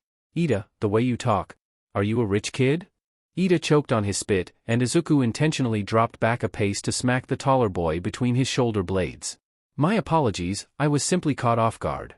But yes, while I don't like to brag about it, I am the second son in a family of heroes. Tell me, are you familiar with Ingenium? Izuku brightened. How could I not? He's the greatest team-based hero in all of Japan, employing 65 sidekicks at his office in Hosu. Ida smiled. Yes, he is indeed a wonderful hero. But he is also my older brother. I wish to follow in his footsteps and become a paragon of justice like him. Izuku smirked. Yeah, I know a thing or two about wanting to be just like your idol. For the longest time, my dream was to grow up to be the #1 hero, just like All Might. Uraraka blinked. Wait, was, like, past tense? What changed? I found heroes that I thought were even cooler. When the bell rang for the 7th PRD, Aizawa-sensei stuck his head in the door, eyes still bandaged. Change into your gym uniforms and head over to Gym Alpha. The gym in question was a wide, open room, filled to the brim with a wide variety of exercise equipment. Weight racks, barbells, treadmills, the whole 9 yards, even some obscure machines that Izuku couldn't place. In the center of the room, there was a circle drawn on the floor that was roughly 5 meters in diameter. Class 1A was the first to arrive, followed closely by 1B. As the others filed into the room, Izuku was struck by the realization that this was the first he'd seen of his sister class. They were led by a ginger-haired girl with a ponytail and piercing green eyes, along with a short boy roughly the same height as Mineta who had light gray hair. Of particular note was the blonde boy who immediately locked eyes with Izuku and smirked. He strikes me as the kind of guy to start trouble. Better keep an eye on him. 1B's homeroom teacher, the blood hero, Vlad King, walked over to Aizawa-sensei with his arms crossed. Any idea who Nedzu brought in for this stuff? Aizawa-sensei shrugged. Beats me. All he said was that they're a newer underground hero duo. Siro stuck a hand up. Senseis? What exactly will we be doing here? This doesn't seem like a good setup for a heroics exercise. The blonde boy in 1B scoffed. Oh, is the great and mighty 1A so clueless as to not realize the situation? Vlad King barked, Monoma. Drop it. Yes, sir. A light cough came from the center of the room, and everyone turned towards the source. Izuku just barely suppressed a gasp when he saw Valir and Zale standing in front of the two classes. Whispers rose up at the sudden appearance of two strangers that definitely hadn't been there a second ago, but the Solstice warriors ignored them. Valir stepped forward, hands on her hips. If everyone is present, let's begin. First and foremost, it's a pleasure to meet you all. My name is Michaud Valir, and this is Maurice Zale. We're an underground hero duo, codenamed Luana and Solon, respectively. Bakugu stiffened, probably flashing back to that August day 5 years prior. Meanwhile, Todoroki glanced back and forth between the duo and Izuku, eyes narrowing slightly. Zale continued, in short, Nedzu has decided that the hero course needs a higher baseline of physical ability, and thus has hired us to fix that over the next 2 weeks.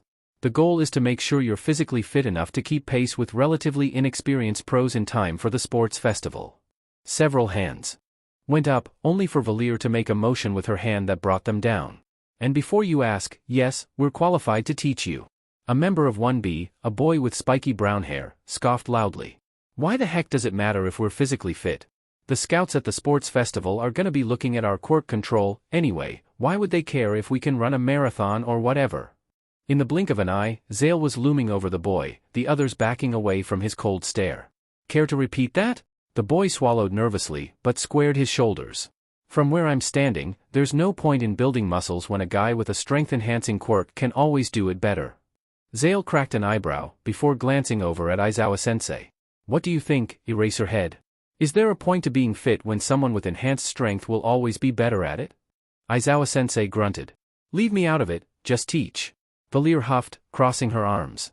The point, Tsuburaba, is that quirks are physical abilities, and establishing a better physical baseline also aids your quirk's strength. Besides, there are always going to be situations where using your quirk would be inadvisable. In your case, the first one that comes to mind is against a villain that utilizes poisonous gas. It's good foresight to be able to throw a solid punch, just in case. Monoma rolled his eyes. You're probably just dash. There was a flash of light blue energy, and the blonde froze as a crescent moon discus bounced off the wall behind him before dissipating. I'd advise against finishing that sentence. Do you want to try your luck? Monoma swallowed nervously, but Bakugu scoffed. Yeah, right. Assholes who fall back on cheap tricks are just weaklings who make a big show of looking cool when they can't do shit. A vein throbbed in Valir's forehead, and she walked over to the circle in the middle of the room, spinning on her heel to face the students. Is that so? Fine, then. Go ahead and put your money where your mouth is. Bakugu grinned, and Izuku sent a quick internal prayer to the heavens for the blonde's health. You kidding? This'll be over in a second. Matter of fact, I'll kick your butt, then go ahead and kick the other guys, but for good measure. Valir went dead silent, merely settling into a defensive stance and making a beckoning motion with her left hand. Of the entire room, only Izuku and Zale could tell that her mana was entirely still. Bakugu charged out of the crowd, sparks flaring to life in his palm as he lunged in with a right hook, the exact same opening Izuku had seen a million times. As expected, it ended poorly. Valir calmly batted the explosion aside with her left arm, before sending her right fist flashing into Bakugu's jaw. The blonde's eyes rolled back in his head, and he dropped to the floor behind her, his momentum causing him to skid for a good 2 meters before stopping. The entire fight lasted barely a second. Everyone in both classes gawked at her, and Izuku did his best to suppress a snicker. Zale, however, had no such reservations, snorting loudly and openly as he walked over to stand next to her. Any more objections? No, sir. Zale smirked and snapped his fingers, a shower of orange sparkles cascading down on Bakugu's unconscious body. The blonde instantly shot upright, working his jaw for a couple seconds before glaring daggers at Valir. You dash. Aizawa-sensei barked, Bakugu, enough. One more challenge, and you'll have detention every day until the sports festival, got it? Bakugu scowled, but stormed back over and joined the rest of the class without any more complaints. Valir crossed her arms and nodded, before scanning the two classes. With that unpleasantness out of the way, let's get down to business. First, we'll need to establish where you already are, so that we can work from there. 1A had a quirk apprehension test on the first day, where they went through the usual fitness tests while allowed the use of their quirks. However, for some of you, those results aren't indicative of your actual physical ability, since some of you were able to bypass any actual effort by using your quirks. Zale interjected, not to say you were wrong to do so at the time, but the point is that you can't exactly build up your strength if you only use your quirk to do all the heavy lifting, literally. So, for the next couple of weeks, we're going to be avoiding any active quirk use. Shuji raised a hand, and the solstice warrior gestured to him.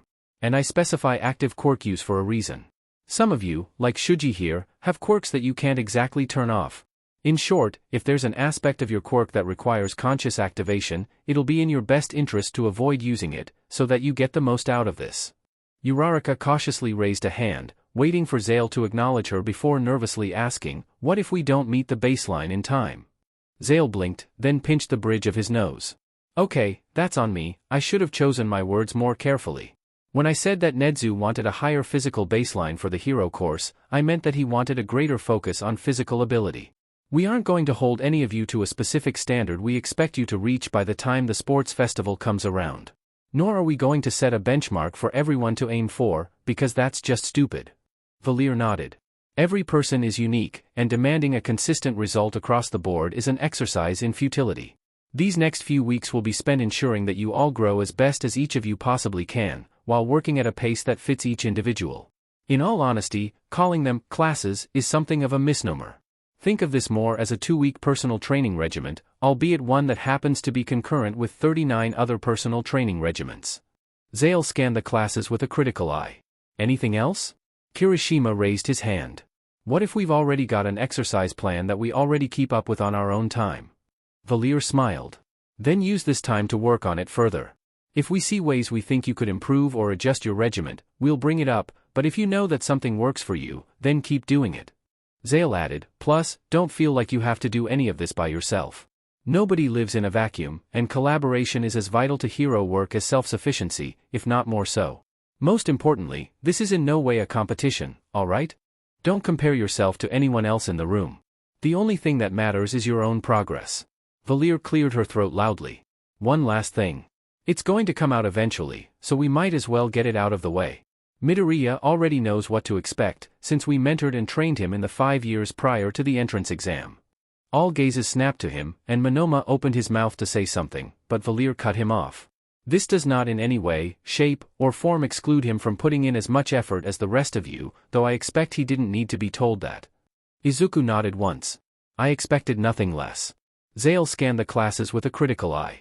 Any other questions? Silence. Good. With introductions out of the way, let's get to work. In fairness, Izuku had been fairly preoccupied with other matters since the start of the school year. First there was the shock of scoring first on the general admissions exam. Then there was the excitement of being taught by All Might of all people. Then there was the responsibility of being the class representative. And then there was the attack on the USJ and everything happening as a result of that. So in hindsight, Izuku could probably be forgiven for forgetting that there were classes outside the hero course. The day after the first lesson with Valir and Zale, though, they decided to remind 1A of their existence. And the method they apparently chose was to form a crowd outside the classroom door between 6th and 7th PRD, startling Uraraka as she went to head towards Gym Alpha. What's going on here? Izuku stepped forward to stand by the door, scanning the faces in the hallway. Did you need something? Mineta groaned, come on, we've got class to get to.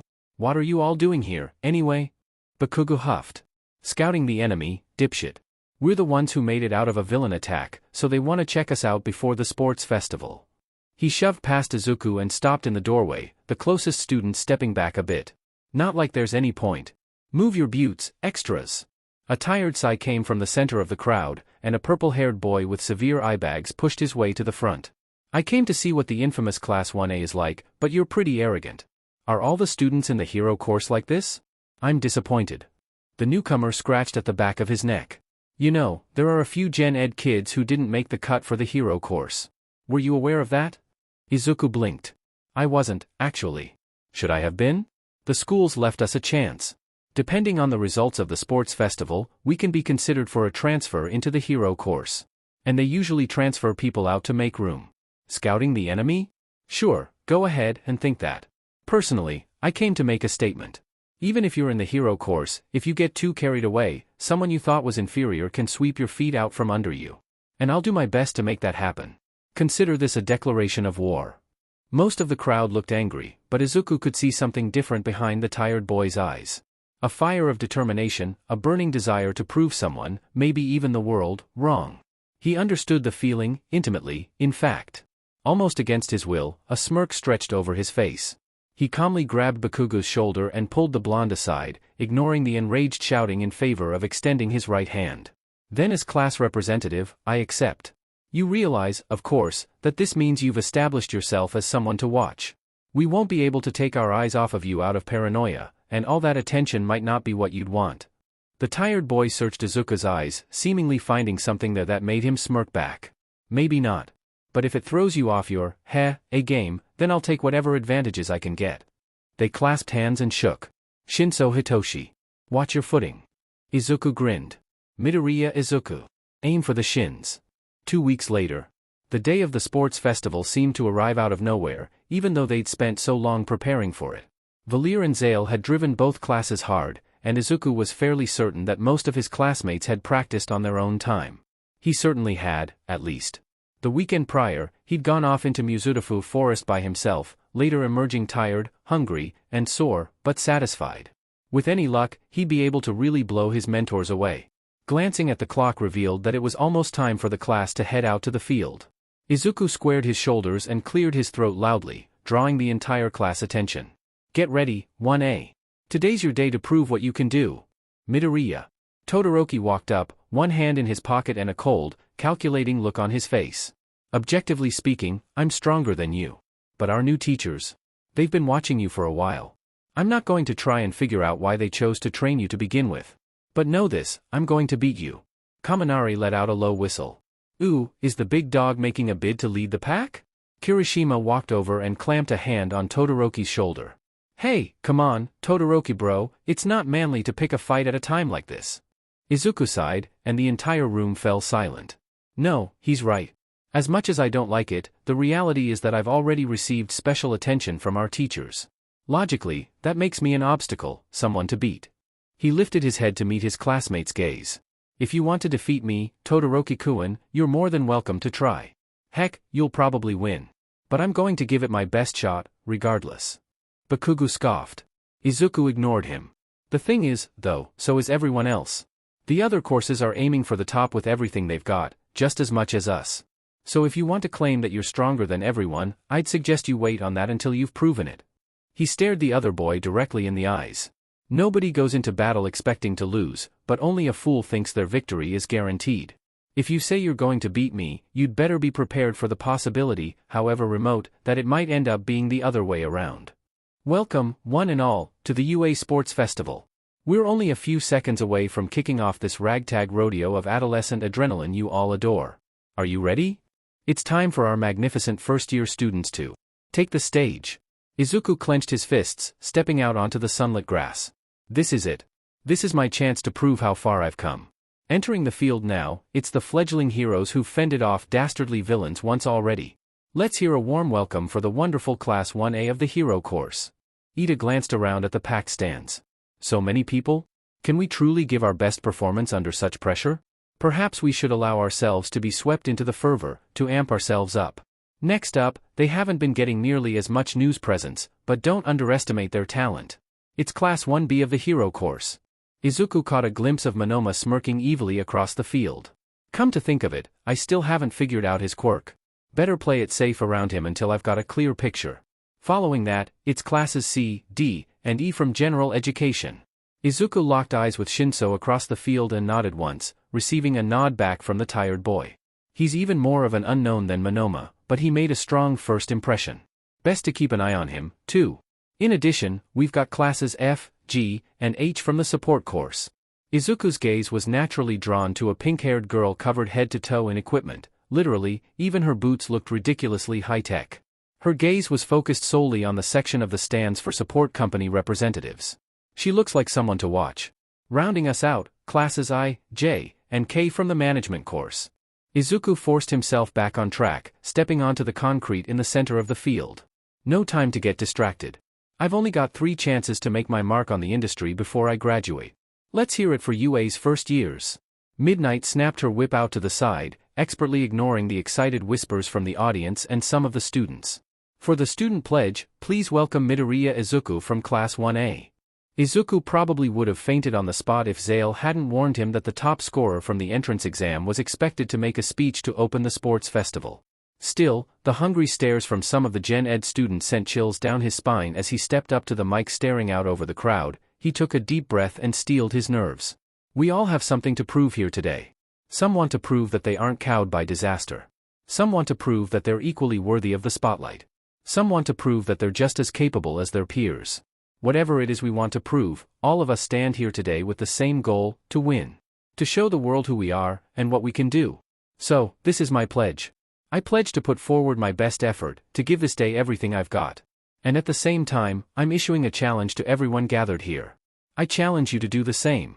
Go forward, take on everything the world throws at you, give it everything you've got, and then give it a little more. He moved his fist up. Go beyond. The crowd roared, plus ultra. As Izuku rejoined his class, President Mike announced, "What an inspiring speech. Sounds like one has got a real leader in their midst. Oh, and one last thing before we kick things off.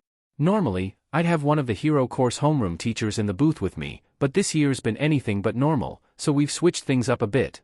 Let's give a warm welcome to our newest hires, Luana and Solon." Izuku perked up as Valir's voice echoed from the speakers. "It's a pleasure to be here today, President Mike." Zale chuckled. What she said. "We've been working pretty closely with some of the students over the past couple weeks, so we're here to give our perspective on their preparations and prowess." Mike jumped back in, and with that, let's kick things off. Midnight, give us our first event. Starting off, we've got our qualifier. Every year, quite a few students drink their tears after this. An opaque holographic screen appeared behind her, displaying a spinning roulette that snapped to a stop after a few seconds. And here's our fateful first event. Obstacle race. All 11 classes will participate. The course is the outer circumference of the stadium, about 4 kilometers. As always, our school's selling point is freedom. As long as you stay on the track, anything is fair game. The first 42 students to cross the finish line will move on to the next event. Now, take your places. 3 green lights flickered on over a red gate leading out of the stadium, and the crowd roared in excitement as the students rushed to be the closest to the starting line. Izuku's mana surged through his limbs and thrummed in tune with his heartbeat, making waves in the grass by his feet. Here we go. The lights on the gate started to dim one by one, counting down the seconds to the inevitable explosive kickoff. 3, 2, 1. Start. The crowd surged forward, and Izuku took off, leaping over the heads of everyone in front of him. Angling his jump towards one of the walls of the tunnel, he hopped back and forth over the tide of bodies below, quickly gaining ground with each launch. President Mike shouted, "And they're off. We'll be running a play-by-play as best we can. So, co-commentators, what should we be on the lookout for at the start, here?" Valir huffed. The gate itself. The tunnel's only so wide, so if too many people try to push through at the same time, those in the middle and the rear will get caught up. Zale chuckled. Naturally, at least one student's already realized that, and he's taking steps to avoid it. Check out Midoriya Izuku of 1A ignoring the ground entirely. Izuku launched out of the tunnel and into the sunlight, just as frost surged across the ground and up the wall of the stadium. Todoroki shot forward, leaving nearly all of the Gen Ed students frozen to the ground behind him. However, a good chunk of 1A students were able to dodge the blast of cold, and several made creative use of their quirks to make it past the remaining ice. Izuku himself kept ahead of the crowd, legs pumping at top speed. Gotta keep moving. Can't slow down for even a. A curse flew past his lips as he ducked to the side, the arm of a one-pointer flashing through the space he'd been occupying previously and sending Mineta flying instead. Mike shouted, "Ooh," and Mineta Minoru of 1A takes a savage blow from our first obstacle, Robo Inferno. Inferno was accurate. A small army of the foe villains from the entrance exam blocked the widening path, including several zero-pointers looming overhead. Izuku frowned and took a step back, mentally cataloging his options. This is bad. If I had the Eclipse Glaive on hand, I could wreck them easily, but I wasn't allowed to bring it. Technically, I could use that trick I refined over the weekend, but I want to keep that a surprise for as long as possible. Todoroki huffed, lowering his right hand towards the ground.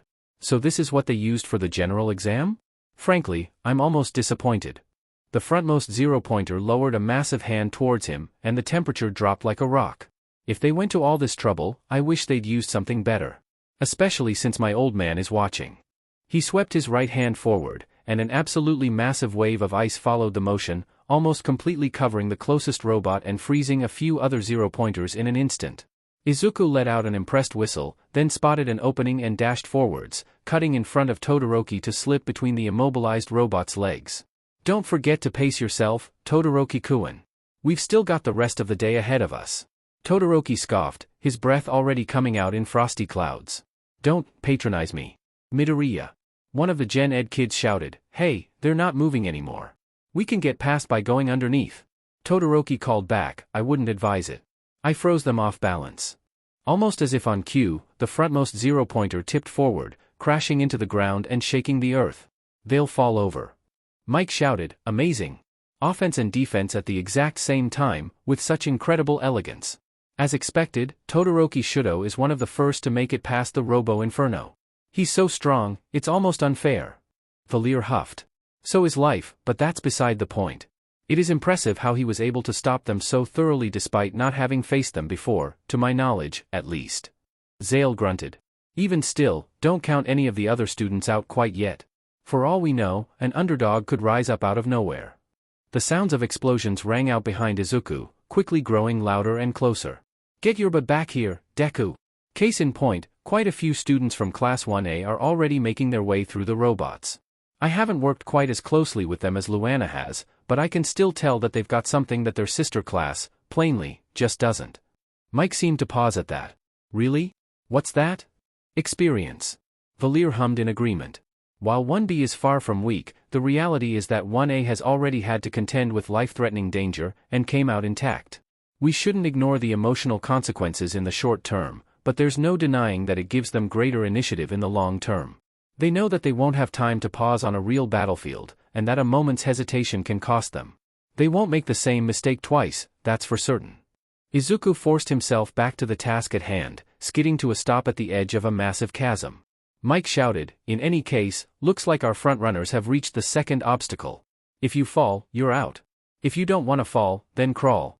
It's the fall." Izuku's eyes narrowed, mentally tracing a path across the rocky pillars towards the track on the other side. "The ropes are a distraction, using them is just going to slow me down. Knowing how far I can jump, the quickest route, is there." Not wasting a second, he launched himself out over the pit, just barely clearing the gap and hitting the ground running, repeating the process over and over while completely ignoring the ropes. Mike shrieked, "Whoa!" Once again, Midoriya Izuku charges in without fear. "Look at him go, folks." Valir grunted. While Solon and I are admittedly biased, Midoriya's performance speaks for itself. His quirk helps a little, but for the most part, his athletic ability is the fruit of many years of hard work. In addition, notice how he's making jumps that are roughly equidistant. He knows exactly how far he can go in a single bound, and he's intentionally picking gaps that are exactly that far to give him the fastest route he can take. Zale hummed in agreement. Plus, it seems like another student has come to the same realization. Bakugo Katsuki of 1A is also ignoring the connecting ropes altogether, which in this case is a good call. They might look like they're the only path across, but unless you've got ridiculous speed, balance, or both, they'll just slow you down. DMN Deku. No way in hell you're finishing before me. Izuku rolled his eyes and landed on the far edge of the fall, jumping over the staircase and twisting in midair to face the blonde. "If you want me to believe it, then you'd better put your money where your mouth is." His feet hit the ground, and he took off, subconsciously kicking his speed up a notch to put some extra distance between himself and his former friend. "Even with how far I've come, why does Bakugo's mere presence throw me off?" Valir cleared her throat. "Midoriya certainly has a quick step, but he'd better take care not to get too far ahead of himself." Recognizing the implicit warning, Izuku shook himself out of his thoughts and slid to a stop at the edge of a wide, open field. "After all, there's one more obstacle." Zale interjected, "and this one's a bit of a doozy. No fancy name here, folks, it's a minefield, plain and simple. They're set up to be visible if you squint, so if you want to get through safely, you'd better look real close." Mike coughed. "Not to worry, these mines are for games, so they're not dangerous, but they've still got enough oomph to knock you back and make you wet your pants." Izuku scanned the minefield, biting back a curse. "Mana-vision won't help here. I'll have to rely on my natural eyesight and watch where I step." He dashed forward, doing his best not to step on any parts of the ground that looked different. Loud booms rang out behind him, quickly accompanied by terrified shrieks. Quieter, faster explosions started to gain ground, as did the rush of ice. Of particular note was the roaring of engines, catching up just as quickly. Whoa, what's this? Ida Tenya of 1A is literally outspeeding the mines, over here. Zale hummed appreciatively. In my opinion, speed is a key factor in combat, and Ida's got that in spades. He may not be in the lead, but you'd be foolish not to keep an eye on him. Suddenly, there was a massive explosion, freezing Izuku in his tracks. He slid to a stop and whipped his head around, spotting an enormous cloud of pink smoke near the start of the minefield and noting that Bakugo and Todoroki were close behind. More importantly, though, a blur shot out of the smoke cloud, STRKNG overhead and quickly passing the leading trio. Izuku caught a glimpse of spiky red hair, and a grin stretched over his face. No way. Valir let out an impressed whistle. And with that stunt, Kirishima Ijiru of 1A has placed himself, solidly in the lead. While he didn't stand out much at the start, he's certainly making an impression now. Izuku's grin widened, and he dashed forward, leaping high and grabbing the redhead out of the air. You are crazy, you know that? Kirishima grinned back. Hey, if you want to blame someone, blame yourself, Midoriya bro. I remembered what you said about recoil on the ride to the USJ, and I figured I could use the mines as a boost instead of an obstacle. Izuku shook his head in disbelief. Absolute lunacy, I tell you. Kirishima snorted. Oh, the lunacy ain't over yet, bro. Out of nowhere, Izuku's head was forced into the ground, straight into a mine. The explosion knocked him into the air, while simultaneously blasting Todoroki and Bakugo aside and propelling Kirishima forward. Izuku laughed heartily and backflipped to land on his feet, instantly shooting forward while ignoring the shouting from behind him. Mike roared, what an upset! Nobody was watching him at the start, but now I'm sure everybody's got eyes on him. Coming into the stadium in first place is Class 1, as very own Kirishima Ijiru. Toshinori hummed contemplatively to himself. Possibly. Most of UA's staff was told that All Might had been assigned to the first years in order to pass his wisdom to the next generation. While that wasn't wrong, it was only half of the full story, the other half being his search for the next holder of One for All. Sir Night Eye had done his best to narrow Toshinori's search, and young Togata had certainly been a strong contender to succeed him. But when the lad had been offered the quirk during the break between school years, he declined, expressing a desire to become a hero using only his natural strengths. Toshinori respected the young man's wishes. Mirai had been understandably disappointed, but agreed to accept the outcome and look for another potential successor. Unfortunately, nobody else in the third or second years felt quite right to Toshinori, and so he'd asked Nedzu to assign him to teach the first years. Class 1A certainly had strong contenders. Young Bakugo was quite the firebrand, and definitely had the strength to wield One for All, but Toshinori had a feeling that more power might not be best for the student. Young Todoroki initially seemed a good choice, but knowing the boy's father was Endeavor, Toshinori was hesitant to approach. Young Midoriya was almost perfect, but in the wake of the USJ, Toshinori felt that the lad needed to work through his personal issues first, with his own mentors. Young Uraraka definitely had the heart and the drive, but her lack of physical readiness and her expressed preference for rescue work made Toshinori hesitate. And then there was young Kirishima. The boy was unquestionably the most suitable of his age group to be a protege to All Might. A surprising powerhouse, having taken third place in the entrance exam behind Bakugo and Midoriya, and the only thing that matched his strength was his heart. The lad was unflinchingly kind to everyone he met, though he knew well enough to know when one was not appreciative of his kindness. While not the brightest bulb in the box, young Kirishima was hardly a fool, as he could certainly think on his feet when the situation demanded it. Most compelling of all, however, was his mentality. Despite what some might think, Toshinori wasn't stupid. He'd grown up in an era where crime was rampant and fear was behind every corner. He had molded the persona of All Might to fight that all-encompassing fear, and he'd done a good job of it for as long as he could. But the current era was different. Most heroes nowadays had grown up with a symbol of peace, and expected that all their problems would be solved if they just had All Might to save them. However, young Kirishima clearly was not content to sit back and savor the fruits of Toshinori's labor. He showed a dedication to self-improvement that was rare for his generation. Most of all, he actively encouraged his peers to follow his example.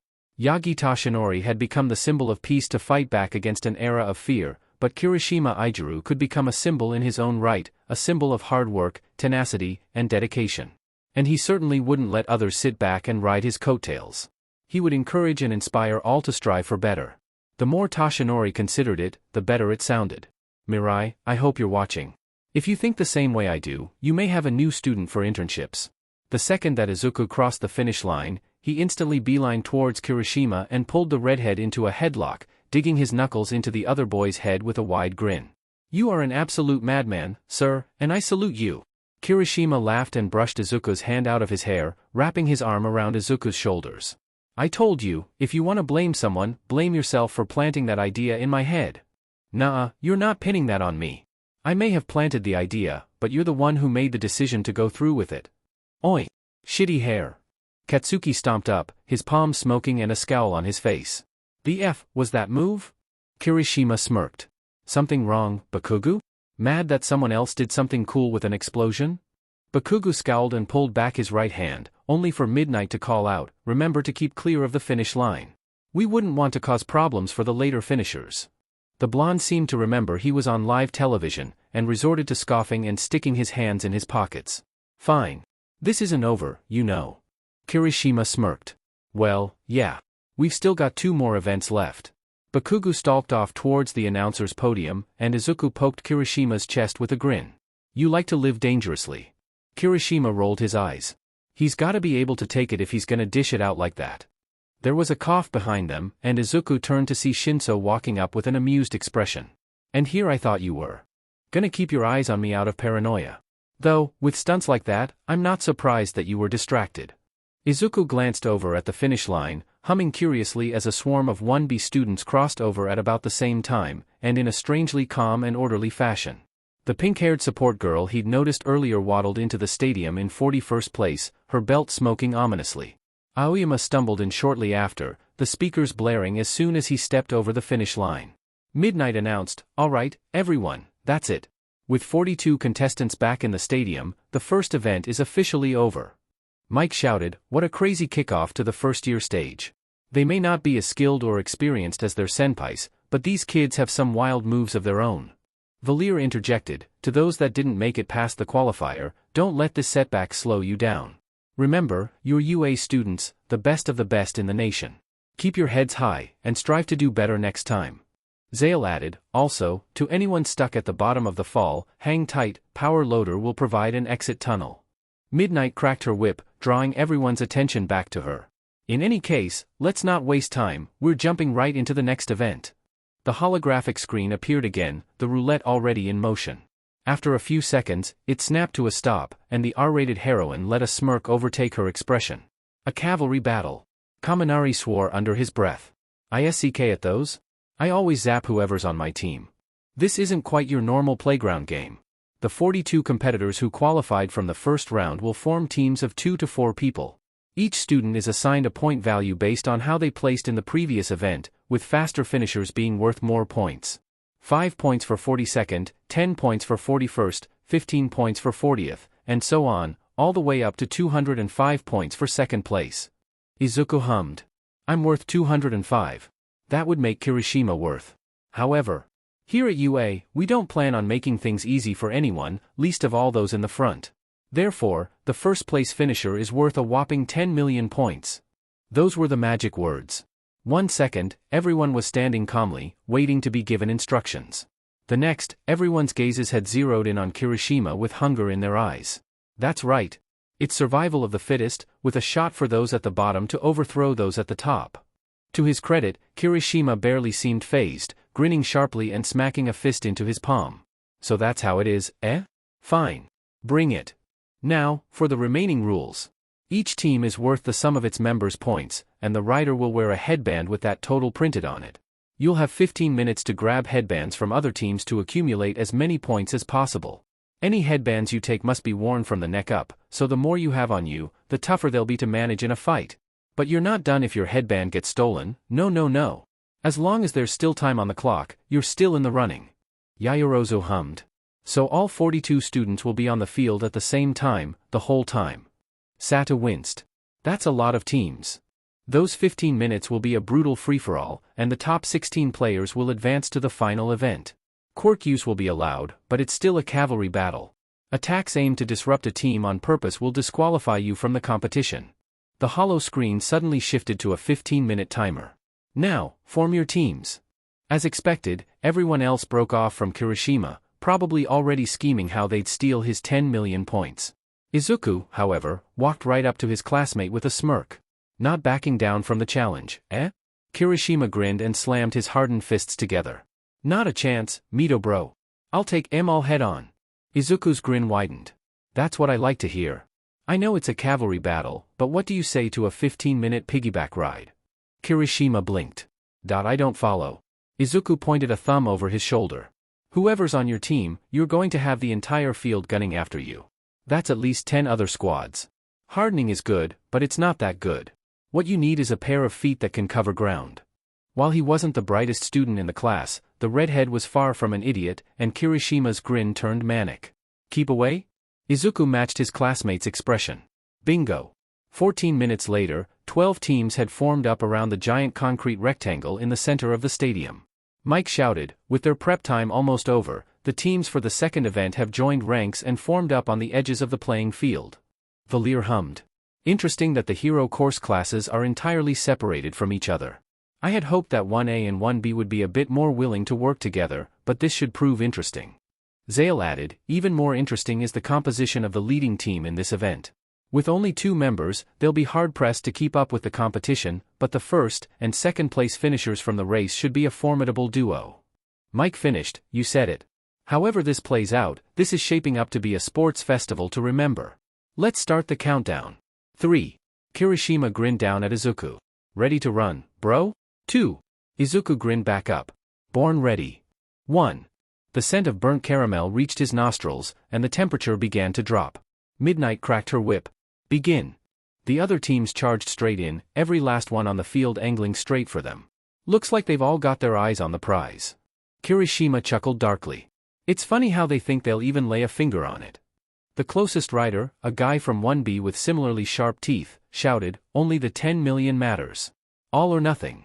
The team's front horse stomped his left foot, and something seemed to spread through the ground in Izuku's direction, the sunlight glinting off the affected area like it would off a glass of water. Liquefied, most likely. Kirishima patted Izuku's shoulder and barked, mush. Grinning, Izuku crouched slightly, then jumped, soaring over the heads of the other teams and hitting the concrete running. Catch us if you can, suckers.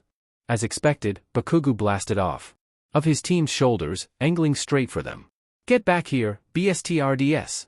Despite himself, Izuku cackled maniacally as he poured his mana into his legs, easily shooting away from the mad blonde.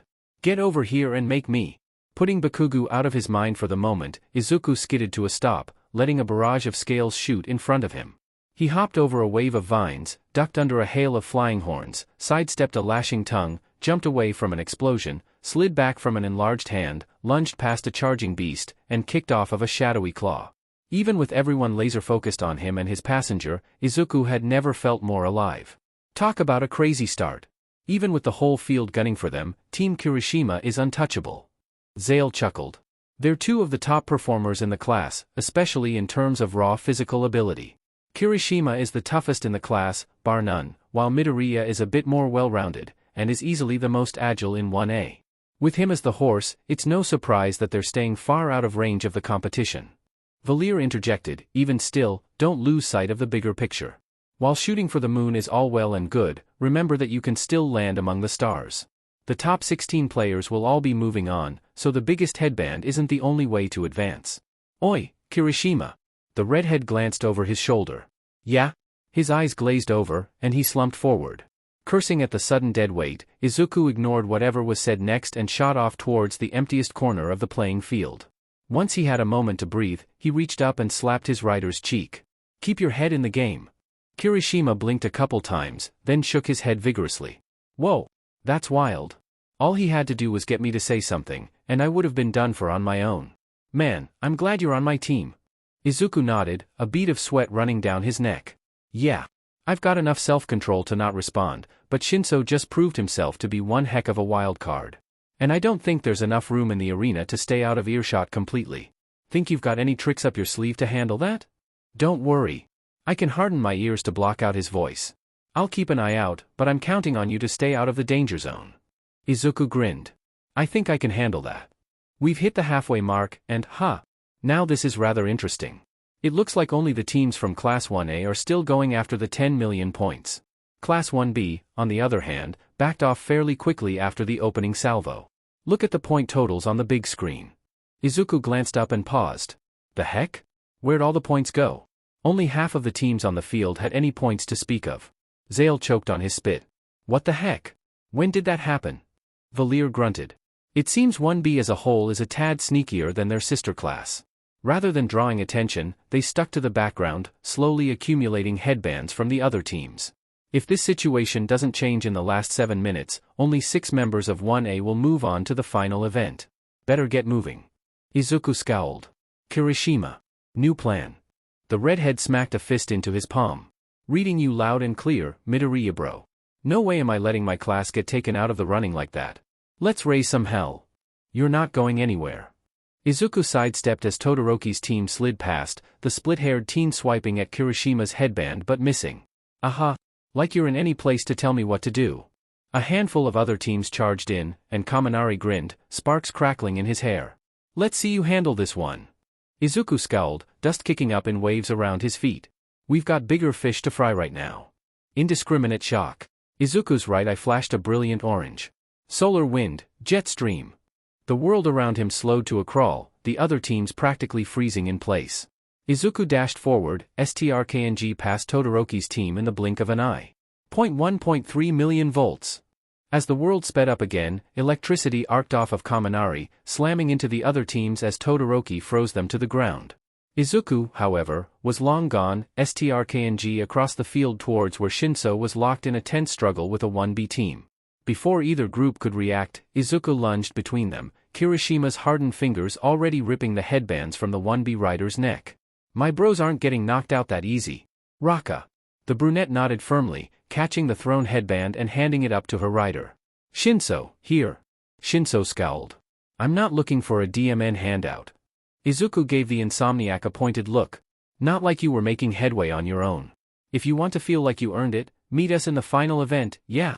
Not waiting for a response, he turned on his heel and dashed across the field, straight past a charging team Todoroki.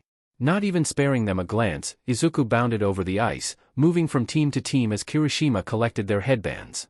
Midoriya. Face me, DMNU. Izuku made a point of looking Todoroki in the eyes as he charged past again. Sorry. I've got bigger priorities at the moment. Shooting across the concrete, he skidded to a stop on the other side of Bakugu's team, the blonde squaring off against Monoma. Before Izuku could get a word in, Bakugu shouted, F off, Deku. I'll kick this BSTRD's but myself, then rip the 10 million points from your corpse. Izuku smirked. Message received. Psing off. Ducking under another barrage of attacks, he dashed over to a relatively empty section of the playing field and wiped the sweat from his brow. How's our standing? Glancing up at the screen, Kirishima chuckled. If nothing goes wrong, we're making it to the finals. And what about Todoroki? 4th place. Bakugo. An explosion rang out. Just took 2nd place. The temperature dropped, and ice shot up behind Todoroki to separate the two teams from the rest of the playing field. Enough running. I'm ending this now. Mike shouted, 30 seconds left on the clock. We're coming down to the wire. Zale added, things are really heating up. It's still anyone's game. I'll be taking the 10 million points now. 10 seconds. Start the countdown. Ida scowled. You're cornered, Midoriya. Which headband is it? 5. Yaoyorozu huffed. Surrender. 4. Todoroki grunted. Now. 3. Kirishima snorted. You wanna tell, M? 2. Izuku grinned. Who said we had it? 1. Todoroki paused. What? Time's up. All noise on the field ceased. Mike roared, what an exciting second event. Let's see who moved on to the final round. Zale chuckled. In 5th place, having just barely survived until the end, it's Team Hagakure. Valir continued, Team Todoroki claims 4th place.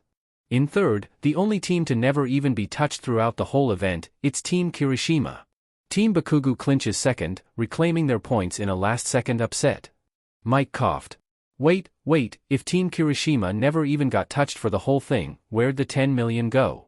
Izuku glanced across the field, the ice having melted just enough for him to make eye contact with Shinso, who was staring incredulously back at him. His right eyelid slid down in a wink, and the purple-haired teen glanced down at the strip of cloth in his hand. Valir chuckled. That's just the thing. Coming in 1st place, having been supplied the 10 million points, is Team Shinso. The crowd erupted, and Mike choked on his spit. The heck? When did that even happen? Zale cackled. You should have been paying more attention to the scoreboard than the field. When we hit the halfway mark and everyone noticed the point distribution, Team Kirishima handed over their original headband to Team Shinso and went on the attack. In the chaos, nobody noticed that the leading team was no longer leading. Not to mention, Shinso put on the headband with the point total on the inside, hiding its value for anyone not watching the screen. But why? Why would Midoriya and Kirishima do that? Valir hummed. My guess would be camaraderie. They noticed that their classmates were struggling to gain any points, and decided their time was better spent going on the attack. Given that Midnight didn't intervene when it happened, I'd hazard a guess that it was determined to be within the rules. The R-rated heroine stuck out a thumbs up. Bingo! Besides, they claimed third place anyway, so it's not like it was a terrible strategy. Midnight cleared her throat. In any case, since the top 4 teams only make up 14 contestants, Team Hagakure needs to select which of their members move on to the final event. Mineta shouted, I'm moving on. I'm going. Tsu raised her hand. I'll bow out, Karo. I'm mostly tapped out for the day, anyways. Hagakure's sleeve lifted. I'll bow out, too. Shuji sighed. I guess I'm advancing, then. Mike chuckled. Well, alright. Guess we've got our final combatants. We'll take a 1-hour break to cool off and grab lunch, and then we'll jump right back into the action. Don't touch that dial, folks. Present Mike, out.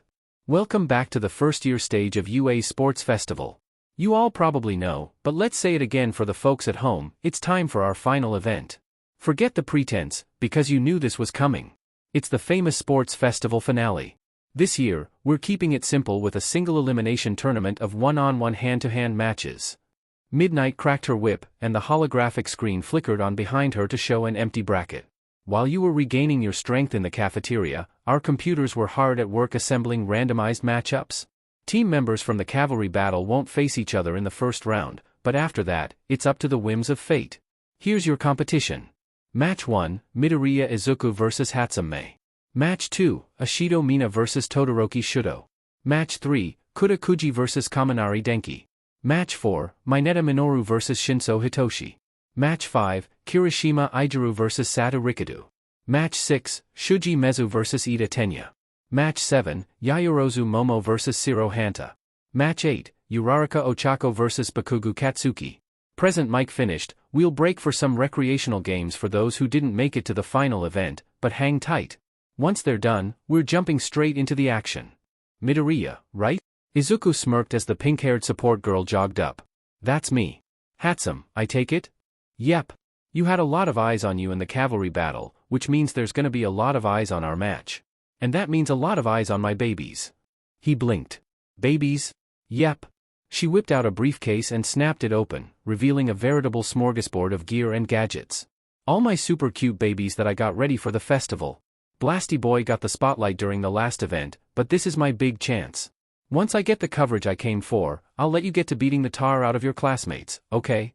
Izuku shrugged. Fine by me. You don't want to progress? Hatsum waved a hand dismissively. The hero course can worry about fighting and all that jazz.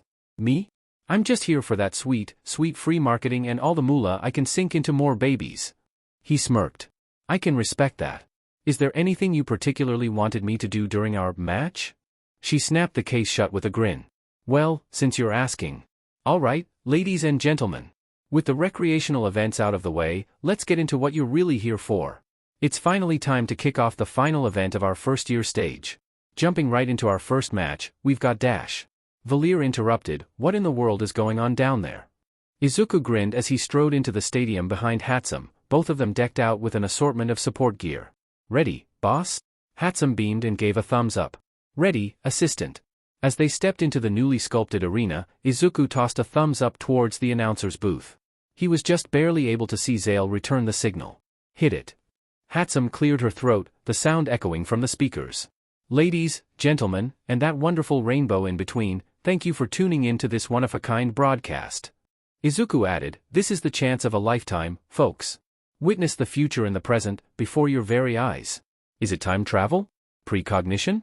Hardly. Behold, the products of one mind with far too much time and brilliance on her hands. Take it away, milady. It took everything he had to hold in a snort, a task which only got harder when Valir turned a baleful eye on him. You knew about this. Zale chuckled. Maybe. She crossed her arms and cracked an eyebrow. Zale, What? He moves on, and she gets to market her inventions to the support reps watching. Win-win, right? One finger started tapping against her upper arm. Zale. That was the straw that broke the camel's back, and he burst into laughter, clutching his stomach and spinning his chair away from the control panel of the announcer's booth. Oh, come on, you gotta admit, this is funny, right? I mean, look at Mike. The hero in question was staring down at the field, eyes blown wide and his jaw hanging open. Valir glanced over, and her mouth twitched ever so slightly. To the casual onlooker, it would have been imperceptible. Zale, who had known her his whole life, was not the casual onlooker. Ah, I saw that. Come on, live a little. Valir sighed. Okay, it's a little funny. See? Was that so hard to admit? She pouted. He could have at least let me in on it. Zale smirked. Ah, but then it ran the risk of leaking to Sarai before the match started. And if Izuku's prediction was accurate, we should be getting a text right about. As if on cue, his phone dinged, and he immediately pulled it out. Captain, I'm introducing her to Cedric. Don't try to stop me. Luana, you think she can be trusted to know about the sea? Rodent, looking through her records, I believe she can. Besides, I've been hoping to meet Cedric myself. I've been pondering the idea of upgrading UA's systems, and I'd appreciate some inspiration. Solon, hey, you think Artie's still hanging around Skybase? Bet that's a friendship waiting to happen. Luana, or an apocalypse. Captain, not a problem, we've survived one of those already. Zale snorted and pocketed his phone, shooting a glance at the clock in the corner of the room. Oh, time's almost up. See if you can get Mike responding again, will you?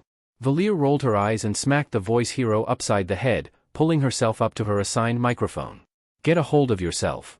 Izuku's headset beeped, and he signaled Hatsum that their time was almost up. Nodding, she continued, and they pair beautifully with the electromagnetic sols to provide unmatched mobility. Sadly, that's all the time we have for today. Assistant, if you would? Izuku grinned and spun the capture gun around his finger. But of course, milady. Remember, if you're interested in bringing the future to your present, ask for Hatsum May. And, that's a wrap. Snapping the gun up, he fired off a net that quickly wrapped around Hatsum and launched her down to the field. At the same time, the loudspeakers clicked, and Midnight's throat clear echoed over the arena. Hatsum May is out of bounds. Midoriya Izuku advances to the next round of the tournament. Izuku dropped to the grass as Hatsum stood up, the net falling apart at the press of a button. Enough marketing for you, boss lady? Hatsum grinned, slapping her hands down on Izuku's shoulders. Plenty, my lovely assistant. She yanked the auto-balancers away and collapsed them into a bundle of servos and pistons. Still, you don't get my cute babies for the next match, so gimme. Ah, that's a shame. Is it, though? Well, only a little. You're in the way. The BSTRD scoffed, leaning against the wall of the tunnel leading out onto the field. This teenage rebellion of yours is disgraceful, Shudo. Shudo started forward, walking past the flaming a-hole without sparing a glance or saying a single word. Leave me alone. If you had used your left side, you would have claimed decisive victory in the previous events. Stop being so childish, and remember your duty to surpass all might. You are my masterpiece, understood? Shudo scoffed. Is that all you can say? I'll win this tournament with nothing but mom's ice. I'll reject your power completely. Endeavor huffed. Even if that works in the short term, you'll eventually hit the limits of your right side. You'll see. Shudo clenched his right fist, stepping onto the grass and up the steps to the arena. Present Mike shouted, all right. After that, riveting first match, hopefully we'll finally get to see some action. Let's see who's going to move on, and who's stopping dead in their tracks. Solon interjected, it's the acidic ace of 1A, Ashido Mina. Light on her feet with a quick step, she's looking to run rings around the opposition. Shudo's opponent bounced on the ball of her feet on the other side of the arena, a grin on her face. I don't expect you to make this easy for me, Roki, but I'm not going down without a fight, either. Luana continued, and her opponent, Todoroki Shudo of Class 1A. He's consistently claimed top spots in the previous two events, so we can expect a strong showing here. Shudo said nothing, not trusting his voice at the moment. Midnight glanced between the two competitors. Since I didn't get a chance last round, here's the rules: you win if your opponent exits the ring, is knocked out, or is otherwise immobilized. Recovery Girl is on standby, so don't be afraid to get a little rough, but going for the kill is a strict no-no. Fighters ready? Ashido laced her fingers together and stretched her arms above her head with a grin. Ready. Shudo nodded once. Ready. Let the second match begin. Ashido immediately darted forward, acid pooling under her feet as she skated across the concrete. Let's rumble, Ice King. Shudo shifted his right foot. Sorry. Within the span of a single heartbeat, a massive wave of ice rushed forward, completely covering his opponent and dwarfing the stadium itself in a blast of cold. The audience fell silent, and Shudo huffed, his breath coming out in a frosty cloud. Midnight shivered on the announcer's podium, half of her body frozen. Aishido, are you able to see continue? Steam rose from around his opponent, acid oozing from her skin and eating away the ice in seconds. However, rather than making a move, she bowed from the waist. I could, but I'm not in the mood to get hit by another one of those. Sorry, but I'm dropping out. Luana coughed. Aishido has surrendered. Todoroki moves on to the next round of the tournament. Solon, if you would? Shudo glanced up as part of the window of the announcer's booth slid open. A few seconds later, a large fireball shot from the opening and slammed into the glacier, instantly reducing it to steam and slush. Shudo frowned. He took care of it so casually. What is he capable of at his best? And what does that mean about Midoriya's peak? Denki walked up to the arena, the grin on his face at odds with the anxiety in his heart. It'd take a miracle for me to get past the semi-finals.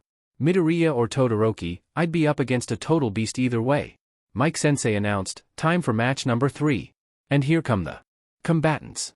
Solon-sensei added, coming up now, it's the Lord of Lightning himself, Kaminari Denki of Class 1A. What he lacks in brains and brawn, he more than makes up for in passion and sheer energy. Denki grinned wider and slammed a fist into his palm, electricity crackling around him. Luana-sensei continued, and his opponent, Kuda of Class 1A. This sort of competition doesn't play to his strengths, but he's far more than he may seem at first glance.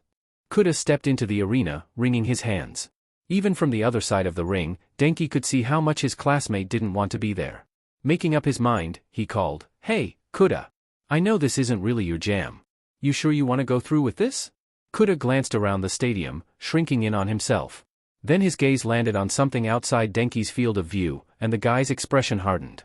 His hands flew in signals that Denki couldn't decode, but Midnight nodded calmly. Of course. We all have to step outside our comfort zone eventually. Kaminari. Denki snapped to attention. Kuda is saying that he'll give it his best shot. Denki grinned, cracking his knuckles and allowing his quirk to fade into the back of his head. Heck yeah. That's what I like to hear, buddy. We're all here to push our limits, so give it a go. Kuda smiled, taking a half step back and assuming a basic defensive stance. Ready. Denki's grin widened. Ready. Midnight nodded and cracked her whip. Begin. Kuda rushed forward, surprisingly fast for someone with his build. Quickly judging speeds and distance, Denki ran in, sidestepping Kuda's clumsy right hook and answering with a quick jab to the chest. Unfortunately, the big guy's rock-looking head wasn't just for show, because Denki's fist throbbed like he'd punched a brick wall. Wincing in pain and jumping back, Denki shouted, Geez, man, what did you eat for lunch? A mortar cement sandwich with a side of steel beams and rock candy for dessert. Kuda curled in on himself a bit, and Denki mentally cursed himself. That was a joke, dude. Seriously, you're built like a brick house. Kuda ran in, left arm swinging down at Denki's head. Can't help it. Just natural, I guess. Denki grinned, dancing back from his opponent's steadily improving onslaught of blows. Hey, nothing wrong with natural. If it works, it works. Quieter, he muttered, you alright, big guy? Kuda smiled. I'm okay. You're a good teacher. Denki snorted, batting aside the fist aimed at his chest. You think this can be called teaching? I'm not even doing anything, I'm just letting you have at it. As much as I'm sure you don't like it, you're not that bad at fighting, dude. Which, not saying you should make it your whole deal, but it's a good tool for the back pocket, you know. Kuda's smile widened. Right. So, when will you stop holding back? Denki grinned. Ah, am I that obvious? Without your quirk? Yes. Yeah, that's fair. You want to keep going, or do you think you've had enough of the spotlight? Kuda rolled his eyes, just barely enough that Denki could spot it. Well, I won't give up, but I won't say no to ending it. Denki chuckled. I can respect it. Sorry in advance. Kuda threw another punch, and Denki sidestepped it, grabbing his opponent's wrist. His quirk flared, and electricity coursed through Kuda's body, stopping the big guy dead in his tracks. Denki dashed behind his classmate, grabbed him under the shoulders, and hauled him towards the boundary line, gently pushing him over as quickly as he could. Midnight cracked her whip. Kuda is out of bounds. The winner of this match is Kaminari Denki. The crowd roared, and Denki held out a hand to Kuda. Hope that doesn't hurt too much, buddy. Kuda smiled and accepted the hand up. It's fine. Hitoshi rounded the corner and paused. Thought you'd be hanging with your class and getting ready for the next round. Midoriya snorted, leaning against the wall of the tunnel leading out onto the field. Well, I was. But I wanted to let you know something before you went out there. Hitoshi cracked an eyebrow. Oh yeah? What, gonna be ticked if I happen to outperform the grape guy? Midoriya coughed into his fist. The exact opposite, actually. Hitoshi blinked, caught completely off guard. So, he fell back on his usual game plan in unfamiliar territory, namely, snark. That's not a very heroic thing to say. Midoriya scoffed, glaring out at the arena. You want to talk about unheroic? Mineta's got plenty to work with. After our quirk apprehension test on day 1, I mentioned that I was gonna meet up with some friends after school. His immediate response was to ask if either of them was in the market. Then the next day, when we showed up at ground beta for our heroics exercise, he stared directly at Uraraka's butt and gave a thumbs up while making a suggestive comment. And during his match, he said something that I didn't hear, but it was lewd enough that Jairu ruptured his eardrums for saying it. And that's not even touching the USJ and the lead up to today. Mineta's been nothing but problematic, and I honestly wouldn't be heartbroken if someone took his seat. Hitoshi considered that for a moment. Got any ammo I could use? Particularly something that'd make him look bad for falling for it. Midoriya smirked. You could probably make a comment about the babe I got matched against for the first round. I doubt that she'll care about what he says, but I know DMN well the teachers won't appreciate any of his remarks. Hitoshi smirked back. Duly noted. He started forward, holding a fist out in a clear invitation. Watch my footing? Midoriya returned the fist bump. I'd say aim for his shins, but they're a pretty small target. Hitoshi snorted and strode out onto the field, his hands in his pockets as he ascended the concrete stairs. His opponent was already in the arena, bouncing on the ball of his feet. Present Mike announced, all right, both our combatants have taken the stage, so let's jump right into our fourth match. Solon shouted, from Class 1A of the Hero course, it's the Grape Gremlin, Mineta Minoru. He's not exactly the most physically impressive among his peers, but there's something to be said about fighting smarter instead of harder. Luana added, and his opponent, Shinso Hitoshi from Class 1C in General Education. While he may not have passed the practical exam for the Hero course, his performance in the obstacle race proved that he's worthy of consideration. I know a wildcard when I see one. Midnight glanced between the two.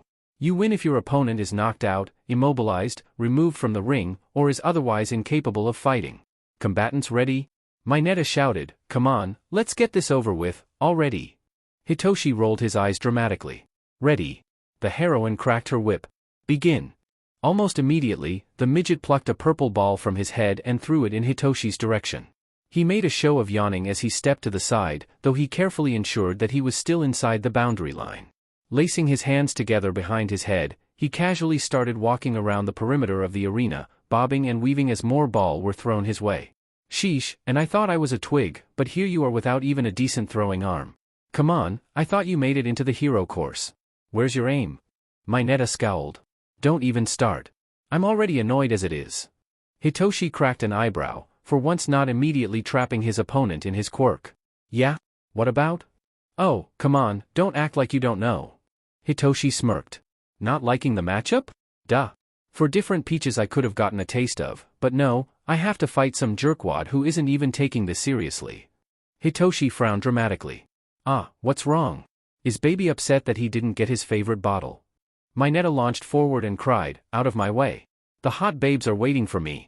Dropping all pretense of manners, Hitoshi grabbed the midget's face with one hand, staring down impassively at his opponent.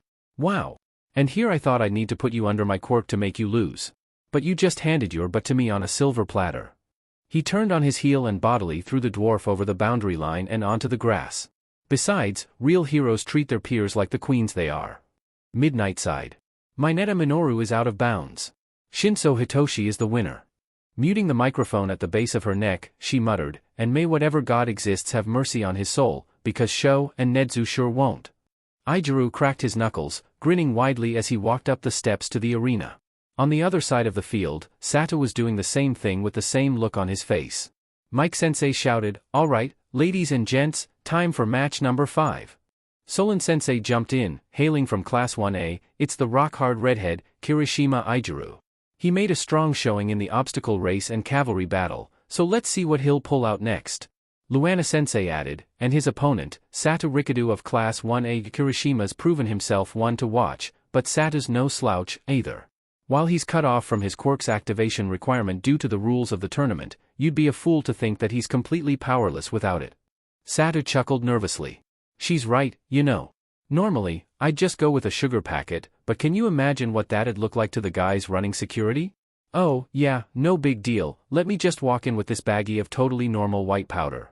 Bet that would have gone over great. Izuku snorted, stepping into the ring and bowing from the waist. Well, if you can't use your quirk, then I couldn't call myself a man if I didn't do the same. Let's show off what we've been working on with Luana-sensei. Sato bowed back, and they slipped into basic defensive stances. Midnight-sensei glanced between them with a smirk.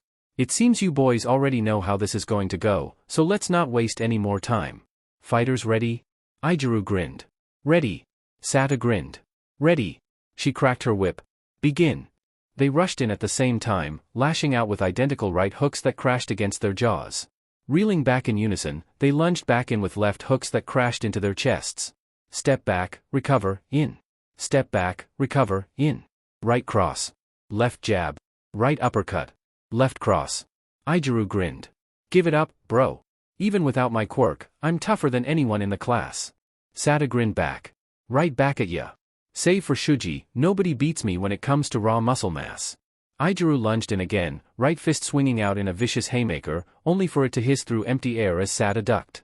Izuku stumbled, off balance, and his opponent lunged, landing a quick jab to his gut before following up with a mighty uppercut to his chin. Anyone else would have gone down then and there. Kirishima Izuku was not anyone else. Gritting his teeth, he forced himself to stay upright, shifting his head to the side of Satobro's next punch, feeling the wind from his opponent's fist as it brushed his hair. Clenching his own fist, he stamped forward and delivered his own gut punch, packing as much force into it as he could. Sato stumbled back, and Izuku pressed his advantage, firing off a left jab to the face, then a right cross to the cheek, then a left hook to the side, then a right straight to the chest. Left. Right. Left. Right. Left. Right. 1. 2. 1. 2. 1. 2. His head was ringing, but all his body knew was to keep going. Izuku crouched low, then leaped toward Sato with a mighty roar and an uppercut to the chin, actually lifting both himself and his opponent off the ground. He landed on both feet, just barely keeping himself from flopping face-first into the concrete. Sato wasn't as lucky, tipping backwards and crashing to the ground just outside the boundary line. Midnight cracked her whip. Sato Rikadu is out of bounds and unable to continue. Kirishima Izuku is the winner. The crowd erupted, and Izuku panted, crouching low with his hands on his knees. You, good, bro. Sato pushed himself up with a groan, rubbing at his chin. I think I'll be okay. Good fight, Kirishima. Izuku grinned. Right back at ya. Then they both tipped over, backs crashing against the concrete at the same time. Just before he passed out, Izuku could hear Luana-sensei mutter, I swear, those two are going to give me an aneurysm. Mirai hummed thoughtfully to himself. If nothing else, he certainly has the passion for it. The door to his office creaked open, and he glanced up as Mirio poked his head in. Could I talk to you for a bit, sir? Mirai glanced between the live feed of the sports festival on his monitor and his intern's cheerful grin. Would this happen to be related to the latest match? Mirio laughed heartily, stepping in and closing the door. You know me too well, sir. His expression turned serious, though he didn't lose any of his cheer. I think the Kirishima kid is a good contender for the position. In his heart, Mirai agreed, but he forced himself to stick to the facts. Are you certain? From what I've seen, he's hardly the strongest of his year. Todoroki definitely has a substantial amount of power, and Bakugo doesn't seem shy about giving his all. Even though he hasn't shown his combat capabilities yet, Midoriya certainly seems like a strong choice. Mirio tilted his head briefly to acknowledge the point. True, but power's only part of the equation. He grinned. After all, if it were the only thing that mattered, then you would have gone for Nijire instead of me. Mirai snorted. A good counter-argument. Continue. Mirio glanced out the window, his focus visibly elsewhere. I can't help but think about what he did for his opponent.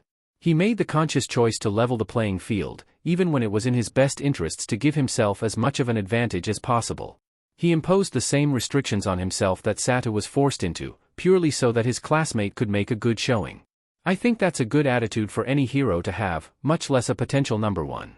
Mirai nodded. I agree. Still, it's Toshinori's choice first.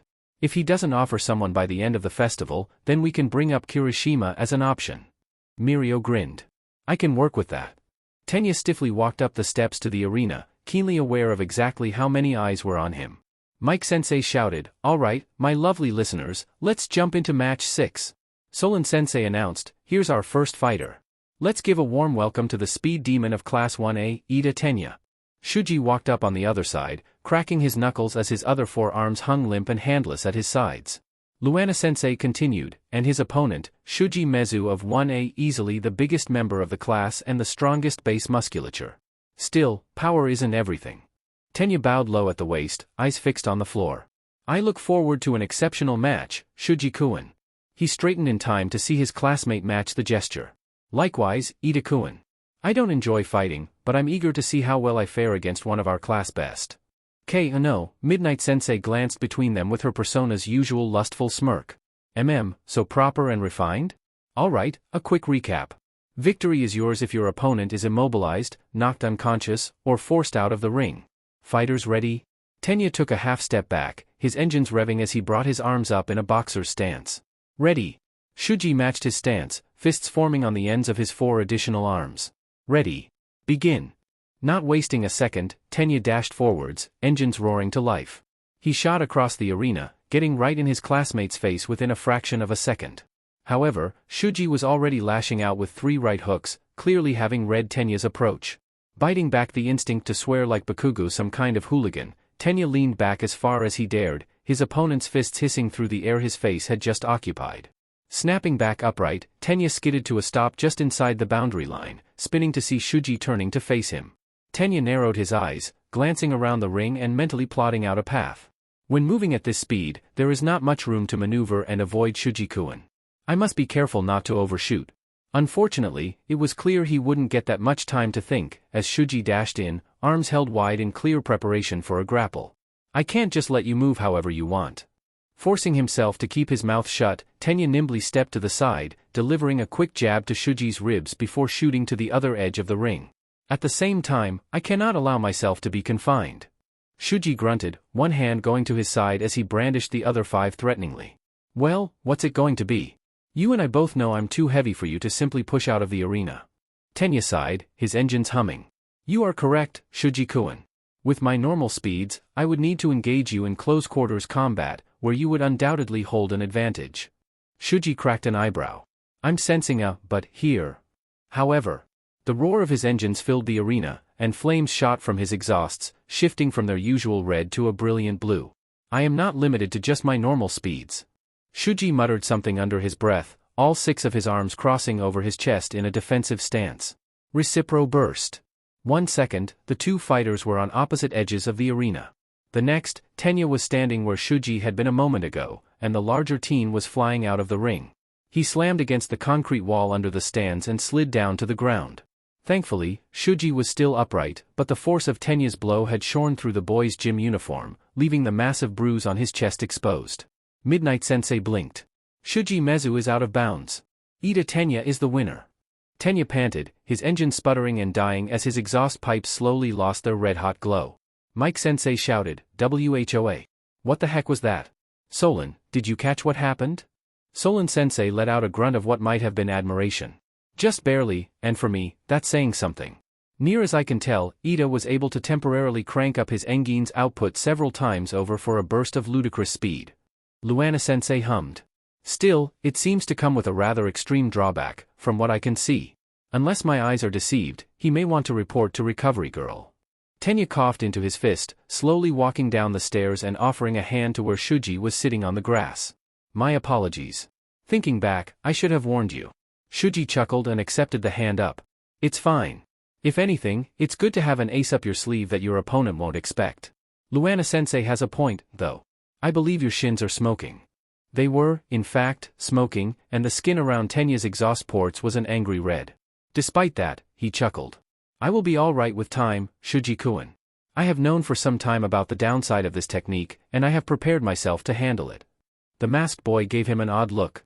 Perhaps, but why force yourself through unnecessary pain? Tenya shook his head. It is my burden to bear. Shuji's grip suddenly locked down on Tenya's wrist, a hard light behind the large boy's eyes. No burden is ever meant to be held alone, or for any longer than it needs to be. Recovery Girl is on standby for a reason. Now, are you going to cooperate, or will I need to drag you to her myself? Tenya froze for a moment, then sighed. That is fair. You will not need to drag me to her. Shuji chuckled. Well, too bad. I need to go there anyway, so we might as well make the trip together. That is reasonable. Momo clutched at her right arm nervously as she ascended the stairs to the arena. And she felt right to be worried. Her opponent already stood on the other side of the ring, stretching and smiling seemingly without a care in the world. Present Mike announced, without further ado, let's get started on our 7th match. Solon-sensei interjected, the other of one, as recommended students, and she's proven it's for good reason. Give it up for Yayorozu Momo. The crowd cheered, but Momo couldn't find it in herself to agree. Honestly, she felt like a fraud. Some recommended student I am. Luana-sensei continued, and her opponent, Shiro Hanta. He's made a good showing so far, but let's see if he can keep it up. Shiro chuckled, grabbing his elbow and stretching his arm far out to his side. Gonna be honest, I'm fully prepared to take a loss here. Momo blinked. But why? You're certainly a capable member of the class, Shiro-kun. To herself, she muttered, more capable than me, at least. Her classmate smirked. Hey, I'm not knocking myself. We've all got our specialties, not denying that.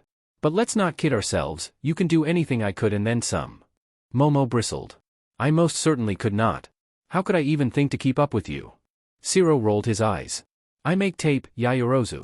Don't sit there and tell me you don't have dozens of adhesive formulas rattling around in that huge brain of yours. Midnight coughed loudly, cutting off the rebuttal building up in Momo's throat. I'm sure you're both clear on the rules, so let's not waste any more time. Fighters ready? Shiro cracked his knuckles. Ready. Momo sighed, then steeled herself. Ready. Begin. Shiro bounced a couple times on the ball of his feet, his grin never wavering for a second. Like I said, I'm fully prepared to take a loss here, but that doesn't mean I'll go down without a fight. 2 strands of tape shot from the boy's elbows, and Momo's eyes narrowed, thoughts of a shield instantly dashed. Instead, a sword emerged from the palm of her right hand, and as the first strand wrapped around her waist, she cleaved through it. She quickly slashed through the second strand as it started to wrap around her chest, then dashed forward, another sword forming in her left hand. To his credit, Shiro shot out another strand, but this one seemed to come at her slower, and Momo ducked underneath it easily. A quick slash dealt with a 4th strand of tape, and as she drew in close, a shield formed over her right arm. One final step saw that shield rammed into Shiro's chest, sending the boy sliding back over the boundary line. Midnight cracked her whip, and Momo blinked, the adrenaline fading away as her brain caught up to her body. Shiro Hanta is out of bounds. The winner is Yayorozu Momo. The crowd went wild, and Momo stared in disbelief as her creations dropped to the arena floor. What? How did? Shiro sighed in defeat, then resumed his grin and held out a hand. Told ya I was prepared to take the loss. You've really gotta trust yourself more, Yayorozu. Momo blinked. I suppose. Something unreadable crossed the boy's expression, and he pointed a thumb at the tunnel he'd initially walked out from. Wanna get something off your chest? Pretty sure it'll be a bit before your next round. Numbly, she nodded, and he led her off the field, quickly guiding her to one of the unused waiting rooms. So, what's on your mind? It's just, I feel like I'm not meeting expectations. During the battle trials, I lost so easily to you and Ishido-chan. When the press invaded, I was too caught up in the panic to help Midoriya-kun restore order. At the USJ, in the mountain zone, I was helpless to rescue Kaminari-kun from the electric villain that was holding him hostage. It was only Snipe-sensei's intervention that got him free. During the obstacle race, my Netakun took advantage of me so easily. Even in the cavalry battle, I hardly did anything outside of keeping Kaminari-kun from electrocuting the rest of our team, and Midoriya-kun thoroughly blindsided me. I feel like I'm falling behind everyone. Shiro sighed. That's understandable. Honestly, I kinda feel like I get where you're coming from. Sure, I wasn't recommended, so I don't have that kind of expectation from someone else, but there's a lot of times when I feel like I'm fading into the background of the class. During the battle trial, we only really won so easily 'cause Ishido suggested scouting from outside in the first place. At the USJ, I was one of the guys who avoided getting warped, but I didn't really do much to delay the guy himself. I only really gave Sato something to grab onto. For the obstacle race, sure, I wasn't in the very back, but I sure wasn't getting to the front either. And, heck, in the cavalry battle, I didn't really do a whole lot outside of keeping Bakugo attached to the team. So, I guess what I'm trying to say is, I get where you're coming from. And you know what I think, Yayorozu? She blinked away the tears in her eyes. I think you're doing a bang-up job of proving you belong here. Granted, you might not be the fastest, or the toughest, or have the most firepower in the class. But you're the only one we can count on to have at least something to help, no matter the situation. You're never going to be without something useful, and I think that's something to be proud of. She sniffed. I suppose you are right. Zero grinned. Heh, that'd be a first. Most times I try to help out like this, I fall flat on my face. Good to know I'm not completely useless. Standing up, he dusted himself off and stuck a hand out. So, ready to head back to the stands? I bet you a lot of the others are gonna be proud of your win. Momo smiled softly and accepted the hand up. I think I will also be proud of that win. Atta girl. Katsuki tuned out the crowd, laser focusing on the fight ahead, or whatever it would turn out to be. No clue what Roundface is capable of. Half and Half took me out in the battle trial, and she didn't get warped to the same part of the USJ, so I haven't seen her fight yet.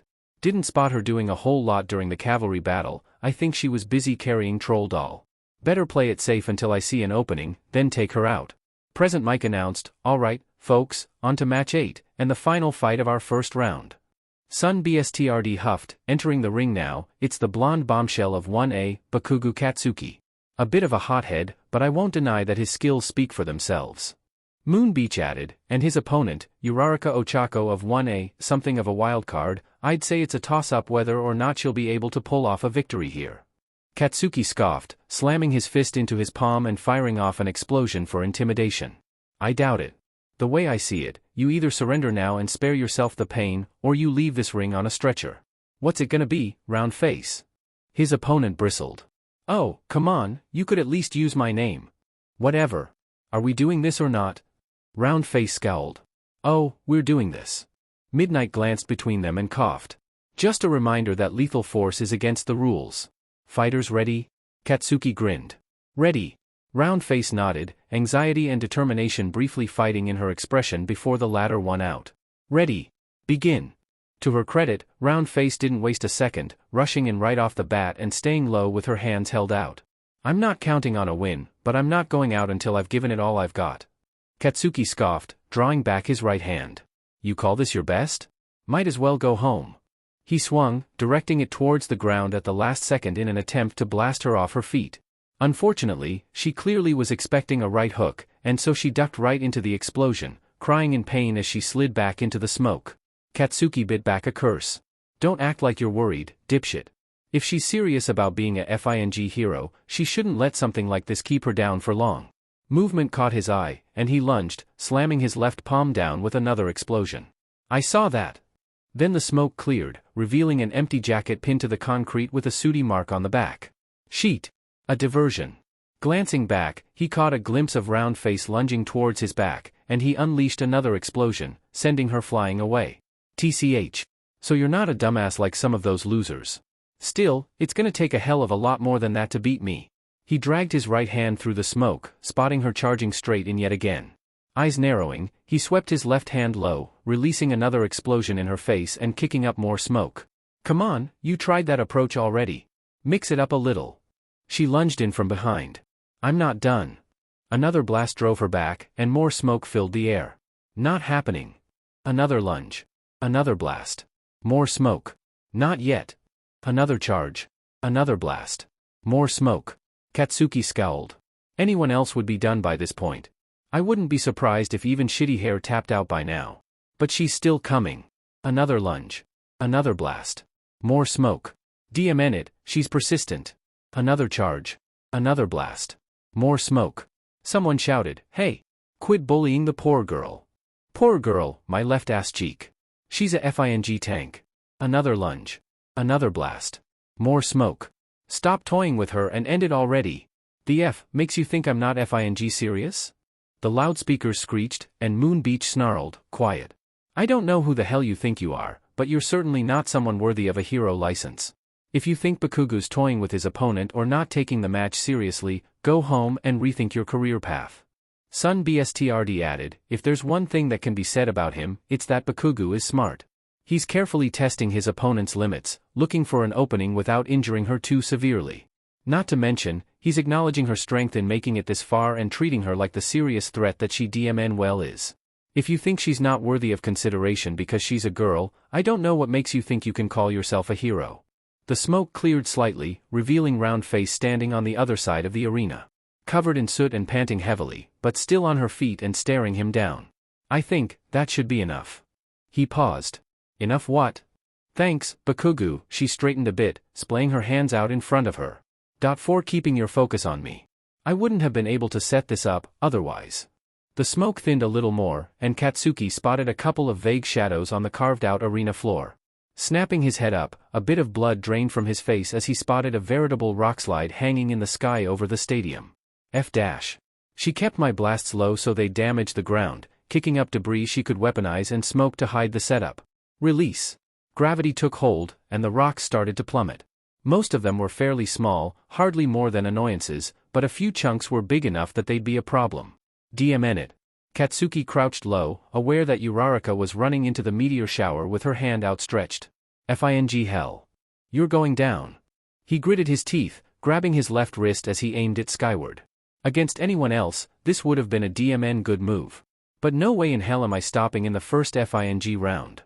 Sparks popped, and the biggest explosion he'd ever made erupted from his left palm, blasting Uraraka backwards and completely reversing the meteor shower's momentum. Sooty chunks of rubble rained down over the entire stadium, and Katsuki swore under his breath, clutching at his left arm as pins and needles shot through it. Emanate? I knew I didn't know shit about you, but did that catch me off guard? She slowly sat upright, kneeling on the concrete. My best plan, in one shot? Katsuki scowled. Come on, Uraraka. That better not have been your only plan. Shaking, she got to her feet, barely clenching her hands into fists. No. I'm not going down without a fight. Good. Let's FING go, then. He launched forward, and she turned on her heel, determination etched into every line of her face. Then she collapsed to the cement. Katsuki bit back a curse, skidding to a stop a couple meters away. Emanate, not now. It was just getting good. Uraraka dragged her head upright, clumsily reaching one hand out towards him. I'm not going down. Without a fight. Her eyes rolled back in her head, and she dropped. Katsuki nearly bit the tip of his tongue off as Midnight stepped over and knelt, placing 2 fingers against the girl's carotid artery. Uraraka Ochako is unable to keep fighting. The winner is Bakugu Katsuki. The crowd went wild, but Katsuki just felt empty. The kind of win is this supposed to be? Present Mike announced, alright, everyone. We'll take a short break to get the arena repaired, and then we'll jump right into round 2. Don't touch that dial, 'cause we'll be right back. Izuku stopped just before the tunnel onto the field, staring out with more than a little trepidation. I got lucky with Hatsum as my opponent. For my first match, I didn't have to worry. But Todoroki is a different beast. Without magic, I don't think I can win. A hand landed on his shoulder, and he spun to see Zale standing there with a grin. I can see the negative thoughts from a kilometer away. Believe me, Izuku, you've got this. Izuku sighed, glancing back out at the field. Do I, though? As much as you and Valir have trained me, Todoroki is a powerhouse. His ice is so much stronger than anything I could do without mana. Zale poked Izuku's heart. Maybe so, but you're not without it. You'll be fine, I just know it. Izuku frowned. Well, I don't. Even if I could use spells here, what guarantee is there that they won't kill him? I mean, lesson 1 of solar magic was to not touch it directly. Zale grabbed Izuku's head with both hands and forced the younger boy to look him in the eyes. Hey. Calm down. Breathe. Izuku inhaled deeply and sighed. Sorry. But still. There was a light cough, and he glanced over to see Valir leaning against the wall. I understand where you're coming from. She shared a look with Zale. For the longest time, we simply assumed that our offensive spells were lethal by nature. But, given your choice of profession, we recently talked to a friend of ours to gain some insight on the situation. Zale laid a hand on Izuku's shoulder and crouched down slightly so they were eye level with each other, holding his other hand up with a fireball hovering over his palm. The big thing is that magic is all about your intent. In the past, when we fought to destroy, and so that was what our magic did. But that's not what you do. You're a hero, Izuku. You fight to save. Izuku nodded. All right. He slowly reached out, taking Zale's fireball into his own hand. Taking a moment to bask in the familiar warmth, he breathed deeply and extinguished it, staring back out at the field with renewed determination. My intent. Got it. Zale grinned. Attaboy. Now, if you don't get to the podium, I'm going to be very disappointed in you, young man. Izuku rolled his eyes and lightly punched the older man's shoulder. Aren't you supposed to be in the announcer's box right now? The duo didn't bother to give a response, simply taking off down the corridors under the stadium. Izuku smirked, then turned fully towards the field and steeled his nerves. Right. I've trained for this. I'm more than just a hero student, I am a solstice warrior. I am the shining light that drives back the darkness. I can do this. Nodding firmly, he stepped forward, walking out onto the grass as Present Mike announced, "All right, ladies and gentlemen. With our lovely arena fully repaired, it's time to kick off the first match of round 2. Zale interjected, entering the arena now, it's Midoriya Izuku of 1A. While his first match didn't turn out the way we expected, he's sure to turn some heads once he hits his stride." Todoroki stepped up to the other side of the arena, thankfully looking less sad than he was when he froze Ashido. Valir continued, and his opponent, Todoroki Shudo of 1A. His first match was won through overwhelming force, but any hero worth their salt is more than just one good trick. Let's see if he has something else up his sleeve. Midnight glanced between them. Just a refresher, you win if your opponent leaves the ring, surrenders, or is rendered unable to continue. Fighters ready? Izuku nodded once. Ready. Todoroki huffed. Ready. Begin. Mana flooded his body, and Izuku rushed forward, power flowing through his veins. Todoroki's expression shifted, and his right foot slid forward, a wave of ice shooting across the concrete. Same modus operandi I've seen from him so far, end it quickly with overwhelming force. Unfortunately for him. At the last second, Izuku flashed to the side, sidestepping the attack and continuing forward uninterrupted. I'm too fast for that. Todoroki huffed. So a straightforward attack like that isn't enough to stop you. I figured as much. He drew his right arm back, frost building up on his palm. But everyone has their limits. His arm swept forward, and frost followed the motion, quickly spreading across the arena, towards where Izuku had been standing a moment ago. Todoroki's eyes widened, and he started to turn, gaze locking onto the fist aimed at his face. The temperature started to dip, but he wasn't quite fast enough, and the blow connected, sending him sliding across the ice and to the other side of the ring. Izuku huffed, still standing half-crouched from the follow-through. Darn. Thought I could catch you off guard with that. Todoroki scoffed, more frost forming on his right side. You can't win this, Midoriya. I was watching you in the earlier events. You haven't used a single ranged attack all day. You probably need your weapon for that, don't you? More ice rushed forward, but Izuku just chuckled, moving his left hand towards his right shoulder. You'd think so, wouldn't you? His left eye suddenly lit up, and a wave of cyan energy pulsed through the ground at his feet. His fingers came together, and he threw out a backhanded diagonal chop, a crescent of lunar magic carving through the ice. Todoroki's eyes widened, and he eked a wall in front of himself, but the projectile sliced through it and launched him towards the edge of the ring. Valir choked on her spit. What? Since when could he do that without his support gear?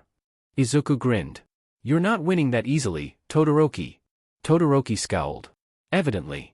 More ice rushed forward, and Izuku crouched low, running his fingers along the concrete before swiping upwards. Four vertical crescents shot across the arena, carving through the chill and dissipating before they could hit the stands.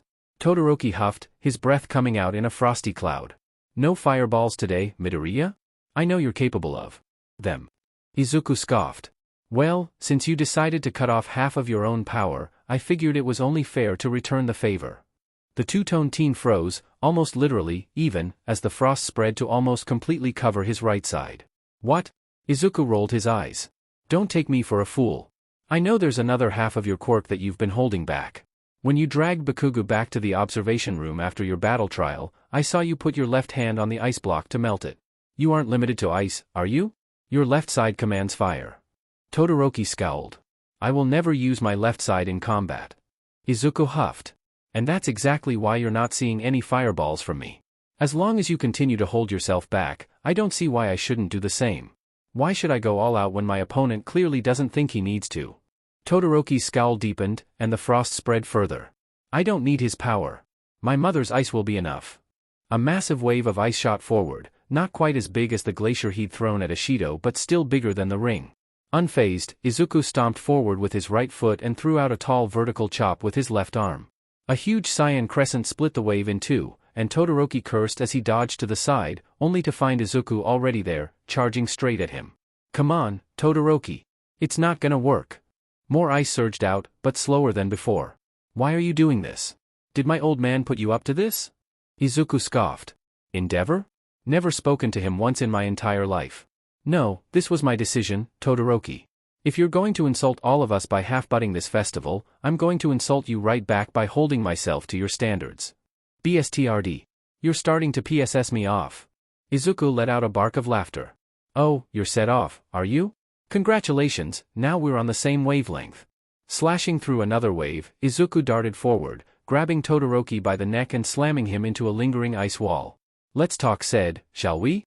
Todoroki's right hand swept out, and Izuku jumped back, skidding across the cement. Todoroki slowly pulled himself upright, panting heavily. What possible reason could you have to be angry? You're shivering. Todoroki paused, glancing down at his right hand. You're cold. Probably approaching hypothermia, if my guess is right. You could fix that with the heat from the other half of your quirk. Todoroki scowled. You wanted to know why I'm sad? My quirk came in late, so for a long time, I thought I was quirkless. I would have killed to have the power you hold, and here you are, tossing aside half of it like it means nothing to you. So yeah, I'm sad. But I'm also sad that you're not balancing yourself. What? Izuku's left eye shone brighter. You heard me. Balance. I know what it's like to have a quirk with two sides to it. I know exactly what that's like. And the thing about dual quirks is that they need to be balanced out to be most effective. If you lean too heavily, or, God forbid, exclusively, on one side, not only are you discarding half of your potential, but you'll even hold back the side you're using. So really, both of us are operating at less than half efficiency right now. Todoroki huffed. Why the hell do you even care? Because that's not what a hero does, Todoroki. The entire ring seemed to go still, both combatants locked in a single moment, the outside world ceasing to be. To be a hero, you need to give everything you have. A hero doesn't hold themselves back because of personal issues. A hero doesn't limit themselves when lives are at stake. If you want to call yourself a hero, you need to use everything, Todoroki. Izuku held out a hand. Do you want to be a hero? He felt it the moment before it happened. A shift in the light behind Todoroki's eyes. A hitch in his breath as the realization hit. A slight raise of his shoulders, as though a weight he'd been subconsciously carrying was suddenly lifted. And then there was fire. Todoroki's left side erupted into a brilliant inferno, burning away the lingering frost into steam. Izuku was dimly aware of present mixed gibbering and endeavors shouting, but those came second to the sheer elation on his opponent's face. I do want to be a hero. Izuku grinned, his right eye suddenly blazing with orange energy. Then show me. Give me everything you've got, Todoroki. The other boy laughed. Come at me, Midoriya. Todoroki stomped forward, ice erupting from his right foot. A glacier burst forth, even higher and faster than the one from his first round. Izuku set his feet, cyan light coating his left arm as he swung it down in front of him. A massive vertical crescent shot forward, splitting the ice in two and letting it pass on either side of him. Todoroki brought his left hand up, palm burning white-hot. A gout of flame burst forth, rolling over the arena and incinerating any ice in its way. Izuku stomped forward, orange light coating his right arm as he moved it out. A veritable miniature sun shot forward, slamming into the blaze and forcing it back. A mighty gale blasted the entire stadium, and Izuku dug his feet in. For 10 full seconds, it took nearly everything he had just to stay grounded. Finally, the wind died down, and the smoke began to clear. The center of the arena was scorched entirely black, with a few small pieces of ice still somehow in the process of melting around the edges. Izuku, thankfully, was still in the ring. Todoroki was standing on the other side of the boundary line.